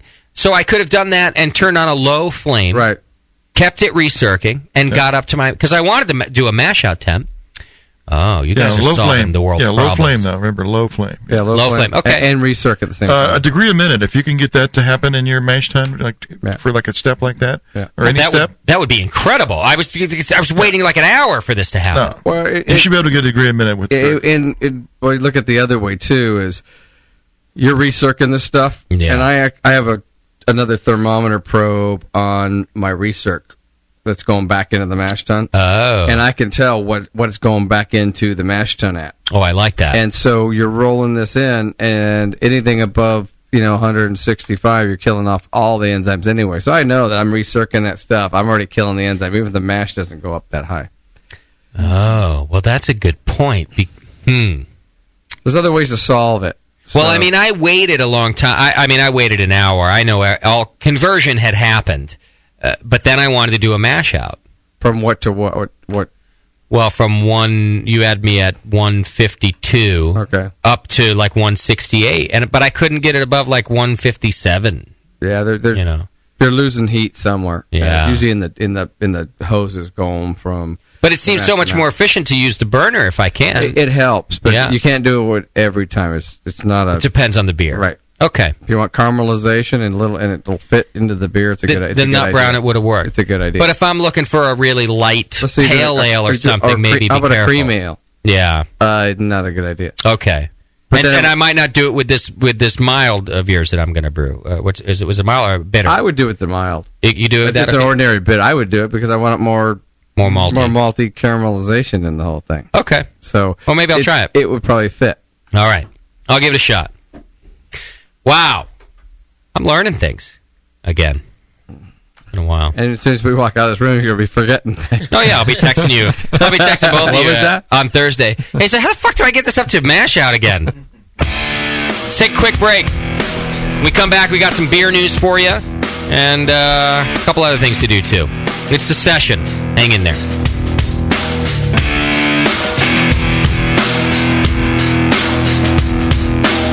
You're listening to the Brewcasters. On the Brewing Network.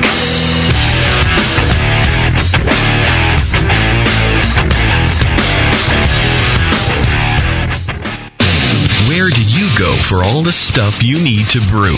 Homebrewstuff.com, of course. In their Boise, Idaho storefront and warehouse, they have more than 750 craft beers and 8,000 square feet of homebrew products in stock. The staff at Homebrew Stuff are homebrewers themselves. They try out just about everything, including the beer, so they can answer your questions knowledgeably and correctly about brewing, kegging, and anything else you might need to ask. Don't live near the Homebrew Stuff store? Visit homebrewstuff.com online and take advantage of their $7.95 domestic shipping available on most orders. Homebrewstuff.com is a proud sponsor of the AHA, NHC, GABF, and countless other acronyms. So if you're a homebrewer looking for great people, a great selection, and great deals, head to homebrewstuff.com, online or in person. Visit their YouTube channel for loads of free how-to and product videos. All of the stuff you need to brew. homebrewstuff.com. When I order a beer, I want my server to know more about it than I do. I want someone who enjoys good beer and loves helping others enjoy it too. I want someone who knows how to pour a perfect pint for any beer style. I want a Cicerone. The Cicerone certification program is creating the type of people who help you enjoy great beer. Home brewers and craft beer lovers know beer is more flavorful and complex than ever, and it takes some serious knowledge to store and serve beer right. Cicerones know beer. There are 3 levels in the Cicerone program: Certified Beer Server, Certified Cicerone, and Master Cicerone. Cicerones are truly the sommeliers of beer. The best beer locations have a certified Cicerone on staff. Relaxed and unpretentious, Cicerones are tested on storing and serving beer, beer styles, flavor and tasting, the brewing process and ingredients, and pairing food with beer. Learn more about your next beer guide at cicerone.org. Certified Cicerone, because it takes top talent to present a perfect pint. Did you know the Brewing Network's very own Code Writing Fool's son, Ryan Wolf, has opened a beer mecca in Missouri? The Wolf Brow House of Beer has hundreds of beers from all over the world and is conveniently close to I-70 in St. Peters. Free tastings Saturdays 4 to 6 p.m. featuring special guests from local breweries. The best build-your-own six-pack around with every style represented. And kegged craft beer available for your kegerator too. There's always something new at the Wolf Brow House of beer. New and hard-to-find beer every week. No two visits are the same, just like passing out at the Rat Pad. Hi, this is Ryan from Wolfbrow House of Beer.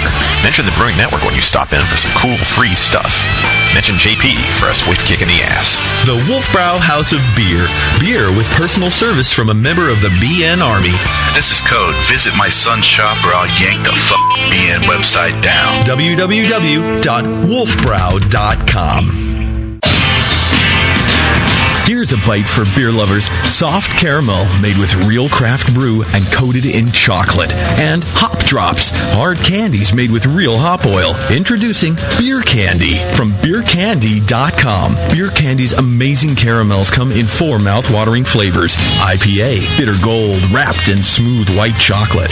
Lager, made with a familiar beer from Boston and coated in milk chocolate. Lambic, soury Belgian goodness full of fresh raspberry and dipped in dark chocolate. And Stout, roasty cocoa chocolate insanity. Hop drops are made with Fuggles or Cascade hops and are known as the candy that bites you back. Choose from sampler and full sizes of both and make your mouth jump to life. All at beercandy.com. Hop drops and beer caramels. Satisfy your sweet tooth as only a beer lover could with Beer Candy. Visit beercandy.com today.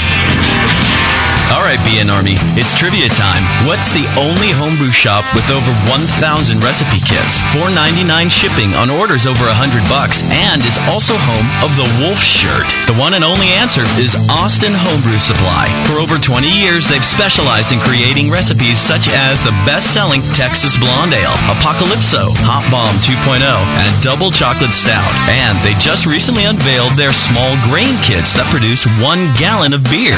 Visit AustinHomebrew.com to browse their extensive catalog of equipment and ingredients. They also have mini clone recipes of your favorite commercial beers. They're the exclusive retailer of BrewVent yeast fuel as well, Yeast Nutrient, and the all-new Bodybuilder. Follow Austin Homebrew Supply on Google Plus to participate in video hangouts on popular brewing topics. So visit AustinHomebrew.com today and make sure you sign up for their weekly email with news and specials. Austin Homebrew Supply, AustinHomebrew.com.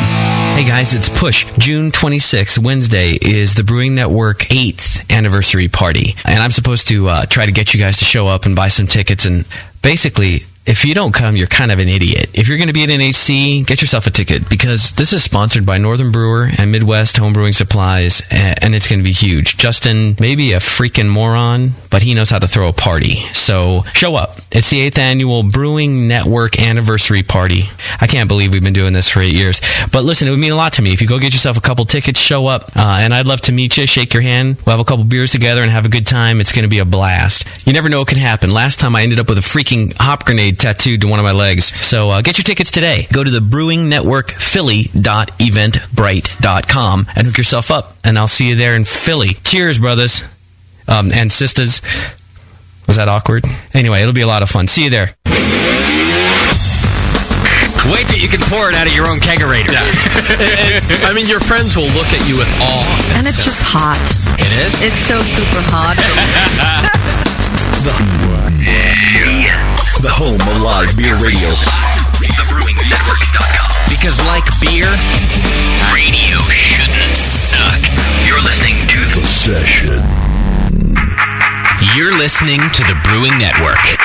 Because like beer, radio shouldn't suck.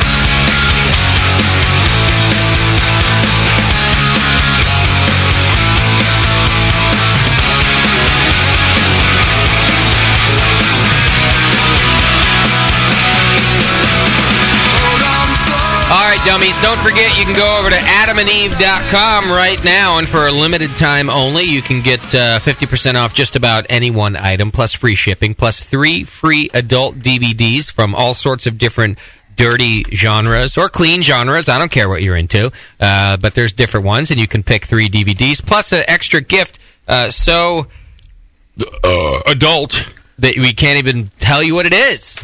And stuff. AdamandEve.com. Use coupon code BNARMY for all of this magic. You punch in BNARMY. You get 50% off just about any item. You get 3 free adult DVDs. You get free shipping. That right there, by the way, stop. That's fine. That's perfect. That's awesome. But then you get a gift thing. Free gift? Yeah. What? Can you mention it? Can't. But you get it. Go to adamandeve.com. Too awesome? You can also use their mobile site. So if you just can't wait, you're on the commuter train and sitting next to that creepy old dude and you just want to start looking at dildos, do it. Do it. I don't care. Do it. Right there on your mobile phone. But you could probably share that BN code with that dirty old dude. He would appreciate it, too. That's true. Yeah, but he already knew it because it was tasty. All right. AdamandEve.com. Go check it out right now. All right. So there's a couple of things that we have to do that I forgot about. Right now we're going to do some beer news, but we also got to taste Tasty's lager, which we can't forget to do. I mean, that would be... Because it's so special we can't mention it. Well, it would be it would be silly of us because we mentioned it in the beginning, and then we could taste it and say, wow, it's so special tasting that we can't talk about it on the Brewing Network. But that's not going to be the case. We're going to do that in just a minute. We'll talk about the... Have you tasted it? Yeah, it's kind of cloudy. But anyway, we'll get it. We'll have it. Kind of chunky. I don't have to describe it. You can describe it yourself. All right, we'll come back to it in just a second. I'll explain to everybody what's happening there. But first, a little bit of beer news. It's the Brewing Network's Beer News, brought to you by Belgian Beer Me and Bamberg Beer Me Beer Tours. What do we got, Moscow?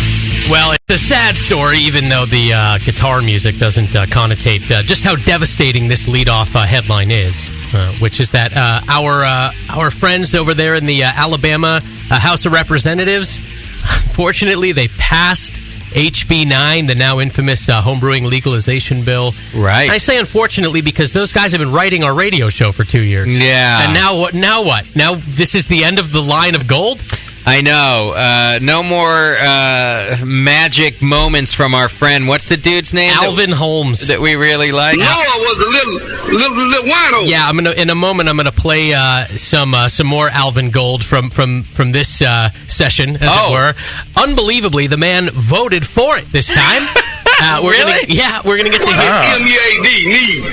What is that? We're gonna get to hear his reasoning for why he voted for it. It was brought again by Mac McCutcheon, same guy that's been bringing it all these years in a row. It's now legalized across the board, all 50 states. Really? I thought there was still one state left. Well, it was Mississippi, but now they actually legalized it a couple of weeks before Alabama did. I believe last month. Yeah. Are we sure? I knew we were done with the last two. Okay. Yeah, they definitely did. Maybe it's like stuck in Senate or something, but they definitely passed at least the first step. I believe more in Mississippi, and same thing. I thought it went through the Senate, but not the House. Yeah, I'm not sure it's done in or one of the other, but not the other one. Okay. Well, it's looking like it's going to be legal. Obviously, in these got some two. support. Yes. Right. How you gonna make it in your home if you don't have the facility to make sure it's healthy? Well, he makes a good point. This is his main point this year as well. You'll hear he actually perfected his health argument, or I shouldn't say perfected. Yeah, he worked on it. He thinks he's got it figured out. Yeah, right. All right. Well, it was 2 hours basically of audio, and really, they talked about it for 2 hours, filibustering and proposing outlandish amendments and etc. People don't have anything to do. They don't. But in the end, it did end up passing a 58-33, which is a pretty healthy margin. It now moves to the Senate. So keep firing off strongly worded letters and call your senators, because a lot of that went on in the last couple of years and beyond. And, that's a big reason why it keeps getting brought up, and this time it passed. Wow. Yeah, now you get it's kind of weird to see the system work. Well, actually, now you get to go to the Senate, the smart guys. Well, no, in Alabama, it's done. It went all the way through.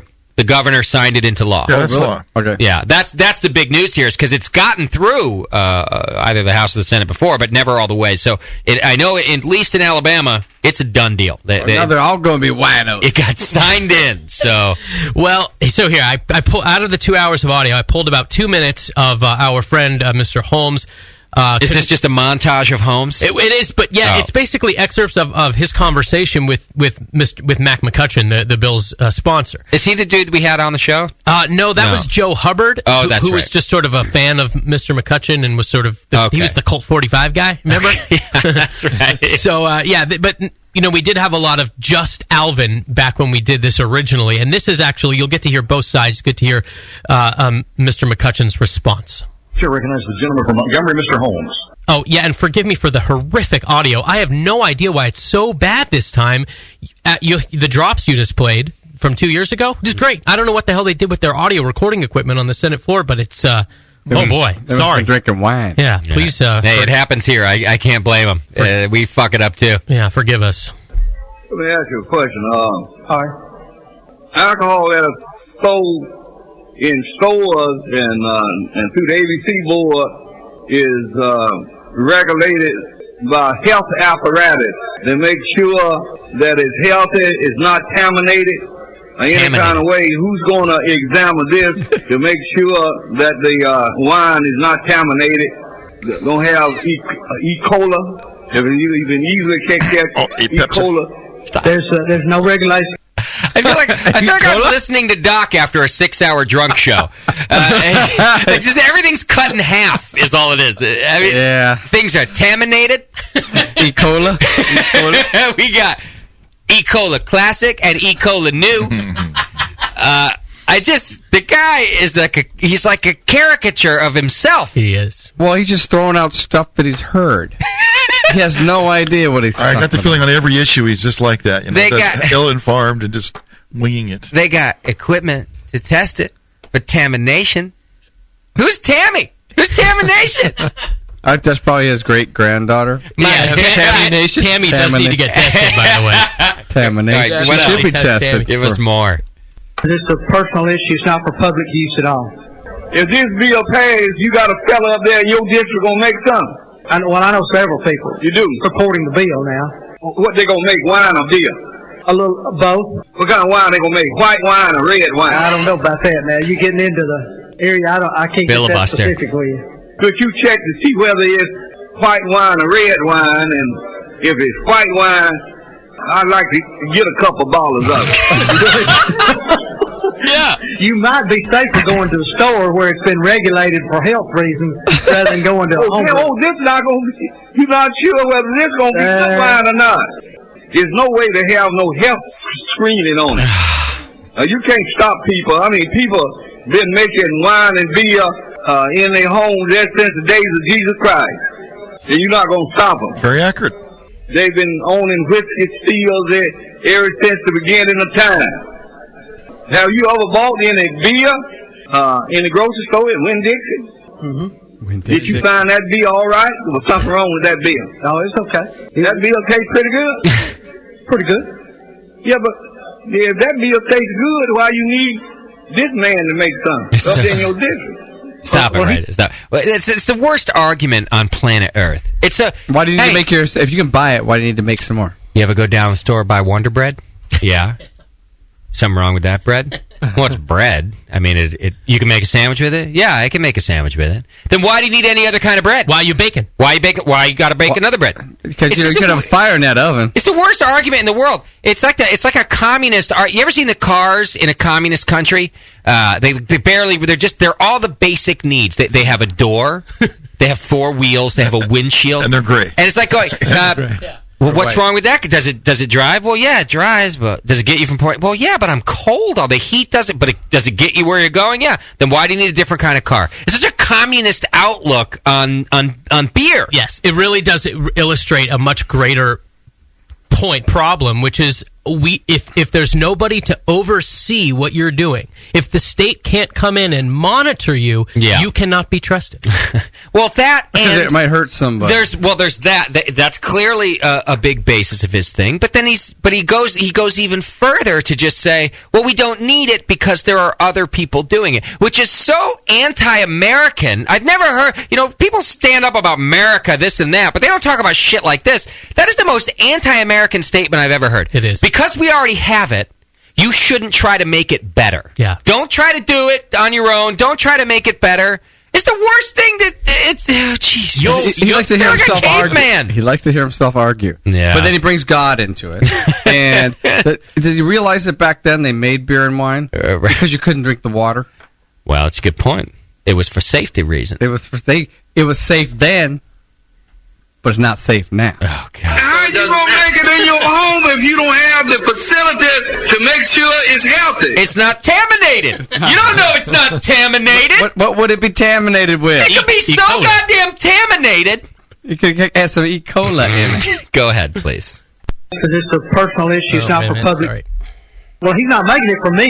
He's making it for himself, not for me. That's his choice, not mine. Good answer. I mean, he's making it already. You just trying to codify it, put it in the code to make it legal. He already making it. How about checking with him when you go back home? See, could he get me a case of beer? Well, what's that arguing about? Whose side is that even on? And if anything, that's on the other side. By admitting, the guy's making it anyway, you're just trying to make it legal. Fine! If that's the only reason, it's good enough. Well, and you'll hear in a minute, that's actually the reason Alvin did end up voting for it. I see. Forget it. He's making it anyway. You know what, Alvin? That's the reason? Yeah, you'll hear in a minute. How does Alvin the idiot get nominated? How does he get elected, rather? How does he get elected? It's not even his first term. No, he goes around the neighborhoods and he shakes hands and he kisses babies. He's taminating those babies. I was going to say. That's what he's doing. How do we know? Taminating every baby in Alabama. We're probably kissing his own babies. Go ahead, All right, please. 20 more seconds. You'll hear it finish out here. I tell you ever drank it? You drank one first, and if you don't die on your way down here, then I know it's pretty good beer. Well, I better be careful of drinking it on the way down here. Yeah. Yeah, like the rest of us. Well, I'm going to tell you what I'm going to do. I voted against it last year. I'm going to vote for you, Bill. If? What you owe me. Since he's already making it anyway, so thank you, Mr. Speaker. Did you know what? Yeah, I heard. Since he's already making it. You know what, Alvin? Fuck you. Well, did you catch the peanut gallery going crazy when he said it? Were they booing? They were in shock. I hear him saying, oh. Yeah. No, boo. You know, I don't know. This guy, it drives me... I'm telling you, it's like watching a cartoon, and I said it when we did the show on it, that I feel like it's embarrassing. Like, these are the kind of things that other countries are playing going, this is your America, okay? This is your all-powerful America. What a mess. The beer we selling now not good enough. Yeah. I hate that argument. Well, but don't you like that beer at the store? Yeah. Well, then you don't need any other beer. We just need one beer with a label on it that says beer. That's all you need. There's going to be no more of this. This is it. No, it's we already got enough Enjoy it beer. while you can. This guy's ruining my life. Yeah, we already got enough beer. Yeah. What need more for? Yeah. I just don't understand. Because you can make me understand why you need to make your own beer. Oh, man. Well, Noah was a wino. That's all I have to say. No, it wasn't wino. Well, you know what? On a lighter note, congratulations, Alabama. Yeah. You know? Come on. Time coming. God damn it. I mean, people not being... You got to sneak around brewing beer? Did I mention it's expensive to make? Never mind, you got to sneak around, you know. All right, what else you got? Well, another one as it pertains to the state and beer. Washington Governor Jay Inslee has proposed an excise tax on beer, not just for the big boys, but also for microbreweries that sell fewer than 60,000 barrels a year, also for nano breweries, and then there's a new term, or new to me at least, pico breweries, which I've are never heard of that. basically just like beer lemonade stands. Yeah, they're smaller than... They're kind of like between... Well, I guess I would be a pico. I don't like that name. Yeah, I'd be a pico brewer. That's a stupid name. It's metric. It is? Yeah. It's gay. Beer is definitely a luxury, no question about that. So it's therefore subject to this kind of tax. But what's unusual here is the amount of the increase. Beer is a right, sir. Sir. The proposal would jack up the per barrel tax an astonishing 325%, which more than quadruples the rate. Last week, Washington House Democrats unveiled their version of the beer tax, which would only, quote unquote, double the rate for small breweries. Pundits are saying that the governor... Why would you only double the rate for small breweries? On what planet does that make sense? No, I mean, only double rather than quadruple. Oh, only double. I see. I thought you meant it only pertained to small breweries. Oh, no. I mean, only double instead of triple. Okay, right. sorry. Okay, go on. The pundits are saying that the governor is likely to go along with it, but still, I mean, even if that is what happens, what tax gets doubled? So yeah. It's a sin tax. It's another one of these sin taxes. Well, but it's still uncommon that rate of increase. Because I looked it up. Like, you know, is this just a big deal to us because it's beer? Answer: not really. The steepest one-time tax increase, the state once proposed raising taxes on cigars by 500%. The all-time winner, though, was when Seattle boosted a drainage tax on agricultural lands in the city by 835%. Otherwise, an increase of double or more is really rare. Right. Yeah. Well, because it's stupid. Well, and I mean, and there's a million tiny brewery owners that are, getting quoted in blogs and stuff going, I can't, what am I supposed to do, man? You're already paying your tax. You're not happy paying that tax? Why do you need to double that tax? So what's it going to be per Thank you, barrel Alvin or Holmes. gallon? What's the tax going to be? I only have percentages. Oh. Forgive me. I mean, just know that whatever it was, it it's gonna wasn't be 4 ridiculously times. low before. It was not. No, I've read a little bit about this. It was not ridiculously low before, and in fact, this does make it sort of ridiculously high, especially comparatively when you're a small brewer compared to a big brewer. Now, does it make it prohibitive to sell beer? No, it does not. I don't.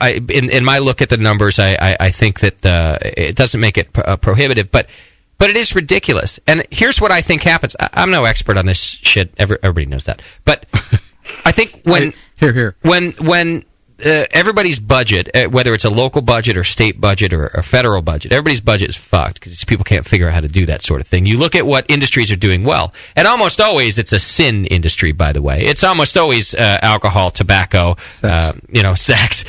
So you figure out how to, you tax what's doing really well. And in a bad economy, what's doing really well? Fucking beer and cigarettes and alcohol and all the other things. But who spends a bunch of money in Washington? Well, cigarettes spend a bunch of money. There's even some big alcohol companies. Big beer spends a bunch of money. Does small beer spend money in Washington? No, they do not. Small beer spends money at the Brewers Association, and they're the spokespeople for the small craft brewers. But that's a small lobby. It's a tiny thing. It's more voices than it is cash, but there's so much cash being made in the craft beer. Mind you, it's cumulative. It's not like one guy making all the cash. It's just cumulative of, what is it now, 2,700, 2,500 plus breweries in the country making cash cumulatively. Well, you tax all of them together, and who does well? The state government will do well, and the federal government does well, but all of those little breweries, they don't do well.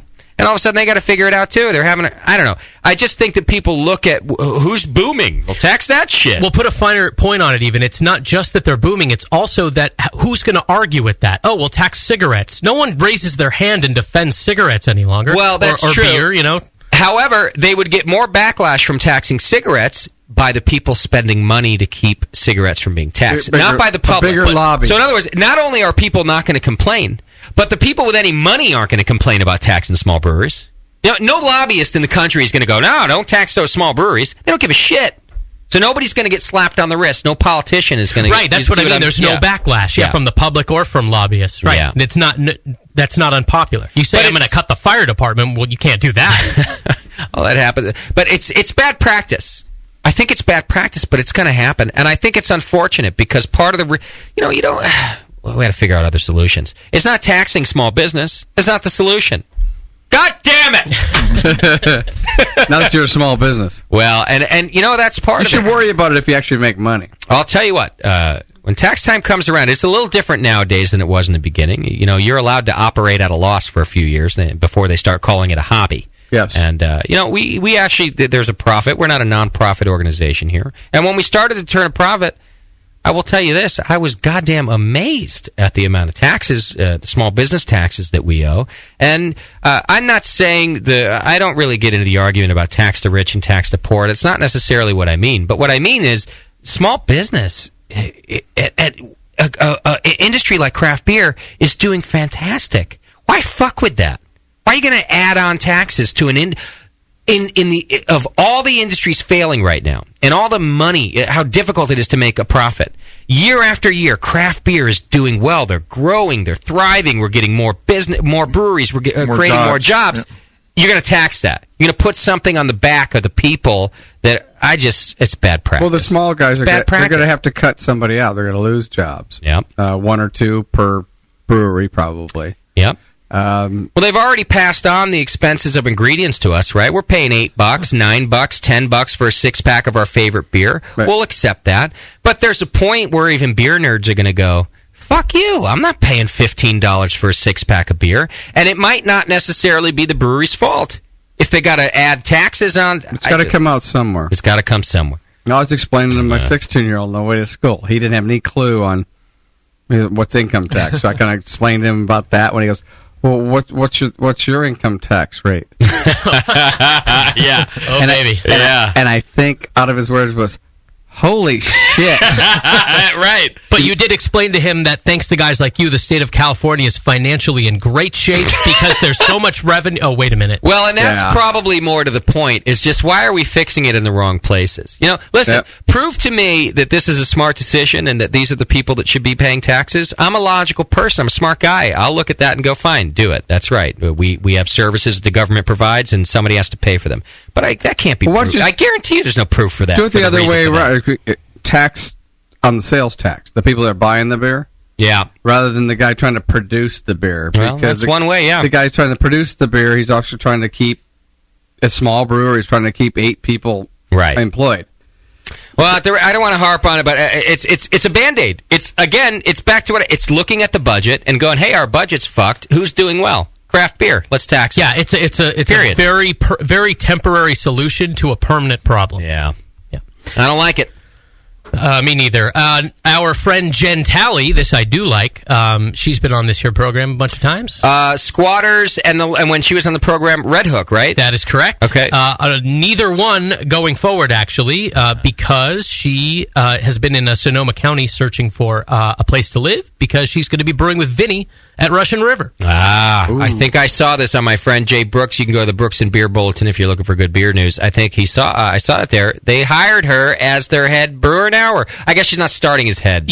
Right. So the plan is for her to eventually take over the barrel program. She'll start out as a shift brewer, and once Kevin Robinson leaves to concentrate on his new venture, Divine Brewing, it's called, Jen's going to become the lead brewer. Yeah.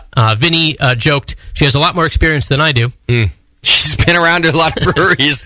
He makes a good point. Now, of course, Vinny is a brilliant brewing mind, but he's only been at a couple breweries, and he's owned them all, I think. Well, one of them was partially owned or something. So, we get Jen in the studio? Well, that's what I was going to say. The next Vinny show we do, he's got to bring Jen down. Jen's a badass. Her beer at Squatters was awesome. It was a great interview talking to her about Red Hook. I don't know if the beer was all that great, but that's not Jenny's situation. But she's a badass. That's a great asset for Vinny. Indeed. And I think if we're going to have them in studio, forget Vinny and Jen. Let's get Natalie and Jen. Well, so just leave Vinny out of it entirely? Right. We only got 2 good chairs. Yeah, this is why Scott's the producer, I'll tell you right now. Well, Russian River is thrilled to have her. It's easy to see why, like we're just saying. Jen's been one of the most important and influential figures in brewing for more than 2 decades. She's set to make Russian River more of a powerhouse brewery than it already is, and it frees Vinny to concentrate on, as Jay Brooks put it, big picture issues. Right. Which could mean new expansion. Brewery? Really? I asked him that the other night. No. Oh, what'd he say? He didn't answer you, did he? Didn't answer me. He's good at he's good at not answering. He's one of the best because most people I can get around, but he's good. Just gives you a little smile and doesn't answer. Right. Oh, he's great at that. That bastard. Hey, real quick before you go to another story, let's see. Pulled pork slapper in the chat room. It's so it's like preemptively making the message irrelevant when you give your chat room names. But anyhow, he wants Susie to tell Justin that there's a protest at the Washington State Capitol this Friday to get the word out.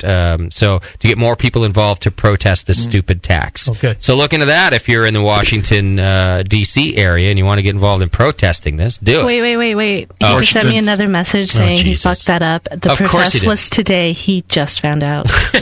Good job, pulled pork slapper. Late for the party. The So Brewing Network. And how'd it go? The screen name is instantly justified. All right. Anyway. Okay, what else? I got a couple phone calls to get to, too. There is a water fight taking place in Cold Spring, Minnesota. Maybe it's a beer fight. There's a brewery up there in Cold Spring, and it's actually a really small city. You know, we talk about it a lot because there's canning operations that go on there, and et cetera. There's only 4,000 people that live there. 2-1-A brews their beer there. That's right. It's called 3rd Street Brew House. They use water from a local well to produce their beer, but more state. The Department of Natural Resources now says that it is negatively affecting some trout in a nearby stream. trout before people. The local paper up there, the St. Cloud Times, they reported that the DNR is forcing 3rd Street to cut their water consumption by 80% next year, which will force the owners to rely instead on an already strained city water system. Public Works Director Paul whatever says he is scrambling to find a new well for them by the February deadline. The city had already been looking for new wells due to the high nitrate levels at existing wells. Mr. Paul said that he's been pushing to get the brewery an extension. I don't even like trout. I don't give a shit. Yeah, but and then all the wells, you got so many cattle up there, the moo cows. They're pooping everywhere. That's where all the nitrates are coming from. So. I don't know what to say about this. Breweries are it's a wasteful industry. Breweries waste a lot of water, mostly. A bit of energy, too. They're really looking at ways to try to get that down. Alaskan, was it in your last news story, just found a new way to reuse... boiling their grain and using the energy from the steam. Yeah. I mean, overall, it's a wasteful... making beer, you waste a hell of a lot of resources comparatively to make a gallon of beer. So it's tough to argue with that. I would be hard-pressed to find that one brewery, though, is making the full impact on the fucking trout. I wonder why... I wonder why they're the ones being hit with the problem. Maybe there's some other industries along the same river using water that are less profitable than the brewing industry, so who gets hit? Or it's possible that it is happening and we're just not reporting it because this is a beer show and not a aluminum manufacturing show. But it could be not. I'm speculating, of course, but... Yeah. It's I don't know. Hard to say. It's a tough decision. I like the environment. I like fish, I guess. I don't care. I don't give a shit. Do you like people more? I do like people more. Well, there you but go. We're not talking. It's not as if they're like. It's not as if they're like saving babies and they're being asked to stop save babies for the fish. They're making beer and beer's nice. Yeah, but it's human prosperity. It's more than just beer. I mean, this brewery has to employ people and pay rent on the space they're in, and etc. No, you don't want to kill all the fish, though. I mean, can we just keep a few fish and the beer? Fish are fine. The fish are fine. Good jobs. Can we keep a couple of tree fish in the water and we got the beer? It's fine. That's your trout. Throw a couple in a tank and call it a day. Open an aquarium. It's fine. I don't know. I don't know the situation of the trout. I don't know the plight of the trout, Scott. One more story, and then we'll go to the phones. This one's kind of half announcement, half news story. Boundary Road Brewery, they're the best-selling craft brewery down in New Zealand. They are once again seeking an international brewer for the opportunity of a lifetime. I'm doing this here in news and not announcements just because it's such a cool thing. It's a month-long brewing residency with the chance to create craft beer masterpieces, sit on a beach or two, and then get kicked out by overzealous immigration officials. What happened last time? They did it last year. Boundary Road hosted Spike Bukowski of Terrapin Beer Company. We know Spike. Yeah, and he was their inaugural resident that did this last year. I'll take it. I'm going to do it. I'm a qualified brewer. I've been brewing for a couple weeks now. You're gonna get there and be like, "Holy crap! Your ingredients are really expensive, man."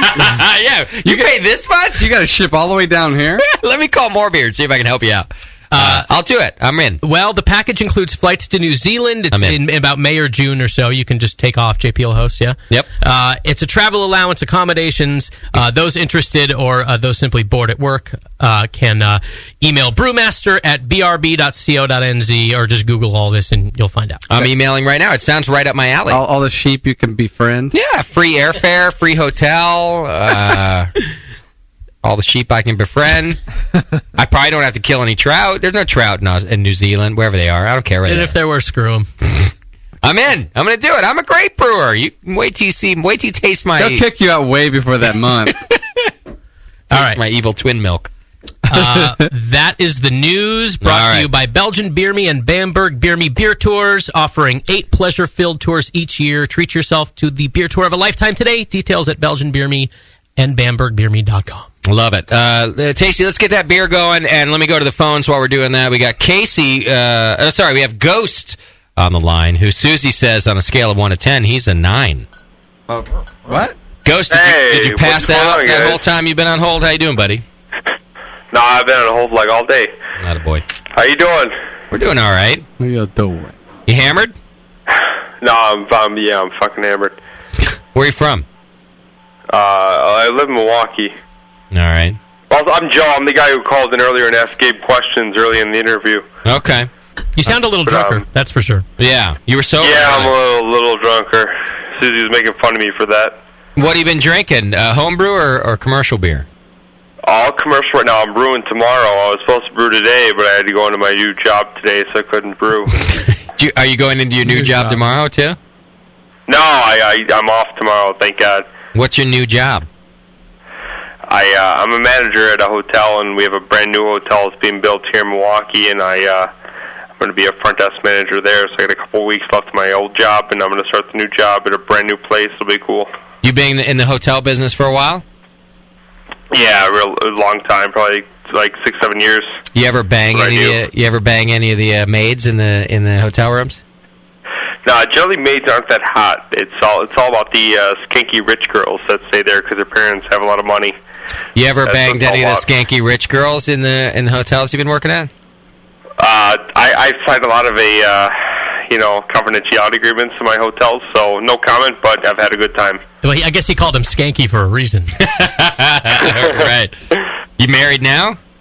No, I live with my girlfriend who's very angry and now in bed, I think, or in our office, in our place. Angry at you? Because she got pissed off like literally 10 minutes after we started the session tonight. She got very angry that I was playing it loudly in the kitchen and sitting here with a few bombers next to me. She didn't like the silky smooth voice of the host? Well, she loves you, Justin, but she hates the obscene, angry voice of the boyfriend when she has law school tomorrow and has to do things to make us make money in the future. I see. So she loves us, but she hated her boyfriend's call to the show. That's a first. That's exactly it. I was calling you guys earlier asking Gabriel those questions when she walked in, and she looked at me and she got all pissed off and stormed the fuck out. So how does your girlfriend? What behavior other than that loud phone call? Because you were sober then. When you get drunk, what behavior do you exhibit that she knows you're drunk? Justin, I was a speech and debate coach at a bunch of high schools for like 7 years. I project very well. I'm a fucking loud motherfucker. So. I guarantee she hears this phone call word for word right now and gets very angry, and I would have a very terrible off day tomorrow. Listen, this is one of my drunken things. I relate to this guy. Same thing from all the speech and communication and debate. I'm just talking. I just feel like I'm projecting, whatever. And people are like, dude, stop yelling at me. Stop yelling through the house. I get yelled at about that all the time. You're just getting excited. I'm not yelling. I'm just talking. I know, I'm just talking. What the fuck? Me and Ghost needs to be my new co-host at the end of the show. I need to. You guys need to fly me out to Cali. I love San Francisco. See? I love it. San Francisco's fine. I'm not angry. I know. I was wearing a Tornado fucking hoodie all day. I'll go to Tornado tomorrow. I don't even give a shit. Fuck yeah. I don't have anybody to fly there, but I totally would. Yeah, I'll get on a flight. It's fine. I'm just impassioned I'll replace JP any day. There you go. That was some good enunciation by both of you. Yeah, I try. Even when I'm drunk, I try. We're both taminated. Yeah. Well, I'll tell you what, Ghost. You just earned some points from. I hope I did. I've lost so many fucking times. You're tired of losing. Fucking losing, man. Whatever it takes. You get somebody who's better than me. Let me fucking call back and know what I got to do because I will fucking own them. All right, Ghost, you're in the running, brother. I fucking hope I am. Thank you. Later. Let's go to Casey from Folsom. Casey, what's happening? Hold on. Hey, buddy. Oh, shit. How you doing? Oh, okay. Sorry. You got me like mid piss. Oh. Did you pinch it off, or what'd you do? Shake it? I did the thing where I kind of squeezed it up to make sure I didn't pee my pants later. The internal taint push. Yeah. The taint push, yeah. That a boy. Got to do it. You drunk again, Casey? Yes. I know it makes me sound bad because everyone hears me when I'm drunk or whatever, calling for the week or the thing, and yeah. But you're only drunk once a week, right? Yeah, that's fine. Yeah. It's once a week, yeah. Just once a week, yeah. See? How drunk are you this week compared to 2 weeks ago? I was more drunk 2 weeks ago. I blacked out, and I woke up, and I couldn't find my glasses and I didn't even remember falling asleep, and then I was confused, and I never found my glasses. And then it turns out he doesn't even wear glasses. Yeah, it turns out he's blind. Didn't even have eyeballs. Yeah, that's weird. All right. And so, what number on a scale of 10 were you last week? Or last time? A couple weeks ago? I was an 11, and today I'm a 9. A 9. All right. Okay, well, you do sound drunk, Casey, and I feel that you are earning Drunk of the Week status. Right now, my vote's with Ghost. He's drunker. But you're in there, and that's just my vote. I'm just being honest. That's cool. I think another person deserves to win Drink of the Week. Wow, so egalitarian. Well, now that he's giving it away, I'm thinking he's drunk. Yeah, I think you are drunk. You're making good decisions. Yeah, exactly. He's making shitty decisions now. Yeah, that's the kind of girls I like. All right, Casey, you're in the running, brother. Thank you. Later. All right, let's taste this beer. We got more calls coming in. You can call in for Drunk of the Week right now if you want. 888-401-BEER. So this is Tasty's lager, and just a very brief recap. Same wort, same yeast. Doc produced the wort and the yeast starter, but Tasty does a ferment that allows his lagers to finish in a couple weeks, whereas Doc does the traditional German 5 week, 6 week or so. Yeah. So this one is now 2 weeks old, right, 2 Tasty? weeks. Yeah, I pitched the yeast 2 weeks ago this morning. What is the process that makes you feel like you can finish it in 2 weeks rather than the traditional? All right. Well, I accelerate the temperature. For instance, on this beer, I pitched at 55 degrees. That was essentially my cold fermentation temperature, and then on day 4 I raised it to 55, and then on day 6 I raised it to 58. Now on day 4, when I raised it to 55, it was at 51% to final gravity. Okay. So what I do initially is I say, okay, it's a 10:52 beer. I estimate it's going to finish at 10:10. Just throw that out there. It may finish at 10:08 or 10:12, whatever it finishes at. In the end, I know what it finishes at, so I just kind of put the numbers back in. Okay. But my goal is to make the first temperature rise when the beer is 50% fermented. Okay, so whatever those numbers are, you'll just mark 50%. So that's how I kind of go for 3 changes: 55, or 50, 75, and 90%. Okay, that's where I'm changing the temperature, and that's what I did here. So at 50, you raise it. It was just a degree. 3 degrees. 3 degrees. Okay. Yeah. And then 2 days later, when it was at 76%, I raised it 4 degrees to 62, and then 2 days later it was at 93% there at 10:14. I raised it to 66. So basically, 76% of the fermentation takes place at 58 and below. As a lager should, is what you're saying. Well, maybe, yeah. But I guess the point is that it's not, it's not all at a cold temperature, but the vast majority is at cooler, arguably lager temperatures. With the principle being then that any of the flavors that might be unfavorable to a lager aren't going to be accentuated because most of it's happening when it's cold anyway. Exactly, right. So, yeah, and I never, at 66, when I raised it to 66 for the final 2 days, it was already 93% complete. Okay. And that, that's the part where it's trying to clean itself up at a warmer temperature as compared to like lagering. It's doing that cleanup, that last 7% at like 50 degrees or 55 degrees, whatever you got it at. Okay. Maybe even colder. Yeah, even colder. Close to freezing. Okay. It just takes a long time, which is okay. It's just in a production brewery or a home brewery. We're trying to get beer to move along. This is just a way to do it. So, and with this experiment, we're looking to see if maybe it's not necessary to wait at those cold temperatures. I think we're going to say that the Doc's beer is going to be better, but we could say, well, but if I had a brewery, would my customers really know the difference? Or if you're a home brewer, right, and you don't, home brewers want to make their beer and drink it in a reasonable amount of time. Yeah, I do, because I'm a home brewer. You just get used to the idea, I can tell.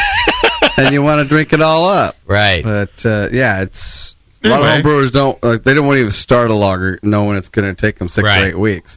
Well, let's clarify again. The style of this beer is a Dortmunder, which is a German lager. What are some of the characteristics that we would expect from a Dort? A Dortmunder falls kind of somewhere in between a Helles and a Pilsner. Okay. Pilsner is going to be more hop forward or more bitter. Helles is going to be on the sweeter side, where it's going to be more balanced and a little bit stronger. Okay. The Dort will be a little stronger. Yeah. Okay. But it's basically you're looking for a balance. But it could also have some of the sweeter characteristics of a Helles, just not all the way there. Yeah, it's going to have that breadiness. It's going to have that kind of round, nice flavor to it.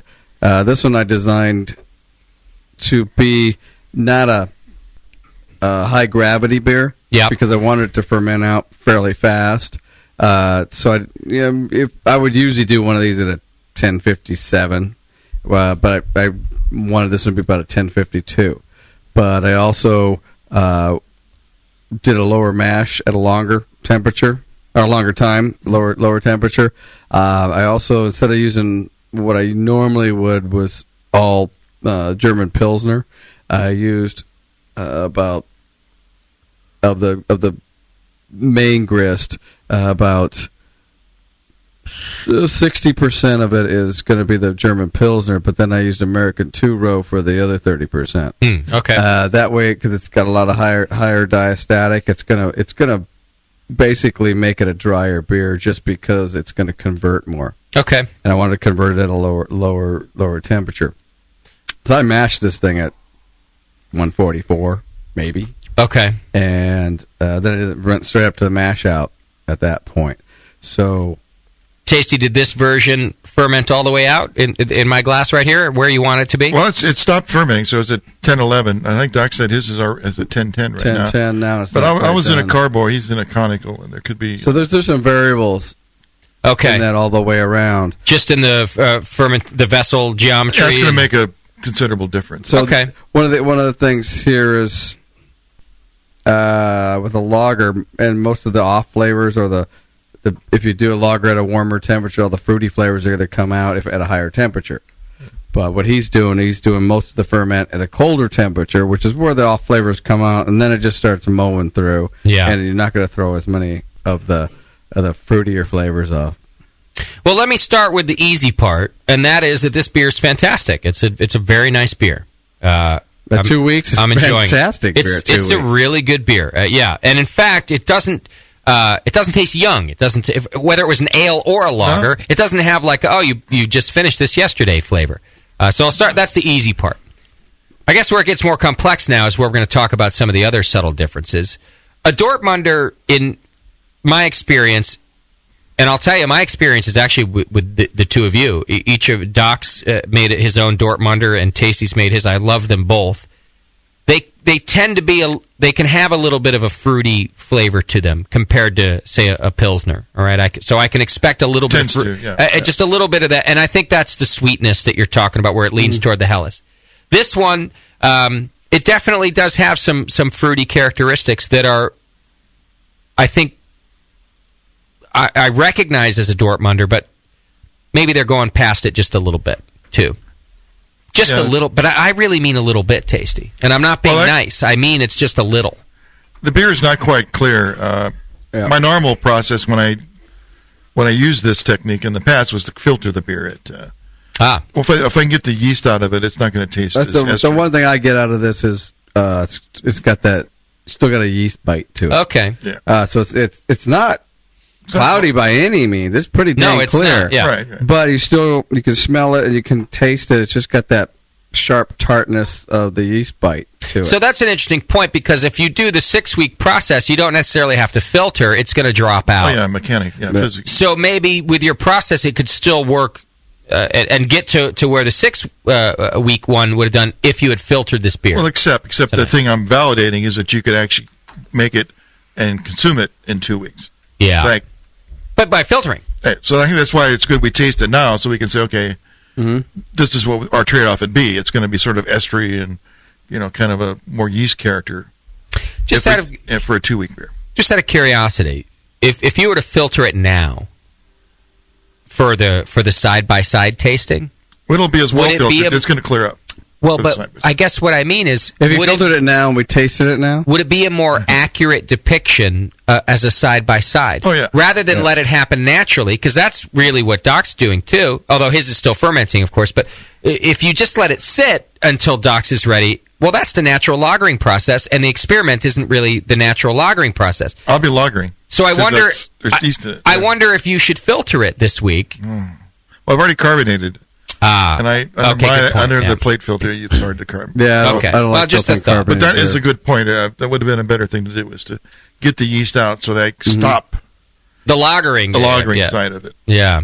Okay. But if he filtered this and got that just a tiny bit of yeast bite out of this, 2 weeks for a lager is amazing. Well, yeah, with my palate, Tasty. If you gave me this beer and go, hey, I brewed this Dortmunder. Yeah, it'd be like a Dortmunder, yeah. I wouldn't question whether you did it for 2 weeks or 6 weeks. Right? It's that close, Doc. At least that. Yeah. It does. It's just, to me, it's slightly fruity. I guess now that you've mentioned it, it's one of those things that you pick up on it. I think you're right about a little bit of yeast bite in there. What do you think about it, Tasty, this one? I think I want to add some peach to it. Right. And go win some awards. A couple of them. Yeah. Paul? That's my best beer. I'm getting a little bit of the fruity estery. I mean, it's a little bit on the ale side of being a lager, but it is a great beer. Yeah. What's the yeast? We use German Bock. Okay. It's a 812. I'm not sure. 833 is the 830. Is it 830? Yeah, 833 then. That's a great use. That's to me the California 001 of lager yeast. Yeah, it is. It acts the same way. Okay. Yeah. You can beat it up and it still comes out shining. Yeah. Well, without doing the side-by-side, which I'm very interested to do, because that's going to reveal, I think, a lot more of the differences, just with this right now, I'm willing to say that your method works, Tasty, and that it should be considered. Yeah, if it works well enough. I think if a pub made this beer in a 7-barrel batch and start serving it on day 15, the customer would say, it's a great lager. And if they filtered it even better? Yeah, filter it, sure. But that doesn't mean you get to do it. No. So it takes some skill, that's for sure. Well, because you have to know how to measure things, which apparently I can't do to save my life. I like the method. In principle, it does seem to try to accommodate for the problems with fast fermentation, Tasty, right? That is, let it be cold for most of it. It's a good way to do it. And then let it clean up at the end by heating it up. Not heating, but letting it rise. Yeah, I mean, you could modify it. You could say, well, let's do it in 3 weeks. Let's keep it at the primary for like a whole 10 days. Yeah. And then you can let it get the last 10% at higher temperature. Did it free rise to those other temperatures, or you actually had to heat it? I had heat cool going. I had to move it up, push it up. Right. Wow, what an interesting experiment. I'm excited to try the side-by-side because I think this is a great beer, Tasty. Great. I'm going to probably have 2 Conicals, and I was discussing with Tasty about it too. One is, I would say, is finished, but maybe 5%. The other one's still bubbling. Are they different sized conicals? Yes, they are. So again, to the testament, and Tasty did his in a carboy, that the size of the vessel and the shape of it matters. What he was saying too is, when you got a bottom fermenting yeast, it's different because of the pressures down there than a top fermenter. I see. Area. Okay. But I definitely see I pitched. Same one went in, same thing, pitched, oxygenated. It's all pretty much the same. It's just the geometry of this vessel. Right. And they are behaving differently. I measured them out today, and one's at 9.5-ish, and it's really not doing much. And the other one is 10-11, for the bigger one. It's going slower, but it's still bubbling away. Well, since you have so much of it, you should probably fill up several of the BN Warheads and bring them to me. I only have one BN Warhead. Take a box. I don't give a shit. Take a box. Bring them back. Bring it back full. The beer that's in this Warhead was pouring cold about 5 minutes ago. We poured the last one. It's cold as like out of a fridge. That's amazing. Crazy. And it's probably been in there 6 hours. What is like a miracle of modern science or something? Yes. And it's got the cool logo, too. Yeah, look at that thing. It's brilliant, isn't it? It's amazing. Brilliant. I love them. And we invented the name, by the way. So if you buy them from other companies, you tell them, hey, that's a BN Warhead you're dealing with right there. You be careful. It's a hot fat man, if you will. That thing is serious. All right, Suze. What do you have on line 1? Teeny? Teeny has a question for Doc. Okay. Teeny better be a hot chick with boobs. It's a chick. I'm a chick, so that works. Perfect. Hey, Teeny. Yeah. All right. I'll take out the other requirements. All I want Teeny to be is a chick. That'll be fine. Okay. Hi, Teeny. That works. Go ahead. Hello. Hello. What's your question for Doc? So my question is, I've done my first all grain recently, drinking it now, and I want to know how fruity of esters can you have in a mild, since you guys are drinking a mild as well tonight. You got to watch the difference between that caramel taste, as a malty caramel, and a fruity ester. You can kind of, you got to have somebody that can point them out to you. They're going to be a little bit different. So you could almost get real caramely on a mild, but fruity, not so much. So meaning yeast versus malt? Yeah, exactly. It's a yeast-driven flavor versus a malt flavor. How does it taste to you? I think it tastes good. I think it has kind of like a apple, not a green apple, but just an apple and maybe a honey taste going on to it. I definitely, since it's my first all grain, I have way higher of an OG than I planned to have, but I'm still figuring out my system. Like a 1044 instead of like a 1033. So I think welcome to my world. It's in the ballpark for Justin. Yeah, you're what are you talking about, Tina? You're spot on. You're already ahead. Yeah.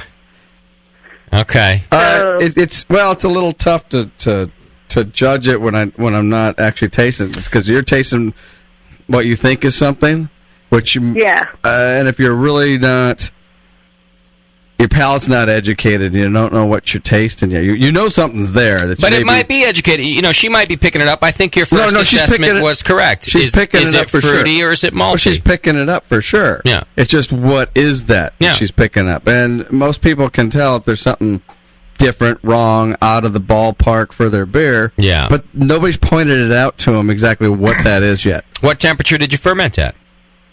I fermented it at like 68. And which yeast did you use? What did I use? Let me look at my notes here. That's all right. Wow, she keeps notes. Tina, you're way ahead of me. I'm a lady. I keep notes. You're way ahead of me. Burton yeast strain. Okay. White Labs. So if she's getting apple, are you saying, Doc, that's coming from the yeast? If she's getting fruity, it's probably coming from the yeast. If it's malty, like she said, she started with a really high OG. That could be that it's more caramely too. You followed the recipe right, but you still came out with too high of an OG. More than likely, it's more caramely. Okay. What if it's apple specifically? Is that a high alcohol? No. It could be. How old is it? It's probably about maybe 3 weeks old. So it could be just it's still a little young still. Okay. What did it finish out at? It finished at 1009. That's pretty dry still. Yeah. One thing I do when I don't have a great palate, so what I do when I'm like just evaluating my beer as far as how clean it is I'll get a commercial example of a similar style. Of course, I'll assume it's clean, and I'll drink them side by side, sip of one, sip of the other. Yeah. And if your beer has a flaw, it's going to tend to magnify it against a clean beer. Yeah. Yeah, but TC, you bring up a thing of me trying to get an English style mild. And try to compare it to. That's what I was going to say. It's not that easy, huh? Or a fresh one. Yeah, fresh is or a fresh English style beer. It's even tough. Yeah. Well, it's tough to say because I'm not sure exactly if you're describing what that flavor is that you have in there that you think is out of the ordinary. I'm not saying it's an off flavor, right? Necessarily, it might not be a bad flavor. It's just maybe it's out of style for some reason, and maybe it's more of a caramely thing because your OG was too high, rather than a fruity thing because you fermented it at a pretty decent temperature. So could be a combination of both. Yep. I mean, depending on how pronounced it is, maybe it's not as pronounced as she thinks. Like you're noting, Doc. It's just a combination of both. It's an English yeast and if it's an malty beer. If it's an appley thing, it might be that it's just it's too young yet. So let it sit for a little while. Yeah. We were just talking about Tasty's beer here, and in only 2 weeks, and we tasted some of the yeast coming out of it, and it's not perceptible. I mean, to really really pucker you up. You're really picking on it, right? And if you it's that subtle kind of tartness that's in there. But some people would say it's a sour taste, and it's maybe something else. Right. So it's those subtleties that once somebody else tells you that's what that is, then you go, oh, that's what that is. Next time you taste that beer, now your palate's trained, and you go, oh, that's what that is. Sometimes it's more pronounced or less pronounced. So I guess another question is, then how pronounced can fruitiness be in the mild style-wise? 10%. This is the non-definitive answers call, I think. It's only subjective. I mean, we have to have your beer. Yeah, we pretty much have to have your beer and tell you it's over the top with that, but... It's a good question because even when you read the style guidelines, like things will say, mild to moderate fruitiness acceptable. But it's hard to know what that is when it's your beer and you're trying. Right. You don't have a solid commercial example to know what mild to moderate fruitiness is. I just applaud you that it's your first all grain, and you're at 3 weeks. You're telling me it's a pretty darn drinkable beer, and you're just worried about a little fruitiness. Yeah, exactly. God damn you, Teeny! You're out of the game. I'm following your guys' philosophy. I'm brewing this beer 3 times. Hopefully get my OG right. Figure out my system. Good call. And have a lot of mild for my friends to drink. Yeah. So just try to change one thing, not 2 or 3 or 4 things on the next brew. I would just try to get your OG at the one more in line. There you go. But don't change anything else. Don't change your ferment temperature. Don't change anything else. And then see what that does. Okay. That's a good call. One thing. One thing. Yeah. And then the next thing, if you do the one thing, Doc, correct me if I'm wrong, but I'm a fan of the English yeasts at 66. I like them a little lower. Or below. Yeah. But again, only do one thing at a time. But if you do the one thing first, you get your gravity right, and it's still too fruity for you, and you're using that Burton yeast. Yeah. Then next thing, change the yeast. Temperature. Yeah. No, first change the OG first. Okay. Next one, change the temperature. Okay. And then the next one, change the yeast. Okay, there you go. Because you might be getting these fruity flavors just as a natural thing out of that yeast. Of the yeast, yeah. But yeast are kind of plastic. You can push them one way or the other with temperature. How much fruitiness they're going to pull out or how dry they're going to be. If you go too far, they're going to shut down and you're going to have a stuck ferment. Yeah, you've got me worried with the London Ale yeast at 64. I'm afraid it'll cold. be fine. It'll be fine. That's okay. Okay. All right, Teeny, is that good? Yeah, one thing. Yeah. I drank my little heart out with JP at Eagle Rock on Saturday. I'm going with JP for the win. Oh, damn you, Sneak Teeny. that in there. It's probably a safe bet. Thank you for the call. No problem. Cheers, Spite. That might move the line. Yeah, Teeny's going with JP, moving the line. All right, we got 2 Drunk of the Week contestants. We got Ghost and we got Casey. I'm voting Ghost. Me too. Casey's Ghost. Doc? I'm trying to remember why I was going to go with Ghost, but yeah, I think it was Ghost. Suze? Ghost. Casey. Oh, wow. Paul's giving it to Casey. All right, well, Casey, even though Paul has your back, you didn't make it. Ghost Joe. Well done, sir. You're our Drunk of the Week for the Sans JP show. All right, good show, everybody. Way to talk about beer, huh? How about that? Wow. A lot of good stuff. Tasty, this beer's good, man. Yeah, it's drinkable. I am looking forward to the side-by-side, and I'm just worried that the fact that you'll be lagering it between now and then. What I'll do is I'll bottle it off. Okay. And then store it warm under your bed. That's just going to make it well, that'll longer. just age it fast anyway, won't it? Actually, continue the diacetyl rest. The guy chucking that says it actually lagers faster the lower it is. Lower temperature. Mm-hmm. Oh, yeah. Wow. Yeah. There you go. You can stack the deck there, Tasty. Well, and it's just... there's probably yeast in the bottom of the keg. I'll rack off that keg at least, so it's minimal, less yeast in there. There you go. Yeah. Okay. Well, we'll be doing that in a few weeks, and we'll taste them side by side and continue the discussion. Also, in just a couple weeks, we'll be doing the Brewcaster Challenge, the very first one. That's going to happen on Monday. It's a Monday show, the 29th of April, and we'll have both my beer and JP's beer in here, and we'll see me reign victorious is what we'll do. We're going to get Jamil in here? I sent him an email. I'm going to talk to him about that, too. Yeah, I'm hoping he can come in for that, too. We need to get some other voters in here. We might get some of our other friends from the Dr. Homebrew Show in here, too. Lee Shepard and Brian might come in and do the tasting with us as well. Get as many... I'm not afraid. I'm afraid you can all taste it. I'm not as scared. It won't be taminated, I'll tell you that. I'm going to knock on wood. I just jinxed my beer. That E. Cola. Moscow, did we miss anything? No, we're good. We got Bogota Beer Company coming up next week. It's going to be a good one. His name is Bernie Silberwasser. Very interesting guy running a beer company down there in Colombia. I thought so. I looked it up to announce that too, and I was like, Colombia? Is that real? Yeah, he's the number 3 beer player in Colombia behind 2 major, essentially Budweisers, and then there's Bernie at number 3 doing craft beer. Really? Yeah. Is he sending us samples of beer and cocaine? I'm just curious. Are you sending any samples? We got those espresso stouts. What do they have? Is he sending any beer and cocaine? Just have him send some beer and use some creative packaging. Yeah. Because, would be great. If we're going to get fresh stuff from Colombia, we might as well try it all, right? I mean, we're across the board here. We don't care what. Well, they have hop grenades down there, don't they? Oh, wait, that's Chile. That's Chile, and they stole the hop grenades, and they manufacture them themselves, and it's not right. Can you imagine how we're going to sound on next week's show? Hey, it's the Brewing Network. I'm Justin, and welcome to the... It's going to be great. Yeah, it'll be the fastest 4-hour show you've ever heard. We'll cram 4 hours into 30 minutes on the Columbia show. We might lose Tasty on that one. All right, Suzer, thanks for rocking the chat room for us today. I appreciate it.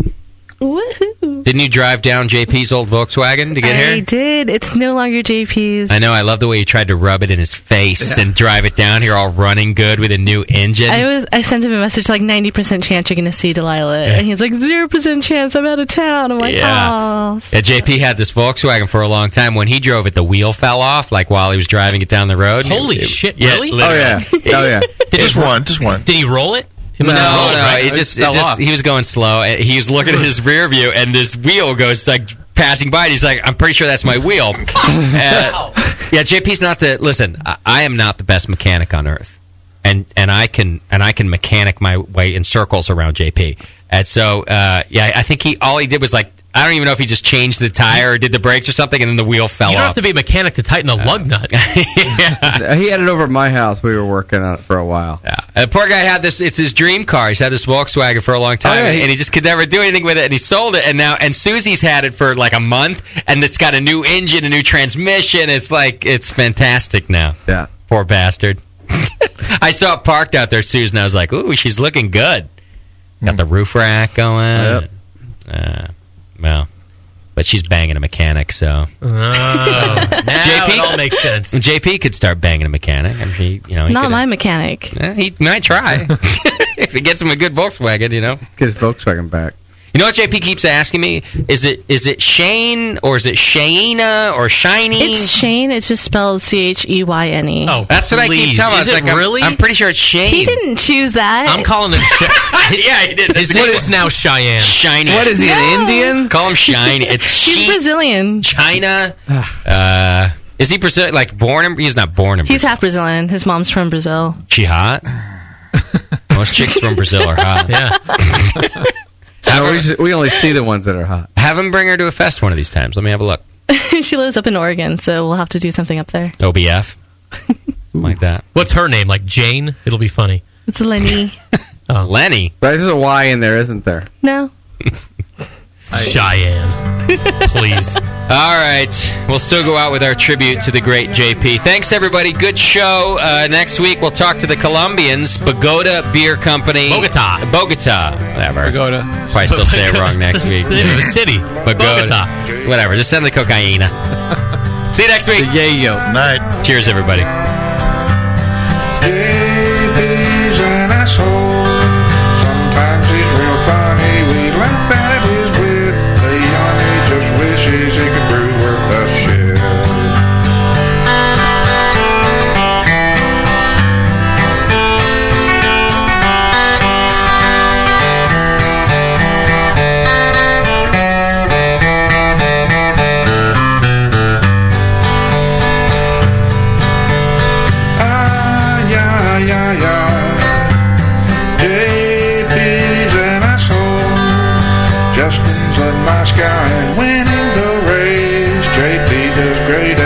cherry